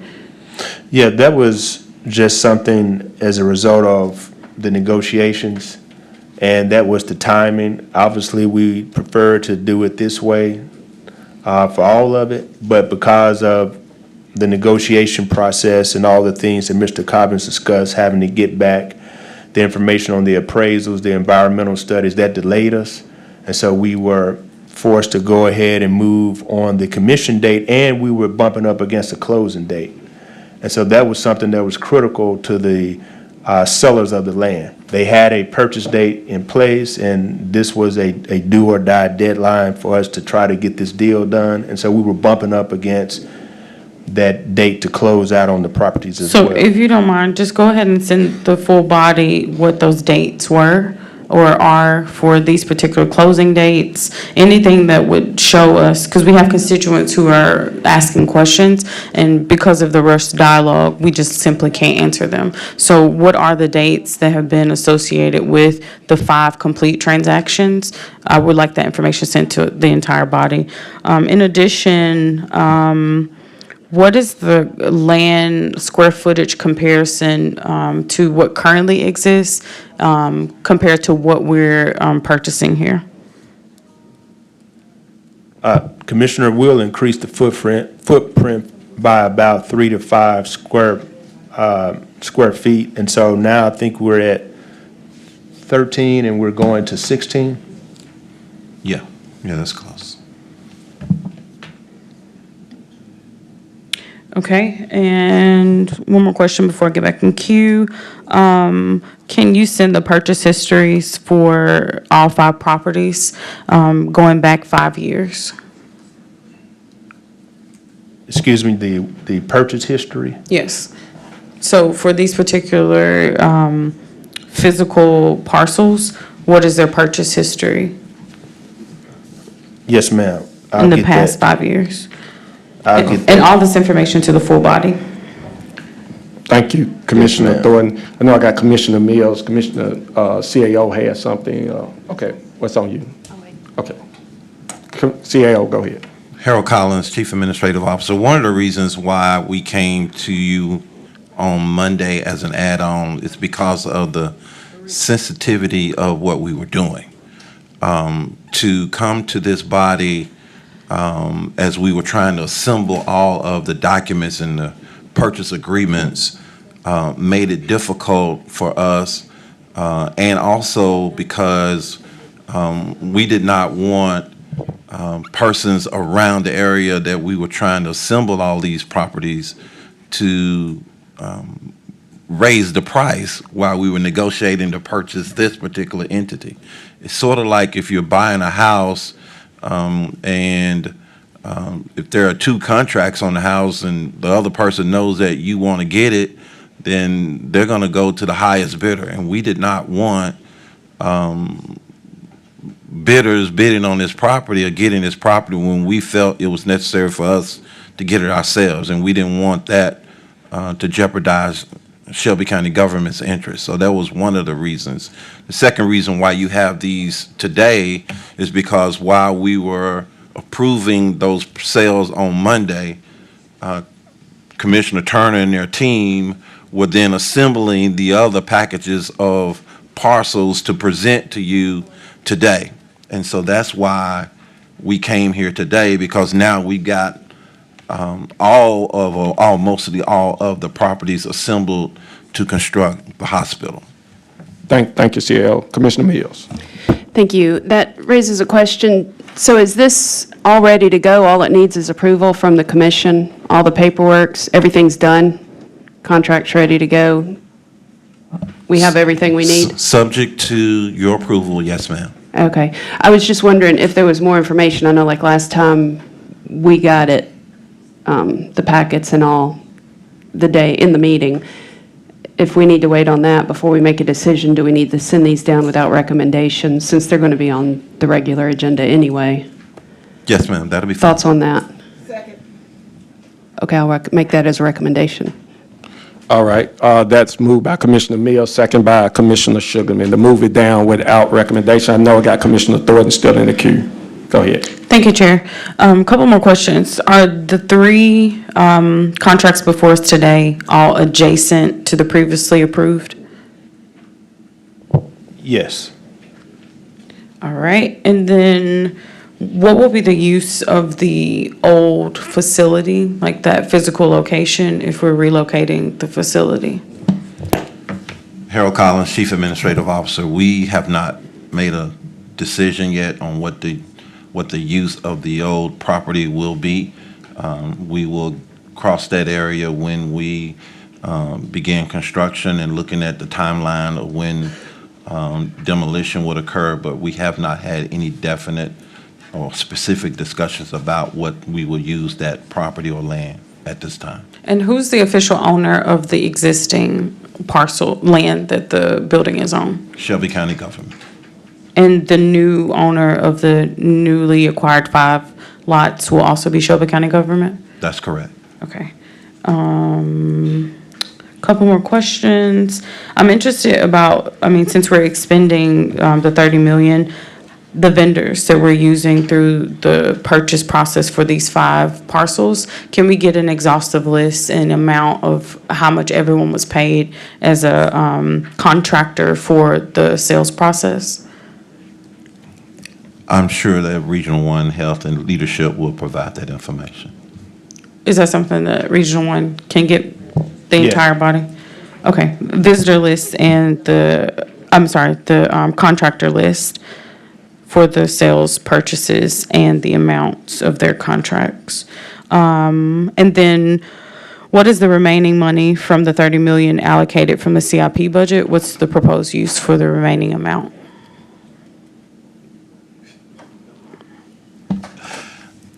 Harold Collins, Chief Administrative Officer.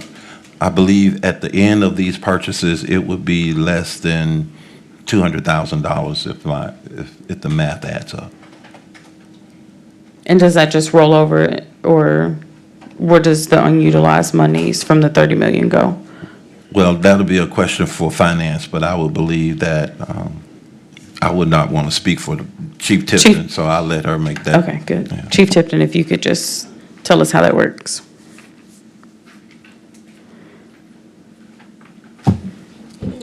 Audrey Tipton, Director of Administration and Finance, that would be carried forward. Okay, and then Director Turner, if you could just resend that blurry PowerPoint. I think I made that request. If you've already sent it, disregard, but one of your previous committee presentations, the information in it was blurry, and I would actually like to analyze what was in the PowerPoint. Thank you. Okay. All right, let's take this item to vote. I'm sorry, okay, yeah, we send it down without recommendation. And if we will, parliamentarian, also CAO and Brother Turner, we're going to also ask to read 3 and 4 into the record to send those down as well. And do you all have anything to add to that? No, sir. All right. Yes, without objection. I have one question. Yes, sir. Okay. Before the parliamentarian reads the other 2 add-ons, to the attorney who's talking to somebody through the chair. That third item regarding the Chittum Family Limited Partnership, doesn't the county commission or at minimum the chair have some type of something that's connected to the trust where they receive a small benefit if you're the chair or something like that? Is it the Chittum Trust? There's like it's a minuscule amount, but I just want to make sure that there's no conflict because it's got the chair's name on it, and I remember that there is something. Like every chair, they get like a little small something. I think the Chittum Trust is the one that finances it.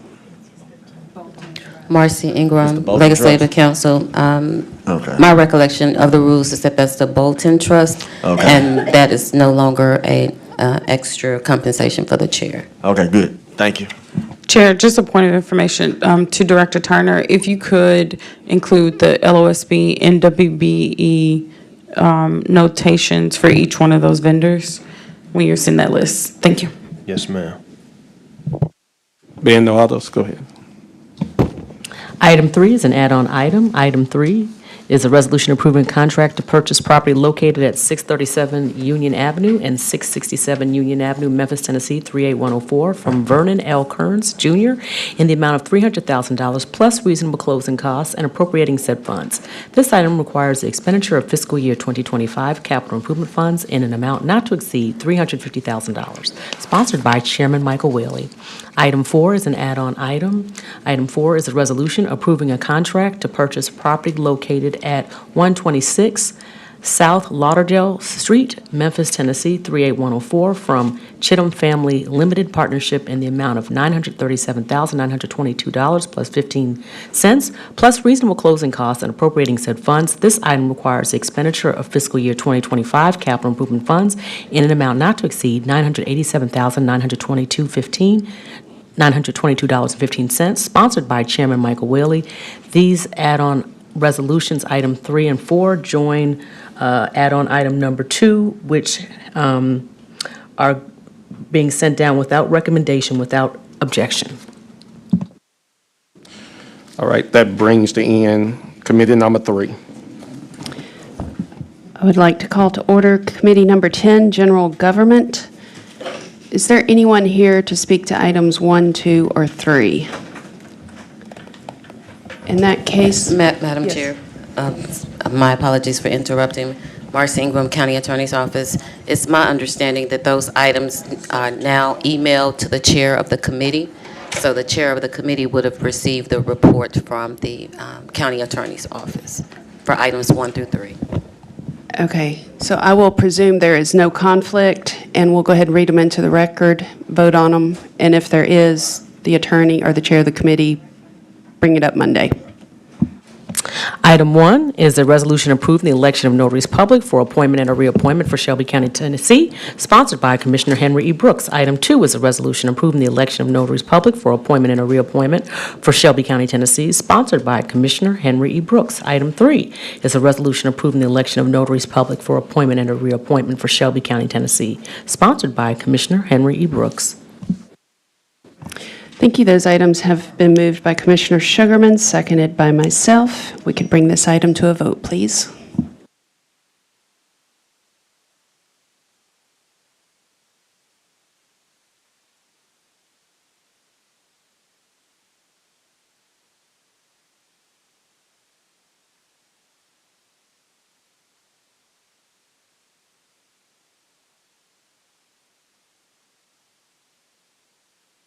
If we could tally the votes.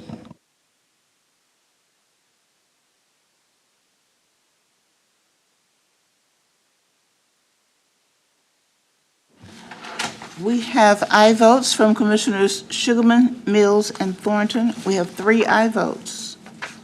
Thank you. Those items will come to us Monday with a favorable recommendation. Parliamentarian, would you please read item number 4?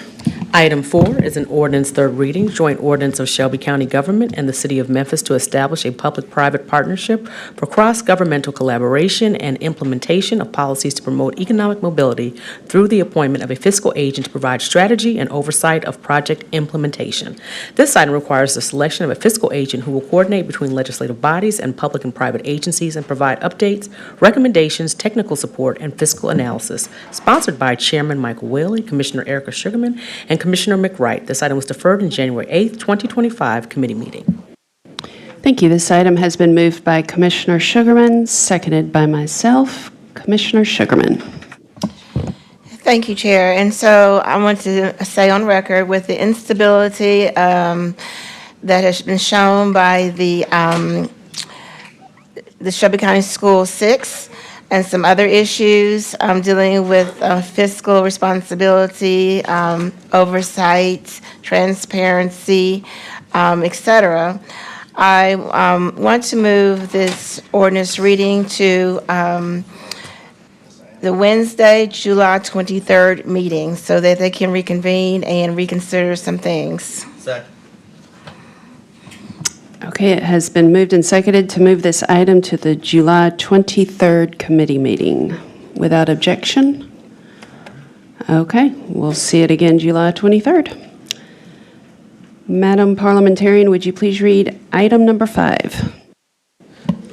Item 5 is a resolution amending fiscal year 2024 through 2025 compensation policy sponsored by Commissioner Chairman Michael Whaley. This item was deferred in January 22nd, 2025 committee meeting. This item does not meet requirements of the permanent rules, so once it's properly before us, I ask the committee chair to entertain a motion to suspend the appropriate rule.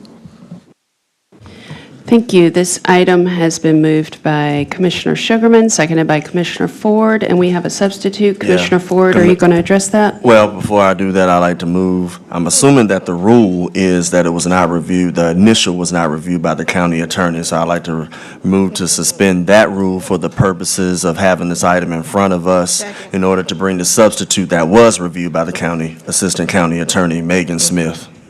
Okay, that was seconded without objection. Okay, rules are suspended. Yeah. I don't think the caption, I like to go and move the substitute accordingly. I don't think the caption has changed. Okay, just a point of information, we have 2 substitutes that have been given to us. Which one is the proper one? You know what? I am going to go with the one that says reviewed by Megan Smith because this one is not in order. Okay. So it should say substitute 5, reviewed by Megan Smith, and that would be the only one that's in order. And I don't think the caption has changed. The caption has changed. We'll ask the mover of the substitute to describe. There are some substantive, substantial changes in the body of the resolution, so please. Okay, so, Chair, for that particular reason, yeah, I move the substitute. I think did Sugarman second it? Did you second it? Yes. Okay. Sugarman, no objection. So, Commissioner Ford? We got 3 people in the well, so I guess they can talk first. I can speak after. What do you want me to do? Will you please describe what's before us in the substitute, what has changed from the original? This is not my item. Okay. This is Chair Whaley's item. Oh. Can any of the speakers speak to the changes? Okay, if you'll give your name and title, and one of you address this item, please, and the changes. Good afternoon, Commissioners. Tammy Sawyer, General Sessions Court Clerk. So the changes here come about after the electeds named in the prepared by section met with Administrator Director Gerald Thornton, as well as the union body for the MOU, and we met before the Civil Service Compensation Committee. And so the items here are all agreed upon after deliberation. And so we go into the amended language, which is outlined in section G. I believe that's the second to last page, where all of the agreed upon items between the union representatives, the administration, the elected officials, as well as the Civil Service Merit Board. Previously, the resolution that was before you had not been reviewed by the Civil Service Merit Board, and so we line itemed through all of the items that were requested by the electeds, and we went through each of them to ensure that we were either in agreement or that we came to an agreement with the union representatives and the administration represented by Director Gerald Thornton, Administrator Esquire. Juvenile Court Clerk Janine Gordon, I did provide a red line and a clean copy so that you all would be able to see what we literally went through line by line with the Civil Service Merit Board and, of course, Director Thornton, and we're all able to agree on.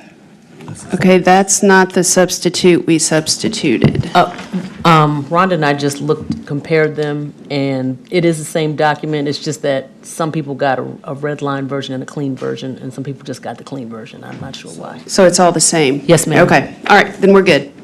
Anything else, Madam? Okay. Mr. Thornton? Okay, we'll go to the commissioners in the queue. Commissioner Ford.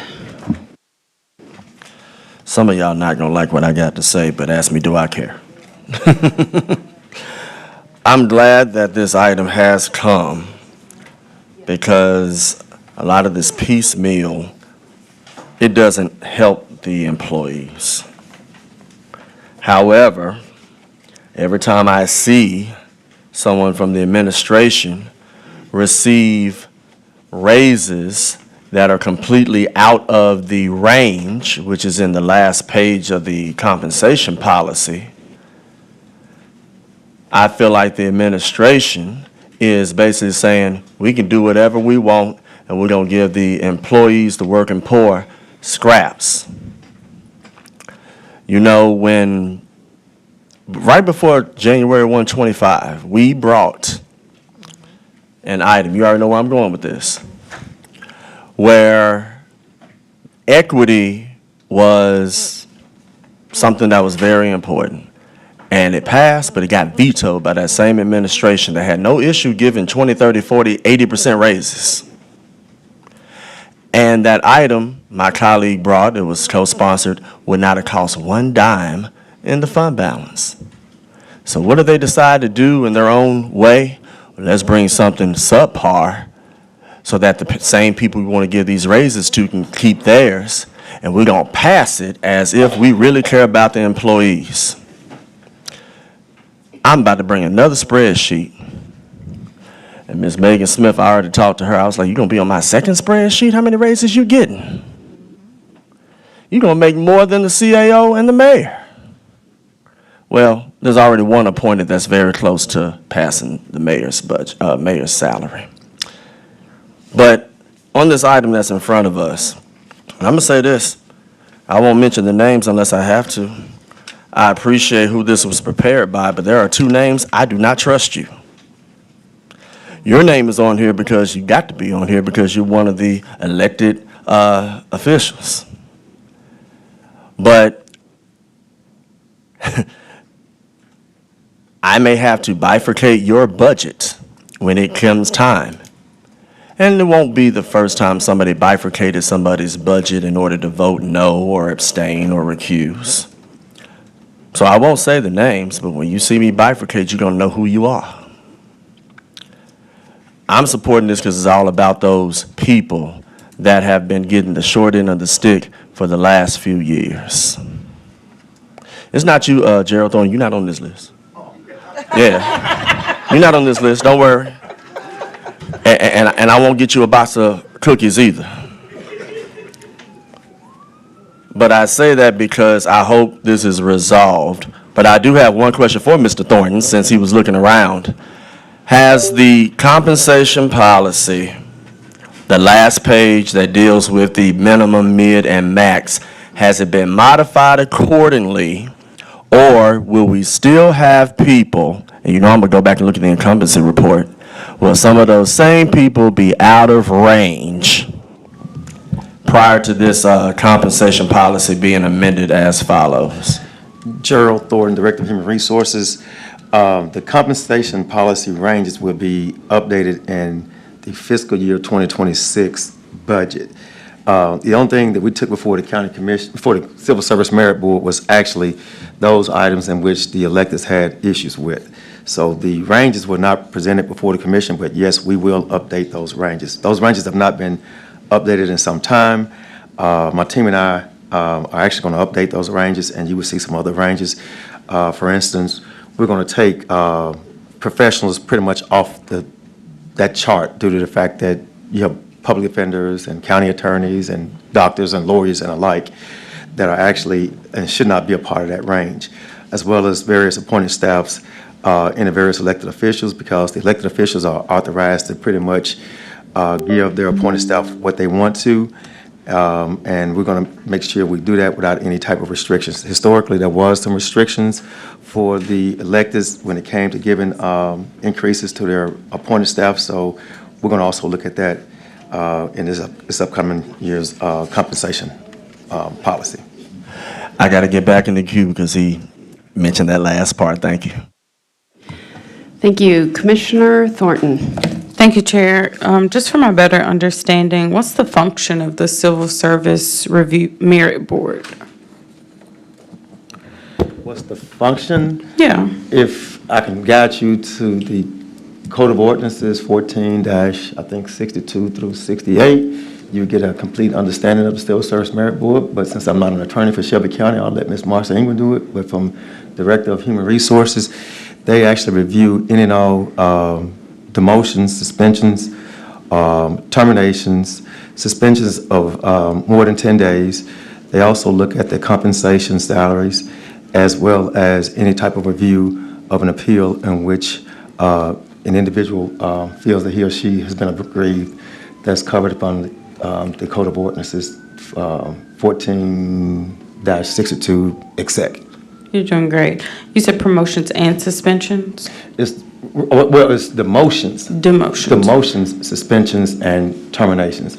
And it's any suspension, technically it's 11 days or more. If you're suspended for 11 days or more, that's when you go before Civil Service Merit Board. And I heard clerks, sorry, you said that they hadn't been a part of the process before when it came to our compensation policy?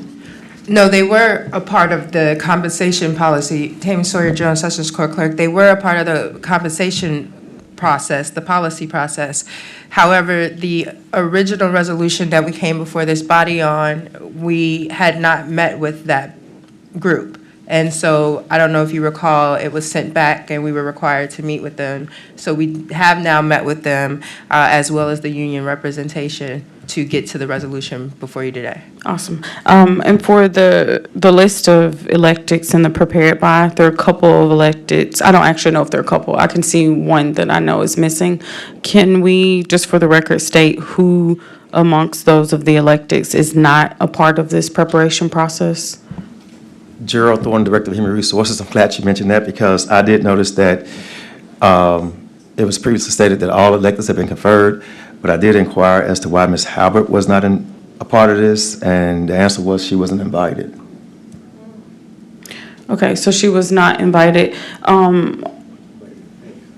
But it does affect her office, though. It doesn't impact? It does. Yeah, it does. Yeah, it does impact her office. So, you know, we see these headlines and oftentimes a lack of invitation can be used. So I just think it's the basic thing that we can do is just to invite someone, whether an elected chooses to be a part of it or not. So is that how do we rectify this invitation process? So to include an invitation to Clerk Halbert, is that something that we can do?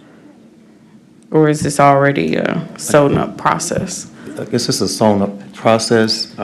This compensation policy applies to all county employees, not just the electeds. It applies to the administration as well. So although she may not have been invited to the big dance, but the changes does apply to Clerk Halbert.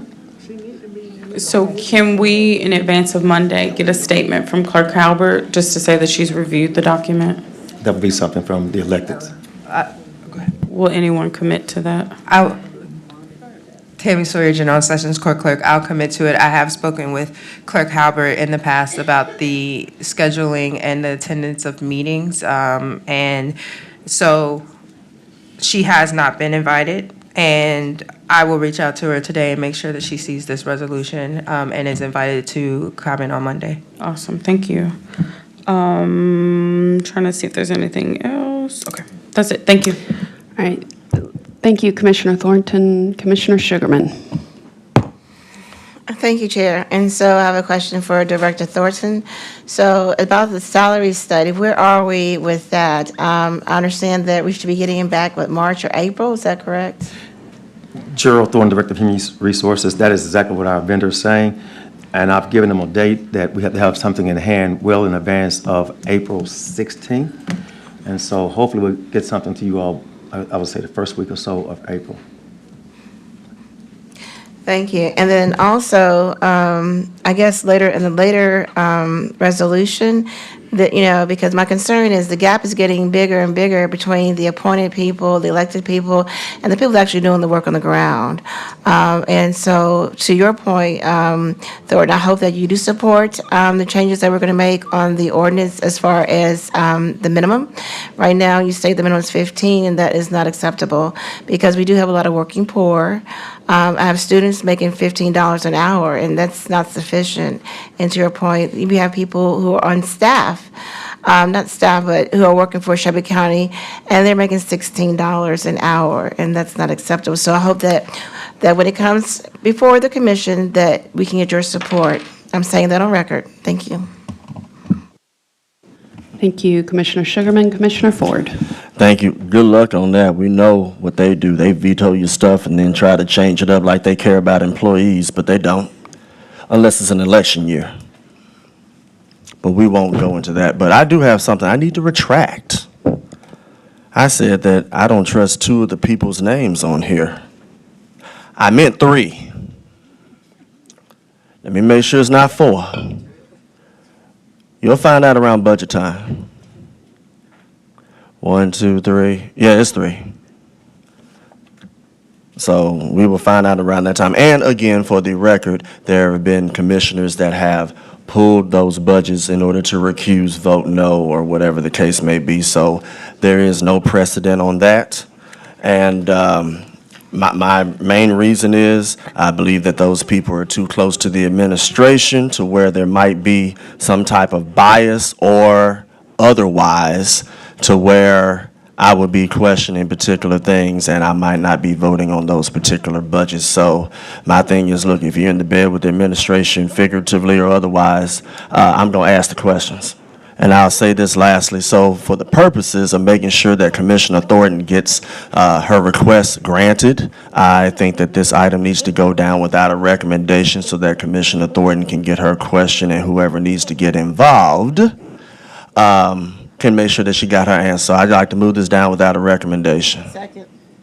Okay, it's been moved to send down without recommendation, seconded by Commissioner Sugarman.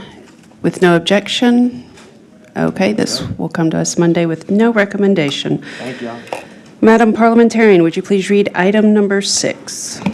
Item 6 is a resolution to address deficiencies in the county's annual budget report submitted to the state comptroller and requesting that procedures be put in place to ensure compliance with future budget reports required by Tennessee law, including statutory obligations and the Shelby County Charter. Sponsored by Commissioner Erica Sugarman, this item was deferred in January 22nd, 2025 committee meeting.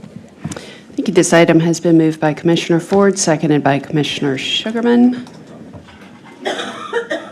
Anyone in the queue to speak to this? Sponsor? Commissioner Sugarman? And thank you. And Chair, I just want to state on record, this is just came by because of an email we received or a letter we received from the comptroller's office. And so this reflects things that we need to do as a county government to be in compliance. And we have not been in compliance for some time now. And so, again, going forward, we need to be in compliance. And I would like to, let's see, I thought I brought the letter. 1 second. I'll get back in the queue. But also, I just want to make certain that, number one, that we do have a line item budget. Okay, and we've heard that, yes, there's been a line item budget in the past, but it hasn't been since 2021. Yep. And that was the last time we were in compliance. That was the last time we were also, and I'm sure Commissioner Ford is going to do the play-by-play. I'm sure Commissioner Ford is going to move the letter into the records. But having said that, notate that when they sent the letter, they said they will not be approving the budget if we're not in compliance. And that is huge red flag for me, this commissioner. Thank you. Thank you, Commissioner Sugarman. Commissioner Ford? I guess I'm doing a lot of things now. You were looking at all my papers over here. So before I speak on this, let me just go ahead and move some exhibits, and then I'll speak on the item. to my colleague's point, I did reach out to the comptroller's office and I asked them specifically about line item budgeting, and I referenced number 2 on page, I'm going to say 3 of the comptroller letter, which I'll put, talking about a detailed budget should include all funds that are included in the resolution, including school funds. These schedules should be at the line item level and be split up by department. I put the inquiry. This is the email that I sent. I got the response. I'll have Ms. Odell put it in the system. I like to move this as the first exhibit. Second. What? This is the email that I asked the comptroller's office about line item budgeting this week. And I referenced the letter, and I got a response back, and I like to put this in as an exhibit for my colleague. So move. Moved, seconded by Commissioner Sugarman. No objection. All right, thank you. And now, the letter that Commissioner Sugarman brought up, of course, I have that copy. It was the September 25th, 24 letter, where the comptroller specifically stated a few key points regarding future submissions in the budget manual that all 95 counties and 435 municipalities must follow. And it references number 2, so I like to move the comptroller letter that was given to us September 25th, 2024, and regardless of popular opinion, I had nothing to do with. I know that was a talking point for mediocre people, but I don't have control over the comptroller's office, so I like to move this. Moved and seconded by Commissioner Sugarman with no objection. All right. The next thing I like to bring up is there is a Division of Local Government Finance Budget Summary Schedule, and on the 3rd page, it brings up, it's a tool designed to help you ensure that all planned spending as reflected in the detailed line item budget is legally authorized by the Appropriations Act, etc. And they had a nice presentation, so you know, they get presentations, videos, and everything so that we could be in compliance. I like to move this document. Second. Moved by Commissioner Ford, seconded by Commissioner Sugarman, without objection. All right. I will yield and get back in and discuss what I need to discuss. Thank you. Thank you, Commissioner Ford. Commissioner Sugarman, you're back in the queue. Thank you. And so going back to, thank you, Chair, to the comptroller's email dated September 25th, 2024. Again, they list certain things that need to be included. Number 1, the name and email address for the county mayor. A detailed budget should be included for all funds that are included in the resolution. For any operating fund ending the year with a cash balance below 15%, we're very close to that. Number 4, beginning cash fund balances must be included for all funds. Number 5, property and sales tax forecasts must be included. Number 6, all detailed schedules should correspond to what was appropriated in the adopted resolution.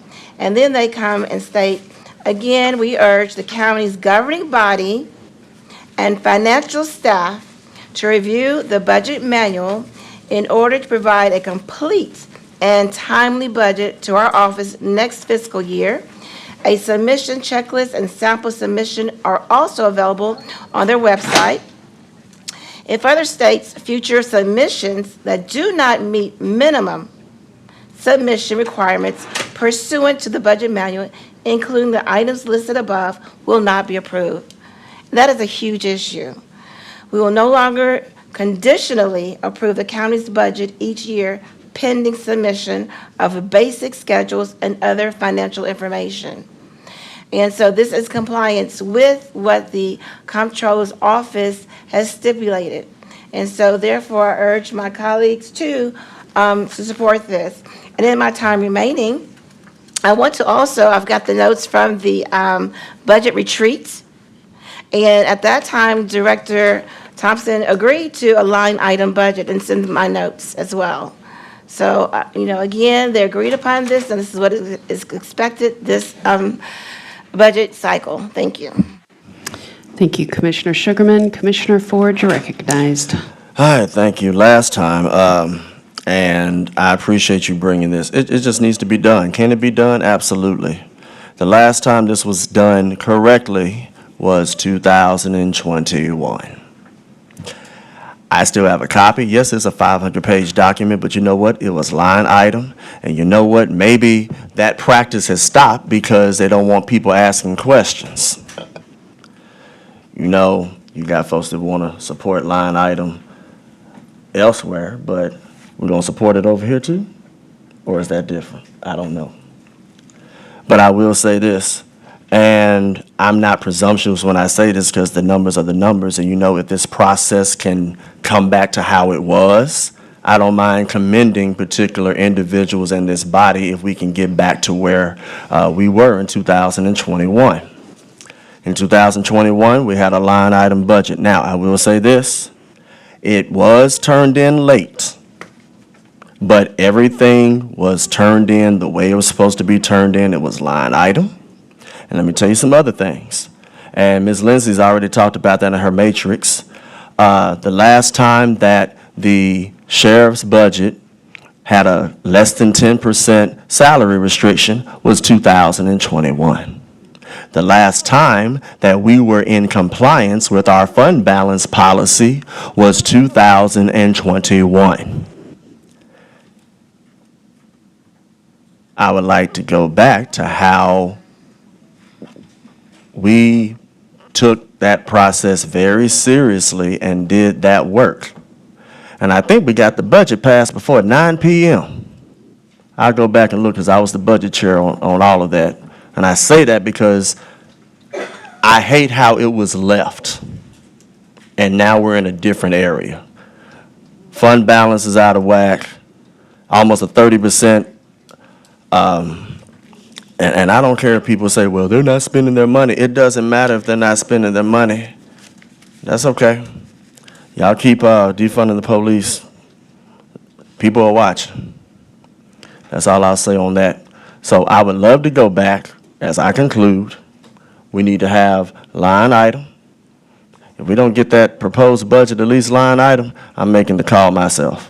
I'm going up to Nashville tomorrow, so I'm already going to let it be known what we're doing here, Commissioner Sugarman, on that. And I would love for us to be back at our fund balance policy. I might have voted on a couple of things regarding fund balance, but not as bad as some folks who take the orders from another floor and do what they say and give it away like candy. That's okay. It's a brand new year, and some of those people need to be out there because you got re-elections. Some of y'all running for other stuff. And trust me, I'm going to let it be known exactly what you have done and what you have not done. I like to yield back. I don't know if you want to vote on this now. Yes. You want to vote on now? Okay. Well, I moved the previous question. Let's go.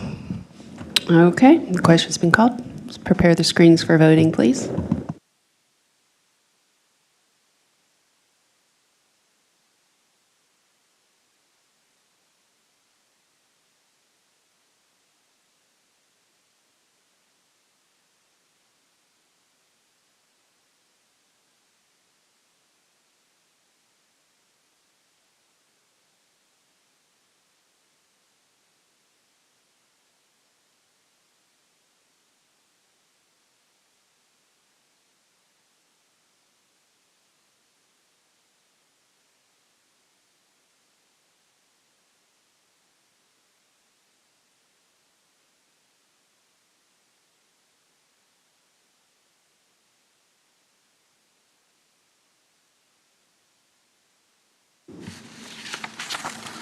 We have aye votes from Commissioners Sugarman, Mills, Ford, Wright, and Thornton. We have 5 aye votes. That item will come to us Monday with a favorable recommendation. Parliamentarian, would you please read item number 7? Item 7 is a resolution approving program guidelines for the Board of County Commissioners Commission Summer Youth Program, sponsored by Chairman Michael Whaley. This item was referred back to committee in January 27, 2025 Commission meeting. Okay, if I could have someone move and second this item. It's been moved by Commissioner Thornton, seconded by Commissioner Sugarman. Mr. Perry, name and title, you have the floor. Clay Perry, Administrator, 160 North Main. We brought this resolution, Commissioner Thornton had questions the previous fiscal year regarding the compensation hourly rate of employees, and HR came down in committee 2 weeks ago. Meeting with Commissioner Thornton over the last week, we made some changes to the guidelines of the program, along with Rashad, that would not exceed the appropriated dollar amount. No increases at all, but we made changes to the guidelines 5, 6, and 7, and they read as following. The beginning date, June the 2nd until July 25th, with an hourly rate of 14 and 15-year-olds will still make $10 an hour. 16 and up will make $15 an hour. Because simply put, if they worked at Chick-fil-A, they can make $16 an hour. And we want to be competitive with our program, with the city, and also with the mayor's program. So that was the only changes that were made to the guidelines. Okay, thank you. Commissioner Thornton, you're recognized.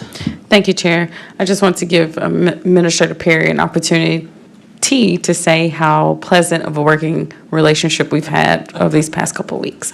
It was a joy, and I just want to give kudos to our administrator. It's clear that you're passionate about service to our youth and have been very diligent to factor in my request to increase the amount. I do believe since this program benefits our college students in particular, I'm just pleased to see us to have a more competitive offering. You know, college students, they have a lot of financial needs, and $10 just wasn't meeting the needs that I know that they have. So thank you for being flexible on that. I would like to say I would love to see us go deeper into this in the future so that we can make it an even more competitive offering, because they really benefit from having access to our legislative body during the summer times when they have time to do our program. So love that we factor in college students. Very pleased to see that we have such a overwhelming amount of students. And then I would just say to our body, we, if given the opportunity, should look to increase this budget, because we have a waiting list, per my understanding, and it would just be great for us to be able to guarantee positions to all applicants. So got a lot more work to do, but pleased to see us moving in the right direction. Thank you. Thank you, Commissioner Thornton. Commissioner Sugarman, you're recognized. Thank you, Chair. And so again, kudos to the CAO and Commissioner Thornton for raising the amount of to $15 or $16 an hour? 15? Okay, thank you. And so this goes back to what we were saying before about we have employees in Shelby County who are making $16 an hour. And so again, when we bring the ordinance to raise that amount, I'm hoping that, you know, this commission will also understand that we do have working poor owners in working for the Shelby County government. Now, having said that, when exactly does the program begin as far as, wait a minute, as far as accepting applications? Yeah, so the timeline for the application to be out will be today after this meeting, but for HR guidelines, for exception letters, that will be sent out in April, around April 11th to April 14th. Okay, thank you. Would you give your name and title just for the record? Yeah, sorry, it's the first time. Rashad Cobb, Public Affairs Assistant, 160 North Main. Thank you. Commissioner Sugarman. Okay, thank you, Commissioner Sugarman. Commissioner Thornton. Two things, Chair. I would like to be added as a sponsor, and then I would like to make a motion to amend the resolution to include the new language. First, Commissioner Thornton moved to be added as a sponsored, seconded by Commissioner Ford. Without objection. Just for clarification, would that be added as an exhibit or a replaced exhibit? I believe it's language within the resolution. Oh, it is an exhibit. So replace the exhibit with this document? Yes. Okay. Point of information, what was the exhibit? This, I think she's referring to this that was just handed out, the summer youth program. So it was moved to add this as an exhibit by Commissioner Thornton. Do I have a second by Commissioner Wright? No objection? Okay. Is that all, Commissioner Thornton? It is. Thank you, Chair. Thank you. Commissioner Lowry, you're recognized. Thank you. Just want to say congratulations, Rashad, on your first one. May they all go this smooth for you in the future. Thank you, Commissioner Lowry. Okay, seeing no other commissioners in the queue, let's bring this item to a vote.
We have aye votes from Commissioners Sugarman, Mills, Ford, Wright, Thornton, and Lowry. We have 6 aye votes. That item will come to us Monday with a favorable recommendation, and that will conclude Committee Number 10, General Government. We will now convene Committee Number 11, Core City, Neighborhoods, and Housing. Madam Parliamentarian, would you please read our first item? Item 1 is a resolution correcting the resolution approving the sale of 91 delinquent tax parcels acquired by Shelby County from various Shelby County tax sales to identified purchasers at various prices collectively totaling $1,073,403 pursuant to Tennessee Code Annotated Section 67-5-2507, and authorizing the Shelby County Mayor to execute quitclaim deeds to resolution approving the sale of 91 delinquent tax parcels acquired by Shelby County from various Shelby County tax sales to identified purchasers at various prices collectively totaling $1,080,453 pursuant to Tennessee Code Annotated Section 67-5-2507, and authorizing the Shelby County Mayor to execute a quitclaim deed, sponsored by Commissioner Henry E. Brooks. Thank you. This item has been moved by Commissioner Wright, seconded by Commissioner Sugarman. Ms. Esther Sykes, name and title. Tell us about this, please. Yes, this Esther Sykes Wood, Land Bank Administrator. This resolution is a correction of a sale from 2020 where the resolution had the wrong amount, the wrong address, and failed to have the C at the end of the parcel number. Typically, this is caught before the deed is recorded. However, here, the trustee's office recorded the deed. This was discovered when there was issues with the legal description. So before the trustee will process the new deed with the new legal description, they require that this be amended and fixed. Thank you. We have one commissioner in the queue, Commissioner Thornton. Thank you. So of the 91, we're correcting one of the parcels that was approved? Esther Sykes Wood, correct. Okay. And was there any delay to the other 90 parcels in that slate? Not due to this error. Again, sorry, Esther Sykes Wood, Land Bank Administrator. Okay, good.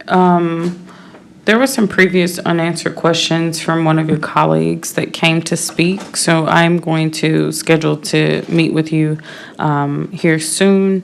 And is there a current backlog within the land bank? Esther Sykes Wood, Land Bank Administrator. Are you referring to sales of delinquent tax properties? Yes. No. Okay, and what's the current processing time for new applicants? Certainly. So within the land bank, we've improved the processing time due to the new software that we've gotten. People are allowed to apply online. That way they put in their own information, which of course reduces mistakes and lost paperwork.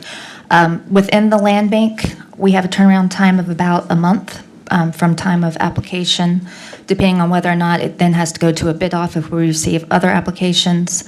That it can go from about a month to 4 months till the actual resolution is approved. Then once the resolution is approved by this body, we take the signed resolution, send that to the trustee's office along with the closing funds, and then we wait for the deed to be recorded. Okay, thank you. Mm-hmm. Thank you. Seeing no one else in the queue, let's bring this item to a vote, please.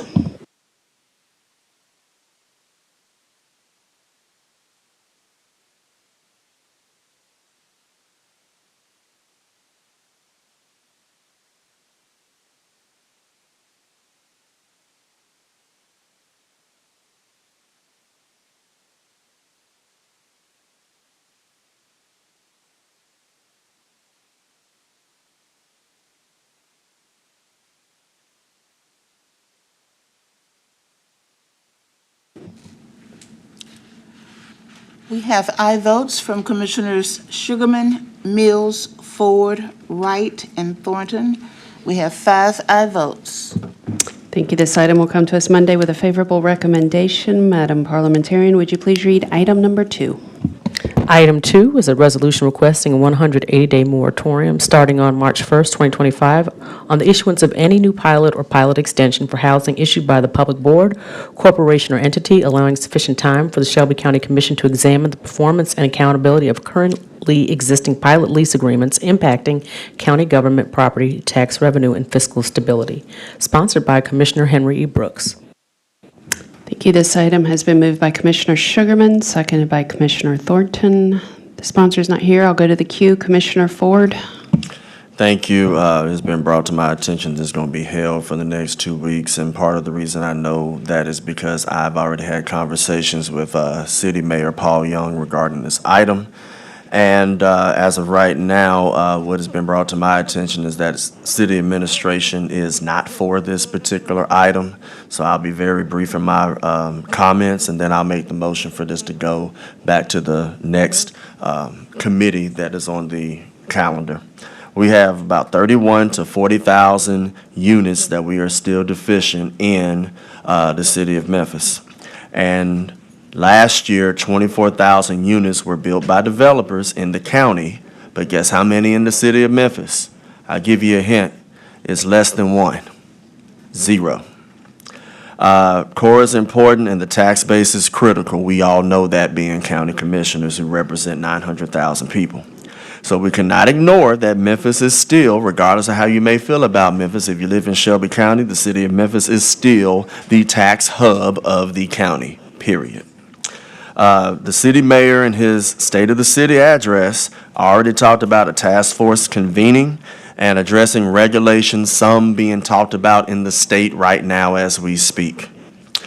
Hopefully, with this conversation, I think that the city mayor has been invited to come, that we don't look at issues that can be deemed unnecessary, and hopefully we will not keep people from building in the city of Memphis proper.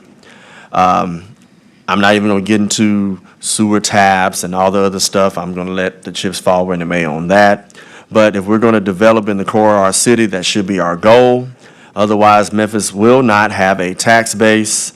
And I'll go back, mixed income and affordable housing is critical. And there is a model that another city is doing that gives us more tools in the toolbox. That's not just TIFs and pilots, but everyone else is growing. It's up to us. We're doing what we can, but we're not doing it the way that we could do it. Home ownership is critical, and it's still one of those few elements to promote generational wealth. And regardless of public opinion, the two ways of generating generational wealth are property and the stock market.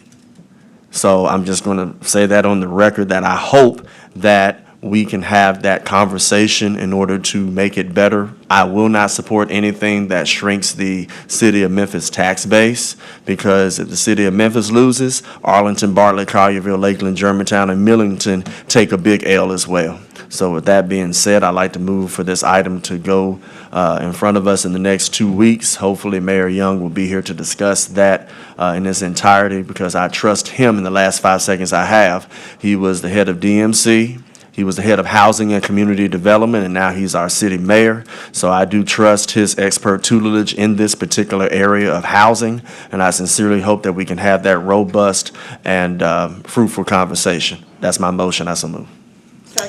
Okay, moved by Commissioner Ford to send this to our next committee meeting, I believe February 19th, seconded by Commissioner Sugarman with no objection.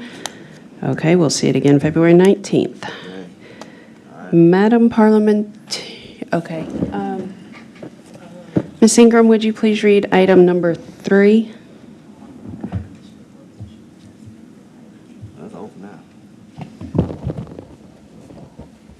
Item number 3, ordinance, first reading. Ordinance to provide the establishment of an administrative fee to be imposed by the Shelby County Land Bank for the advertising, notification, and processing offers of offers to purchase surplus property, sponsored by Commissioner McWright. Thank you. This item has been moved by Commissioner Ford, seconded by Commissioner Thornton. Okay, name and title, you have the floor. Thank you. Esther Sykes-Wood, Land Bank Administrator. This As many of you know, we sell the delinquent tax properties from the land bank.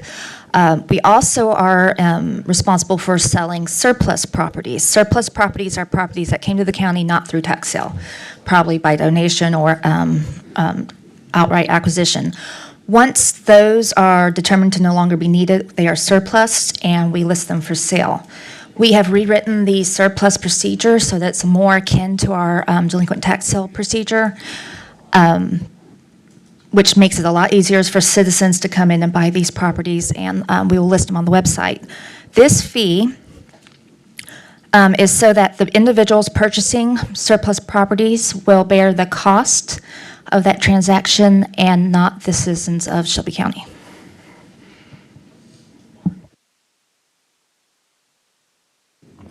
Thank you. We'll go to the queue. Commissioner Thornton. Thank you, Chair. So you said, what are the ways that we acquire the surplus properties? Sure. Esther Sykeswood, Land Bank Administrator. Previously, people used to just donate property to the county, whether the county wanted it or not. Law changed so that they couldn't do that. But there are many properties on the books that Shelby County own. Also, the county buys properties too. We buy properties with what intent? Recently, we purchased property to build the fire station, was the most recent property acquisition I recall. So the intent was to build a fire station? Correct. So that wouldn't be available to the public to purchase? No, Commissioner. Before surplus property is listed, it has to be declared surplus. So we own real property. There is a real estate committee. That committee meets and declares whether or not that property is required by any county department. If they do say that, yes, it is surplus and we don't need it any longer, then it would be listed for sale. How many properties are currently on the surplus list? Not very many. I would say less than 20, simply because right now we only surplus them basically upon request. Someone will reach out to us and say, hey, I see you own this property. We're interested in purchasing it. Okay, make it a little bit more clear to me. Sure. So this process, you said, in what you just mentioned, someone can make something a surplus property? No, they can, if the county owns a piece of property and it is adjacent to someone's property and they want to buy the property, it's just like a regular transaction. They reach out to the owner in this case being Shelby County. We will take a look at it, we'll take it to the real estate committee and ask the committee, does the county actually need this property anymore? They make the determination as to whether or not the county needs it, and if we don't, then we will surplus it and list it for sale so that it is open for purchase by the general public, and then that person could apply for the property. So the full list of 20 properties are currently listed on the website? No surplus properties are currently listed because we were updating our procedures. The new update to the procedure would include listing these properties on the website. And is this the update that you're referencing, the ordinance? Correct. This ordinance would allow us to enact the administrative fee so that the county in general isn't paying for these transactions, only the purchasers. So to be clear, after the passing of the ordinance, will you list the properties that are advertised in our surplus list? Once the surplus procedures are signed off on by the mayor and this fee is enacted. Purchasing procedure requires that any change in policy must be signed off by the Public Works Administrator and by the mayor. We were waiting on the passage of this fee before we sent the entire packet for signature. Okay, thank you. All right, seeing no one else in the queue, let's bring this item to a vote, please.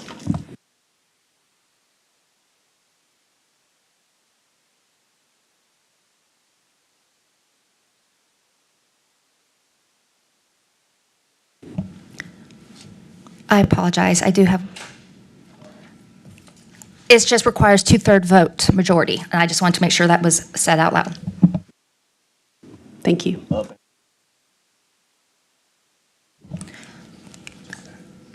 Downstairs, yes, I believe so. Mhm.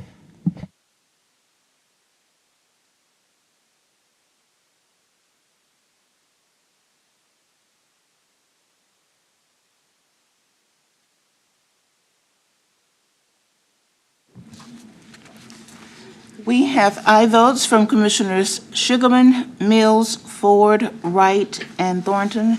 We have 5 aye votes. That item will come to us Monday with a favorable recommendation, and that will conclude Committee Number 11, Core City Neighborhoods and Housing.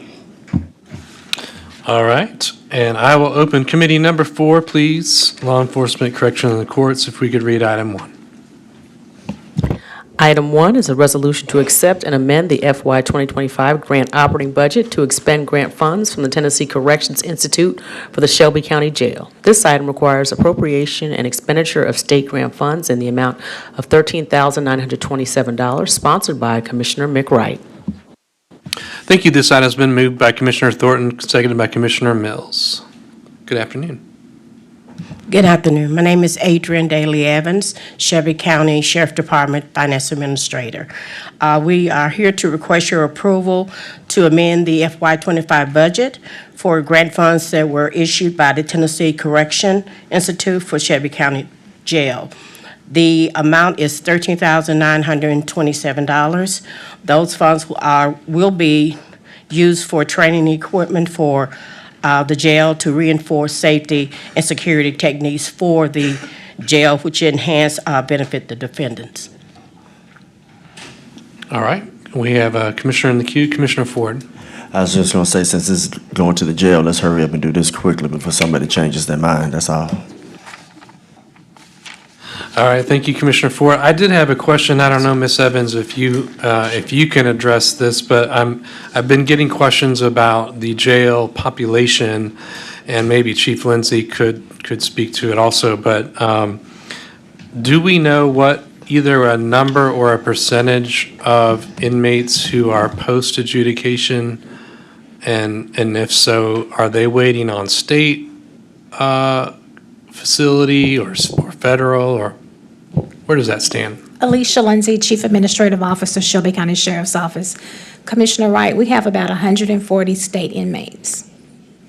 And so we're waiting on placement for them in state facilities. We currently receive $41 per day per inmate, and we're working on a calculation that will possibly yield more money to house those inmates. And that's $41 a day, and our expenses exceed that amount? Alicia Lindsay, Chief Administrative Officer, Shelby County Sheriff's Office. Based upon fiscal year 2024 numbers, we averaged about $63 a day for housing inmates. And it's my understanding that this is a issue throughout the state, that other counties face a similar issue. Is that correct? Alicia Lindsay, Chief Administrative Officer, Shelby County Sheriff's Office. Commissioner Wright, unfortunately, I don't have an answer to that question, but I'm more than happy to reach out to Chief Deputy Buckner, Chief Fields, to see if they can provide an answer to your question. Is it your assumption, though, that we are not unique in that regard? Alicia Lindsay, Chief Administrative Officer, Shelby County Sheriff's Office, correct. Okay, thank you. Thank you so much for that. No other commissioners in the queue. Let's take this to a vote, please.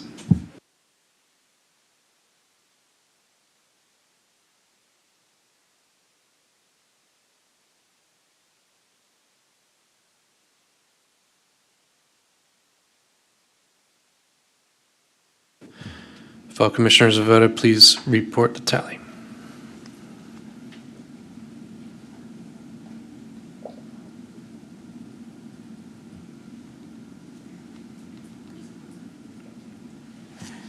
We have aye votes from Commissioners Sugarman, Mills, Wright, and Thornton. We have 4 aye votes. Thank you. That item moves down with a favorable recommendation. Item 2, please.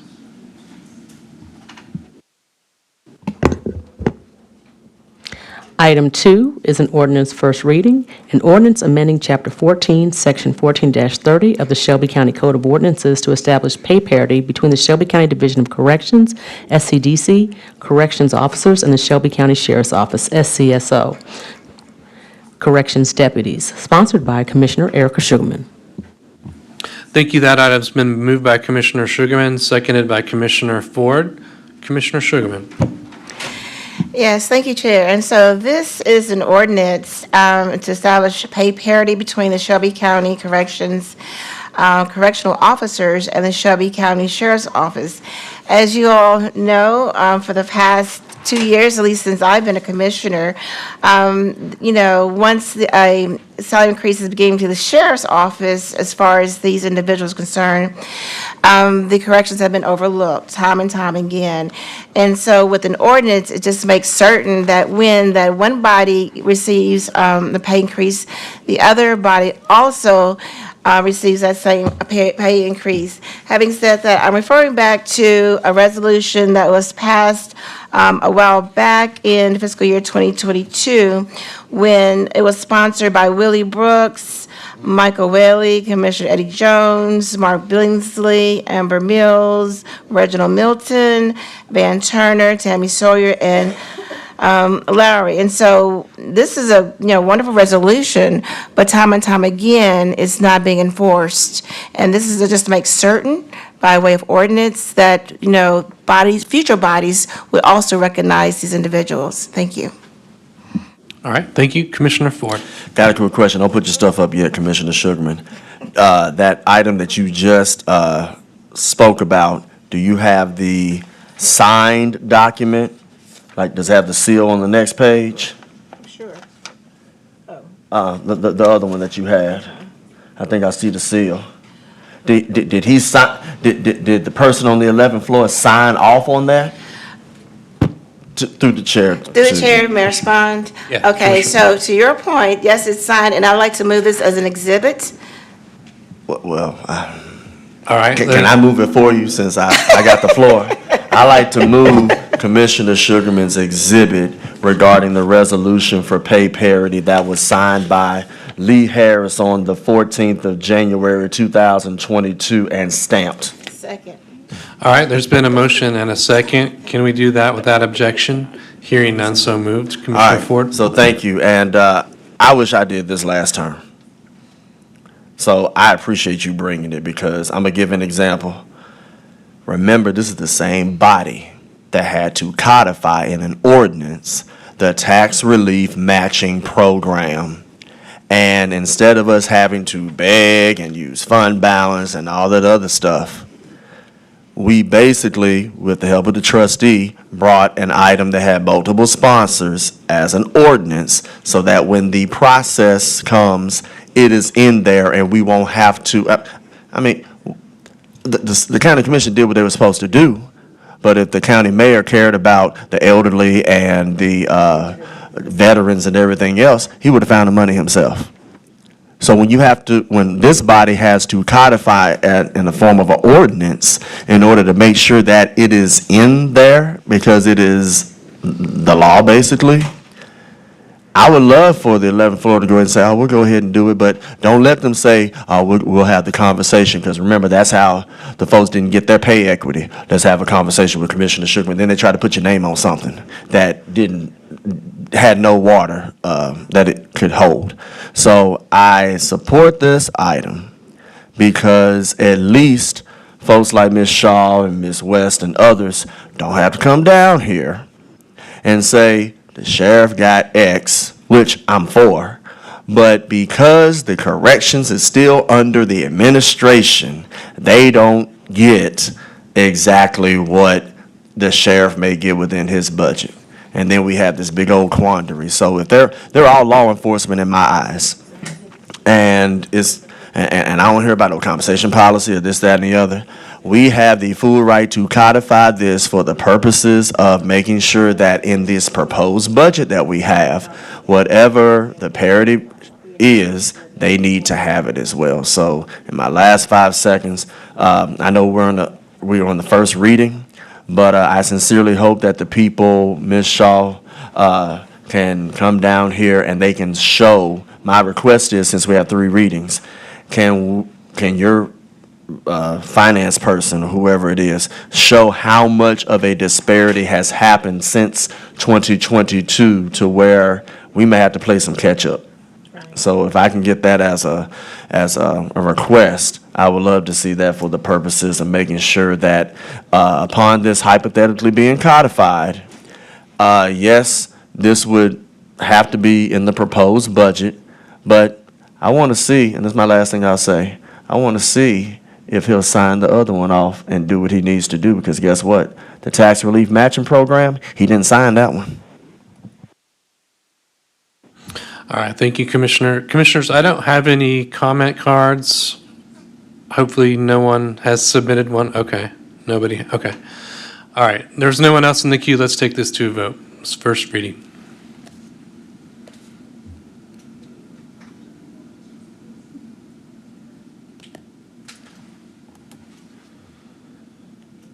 If all commissioners have voted, let's report the tally.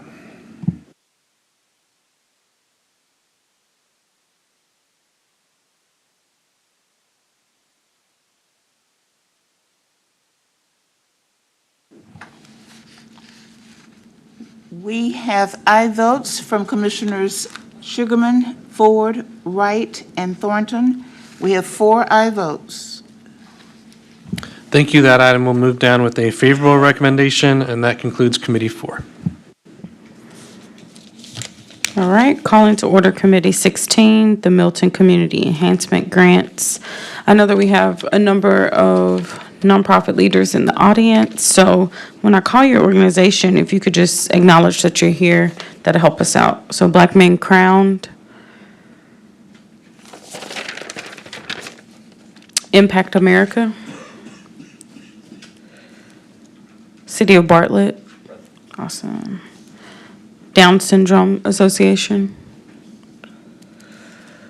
Ida Mae Foundation. I see Ms. Richardson is here, and Chief Clarence Foundation. Awesome. All right, so Madam Parliamentarian, can you read items 1, 2, 4, and 5? Item 1 is a resolution awarding county funds from the FY 2025 operating budget in the amount of $2,500 to Black Men Crowned, a charitable organization. This item requires an expenditure of $2,500 from the Milton Community Enhancement Program Grant Fund, sponsored by Ms. Clay Bibbs.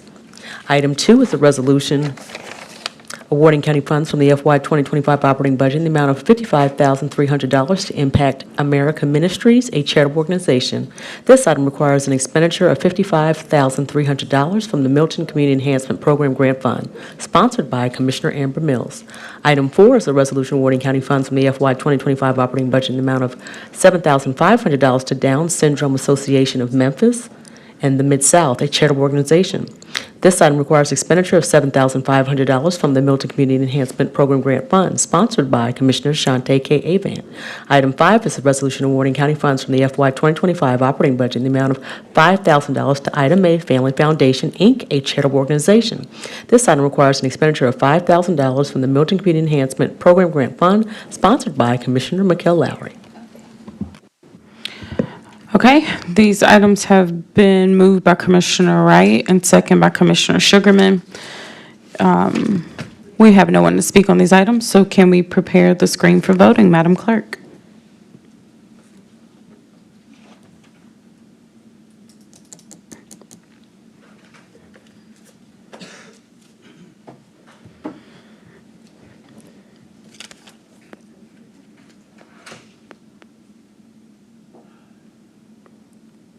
All right, all votes in. Can we report the tally?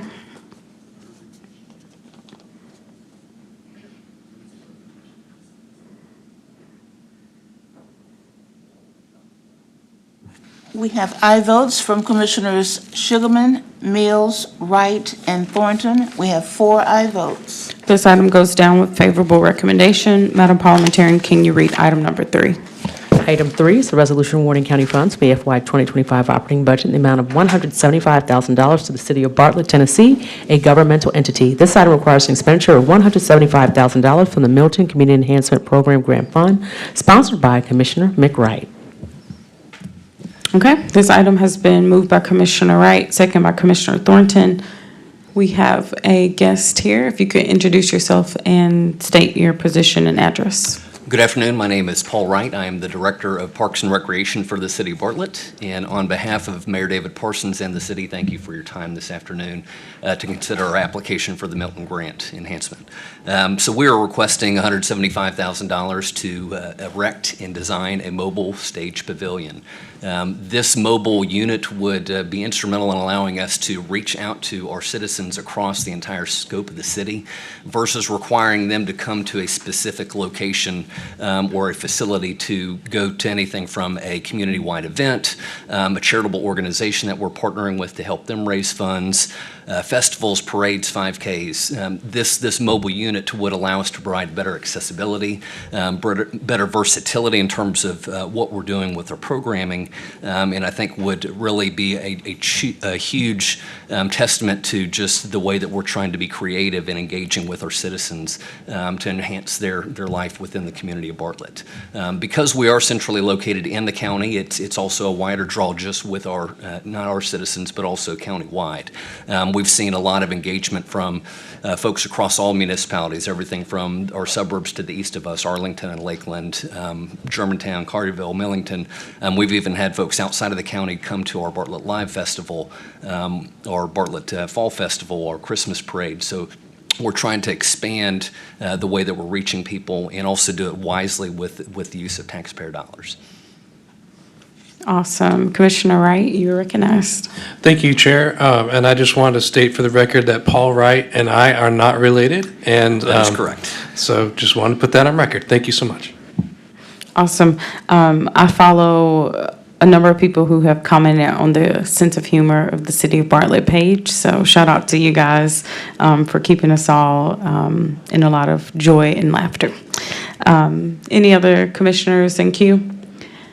Seeing none, let's prepare the screens for voting.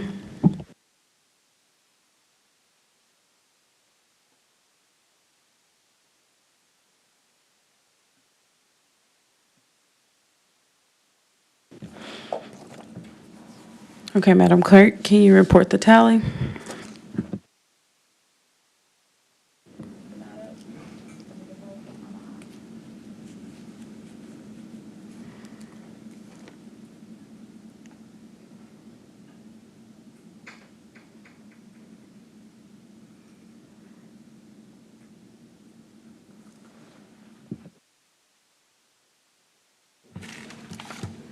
We have aye votes from Commissioners Sugarman, Mills, Wright, Thornton, and Avant. We have 5 aye votes. This item goes down with favorable recommendation. Madam Parliamentarian, can you read item number 6? Item 6 is a resolution awarding county funds for the FY 2025 operating budget in the amount of $5,000 to Reading with Mrs. Richardson, a charitable organization. This item requires an expenditure of $5,000 from the Milton Community Enhancement Program Grant Fund, sponsored by Commissioner Amber Mills. All right, this item has been moved by Commissioner Mills, second by Commissioner Sugarman. Ms. Richardson, you have the floor. Good afternoon, Commissioners. Carla Richardson, 4437 Ellen. I am the founder and executive director of Reading with Mrs. Richardson, which is a part of Richardson Education. And I come before you this afternoon in the request of $50,000. We use literacy as the foundation of what we do to work with middle school students. And if you've been inside of a classroom with middle school students, they are just as behind on and below reading level as elementary students, unfortunately, when it comes to funding. This is a group of students that I say they're overlooked. A lot of the emphasis is on the pre-K to 3rd grade when it comes to literacy, when it comes to making sure and ensuring that they are on grade level. But right now, I just shared this earlier with Commissioner Mills that I'm doing small groups with a group of students, and my max capacity for this group of students is usually between 10 to 12 students, sometimes 7 to 10 students. But right now, I am doing 3 classes every day, Monday through Friday, with these students. And I have 29 students with a 30-student cap. Every student that I just mentioned in these 3 hours of students, that's now 90 students, are either on a kindergarten read level, first grade reading level or second grade reading level, and these are middle school students. So my ask of you is to support our efforts. We have two programs that we use. The first one is called Rooted Readers.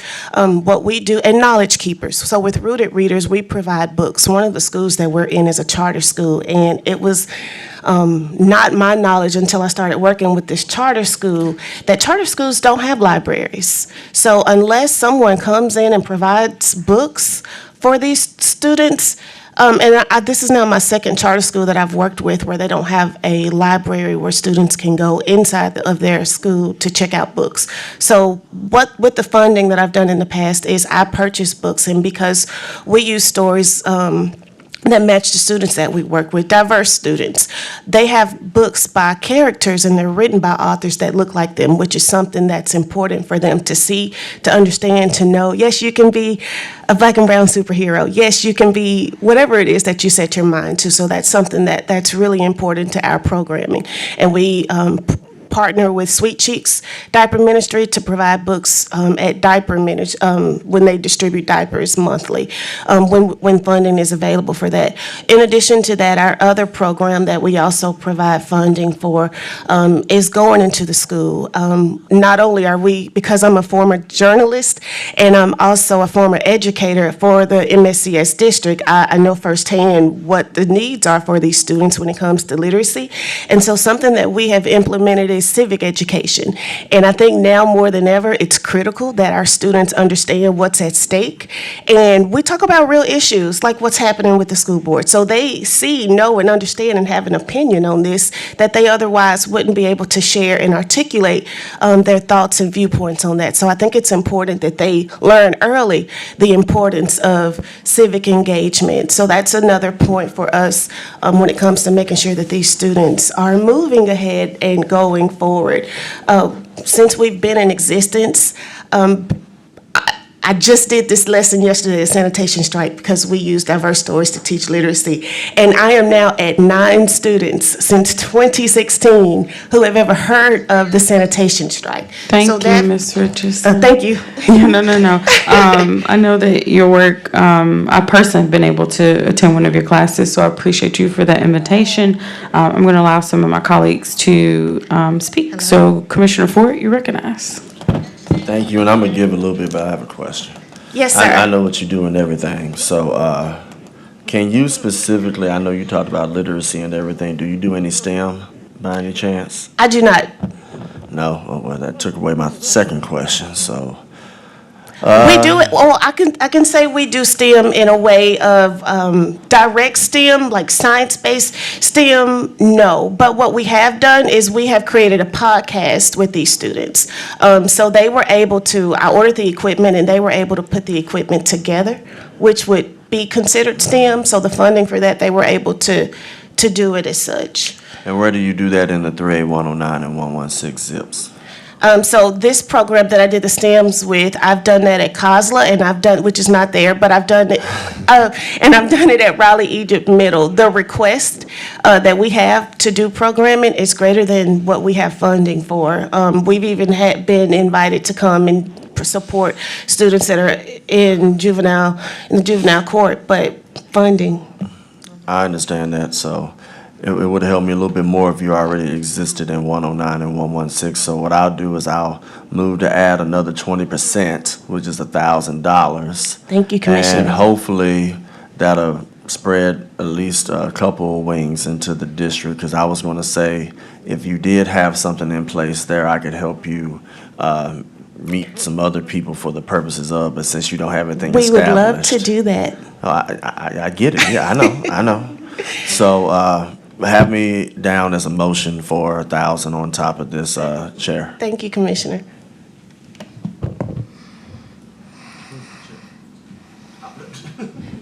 Thank you. That brings the total to 6,000.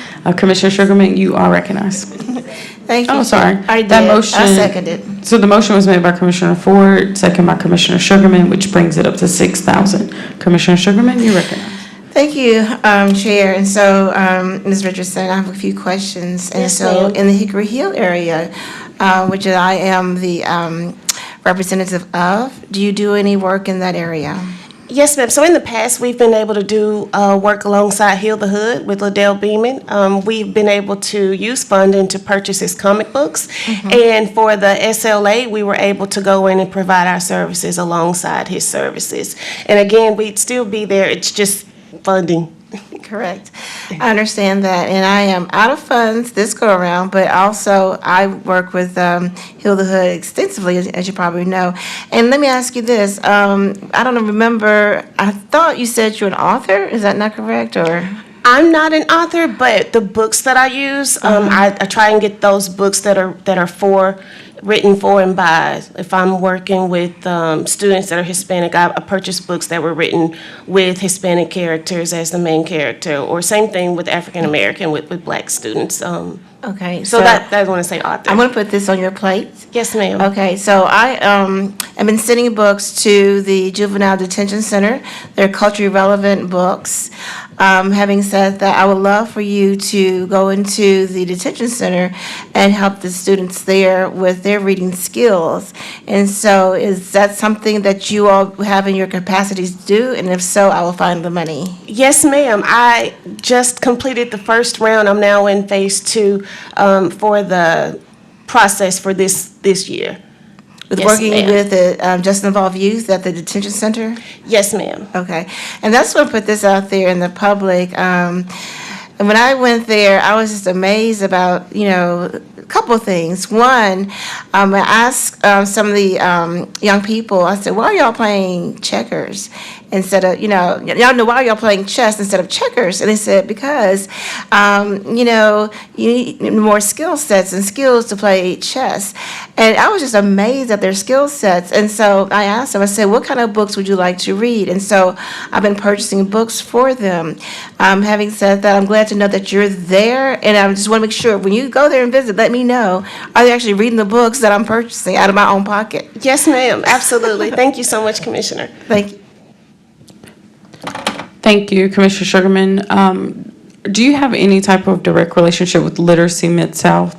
Yes, ma'am. I was a recipient last year of a grant from them in the amount of $10,000 that supported their hub for the community of Raleigh.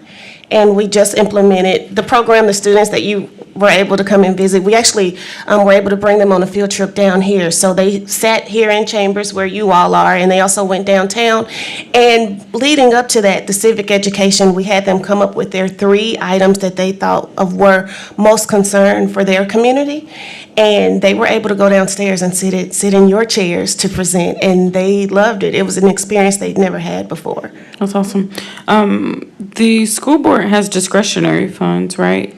Yes, ma'am. We were able to use some of that as well. The bus that they were able to take, as well as the meal for them for the day, was all used from that funding. Have you received any direct support from school board members for the schools that you represent? No, ma'am. Okay.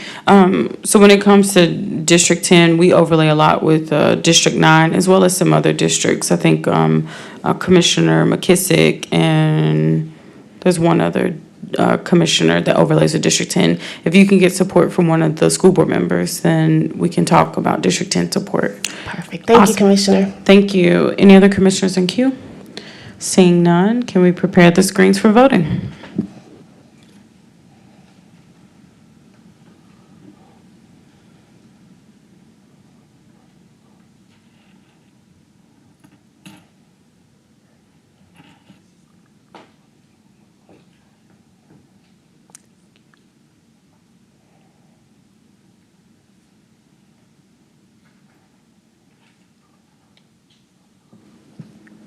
All votes being cast. Madam Clerk, can you report the tally?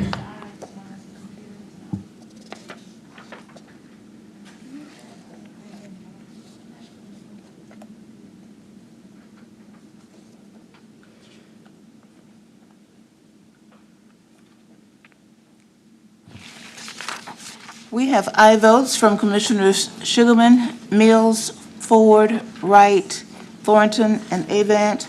We have 6 aye votes. All right, this item goes down with favorable recommendation. If you can talk to any of the missing colleagues before Monday, then they can pull it off on Monday for additional additions to the 6,000. Thank you for being here. We appreciate you. And last but not least, Madam Parliamentarian, can you read item number 7? Item 7 is a resolution awarding county funds from the FY 2025 operating budget in the amount of $10,000 to the Chief Clarence L. Cash Jr. Firefighter Foundation, a charitable organization. This item requires an expenditure of $10,000 from the Milton Community Enhancement Program Grant Fund, sponsored by Commissioner Shante K. Avant. This item has been moved by Commissioner Avant, second by Commissioner Thornton. If you would just say your name and address for the record, you have the floor. Hi, I'm Cynthia Cash, 6064 Apple Tree Drive, Suite Number 10, Memphis, Tennessee. I am the president of the Chief Clarence L. Cash Jr. Firefighter Foundation and the daughter of Chief Cash. We are in our 3rd year as pillars and educators in the community while honoring and supporting our Shelby County firefighters. We began our journey July of 2022, and we hit the ground running, finding areas where we could give back the most and continue our dad's legacy.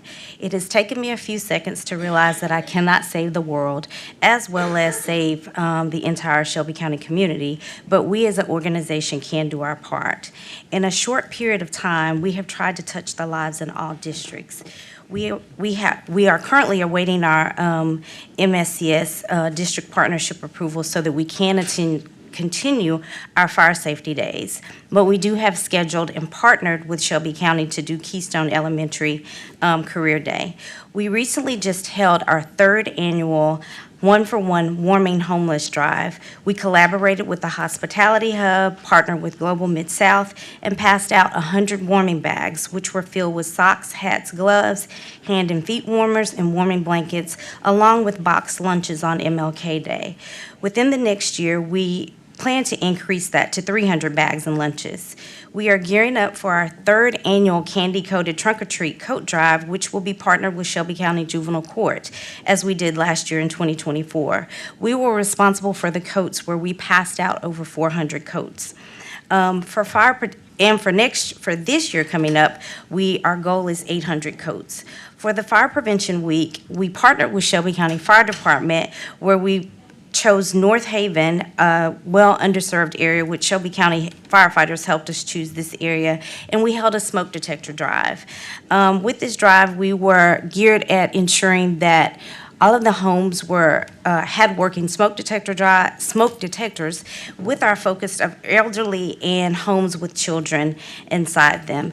We also did our unveiling of our first blessing box in that community. What we do is we fill it up twice a month, and we place non-perishable items in there, and they are able to go in it as needed. We do house that at Fire Station 67. We are gearing up for our next blessing box, which will be in the Bridgewater area. This will be done before Fire Prevention Week. We will do it on the anniversary of my dad's transition, which was March 16th. And we will unveil it that particular day. The last thing that we did last year was we did a day of happiness for the 4 babies that were shot on the expressway to help them know that the tragedy that they did experience will not be their narrative for life. We partnered with Shelby County Fire Department, Sheriff's Department, Austin P MPD, MSCS, and Mitchell Dance Team to give them a complete day of happiness. We continue to provide snacks to our fire department and dispatchers. We would be honored and grateful if you guys would consider us for funds again this year to help us continue our mission. Awesome. Thank you so much for that presentation, Ms. Cash. Commissioner Avant, you're recognized. Thank you, Ms. Cash. It's always good to hear about the expansiveness of your program. I know that your father would be very proud of all of the work that you do, and especially in light of helping, as he was the first black fire chief for Shelby County Fire Department, and making sure that his legacy continues in all the ways that you're supporting firefighters. I love, it was one great joy for those kids to see that fire truck outside of Macon Hall School and have those Shelby County firefighters come. I mean, like the young men, just their enthusiasm, right, about thinking of themselves in that way of public service, but also that they saw that as a way of creating community with those young people, and also that they care. And so continue what you're doing. I am always going to be a supporter of this because it is such a needed, that the folks who take care of us, our Shelby County firefighters, that they know that we want to also show our appreciation to them. So thank you so much for all you do. Thank you. Thank you, Commissioner. Commissioner Mills, you're recognized.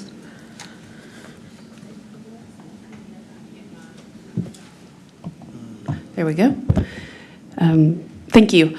That was a great day in North Haven. I loved being out there for the unveiling of the blessing box, and you ordered up perfect weather. What a great day. I would like to amend this by $2,000. All right, a motion has been made by Commissioner Mills, second by Commissioner Ford, which brings the total up to $12,000. Can we do that without objection? All right, so moved. Any other commissioners in queue? Madam Clerk, can you prepare the screen for voting?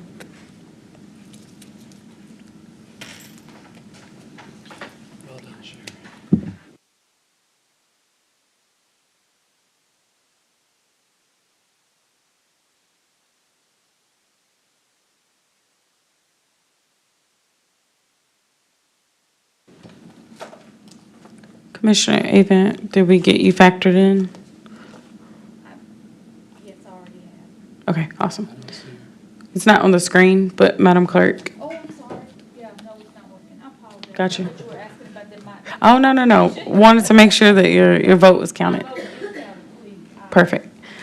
I believe we're all in. Madam Clerk, can you report the tally? Yes, ma'am.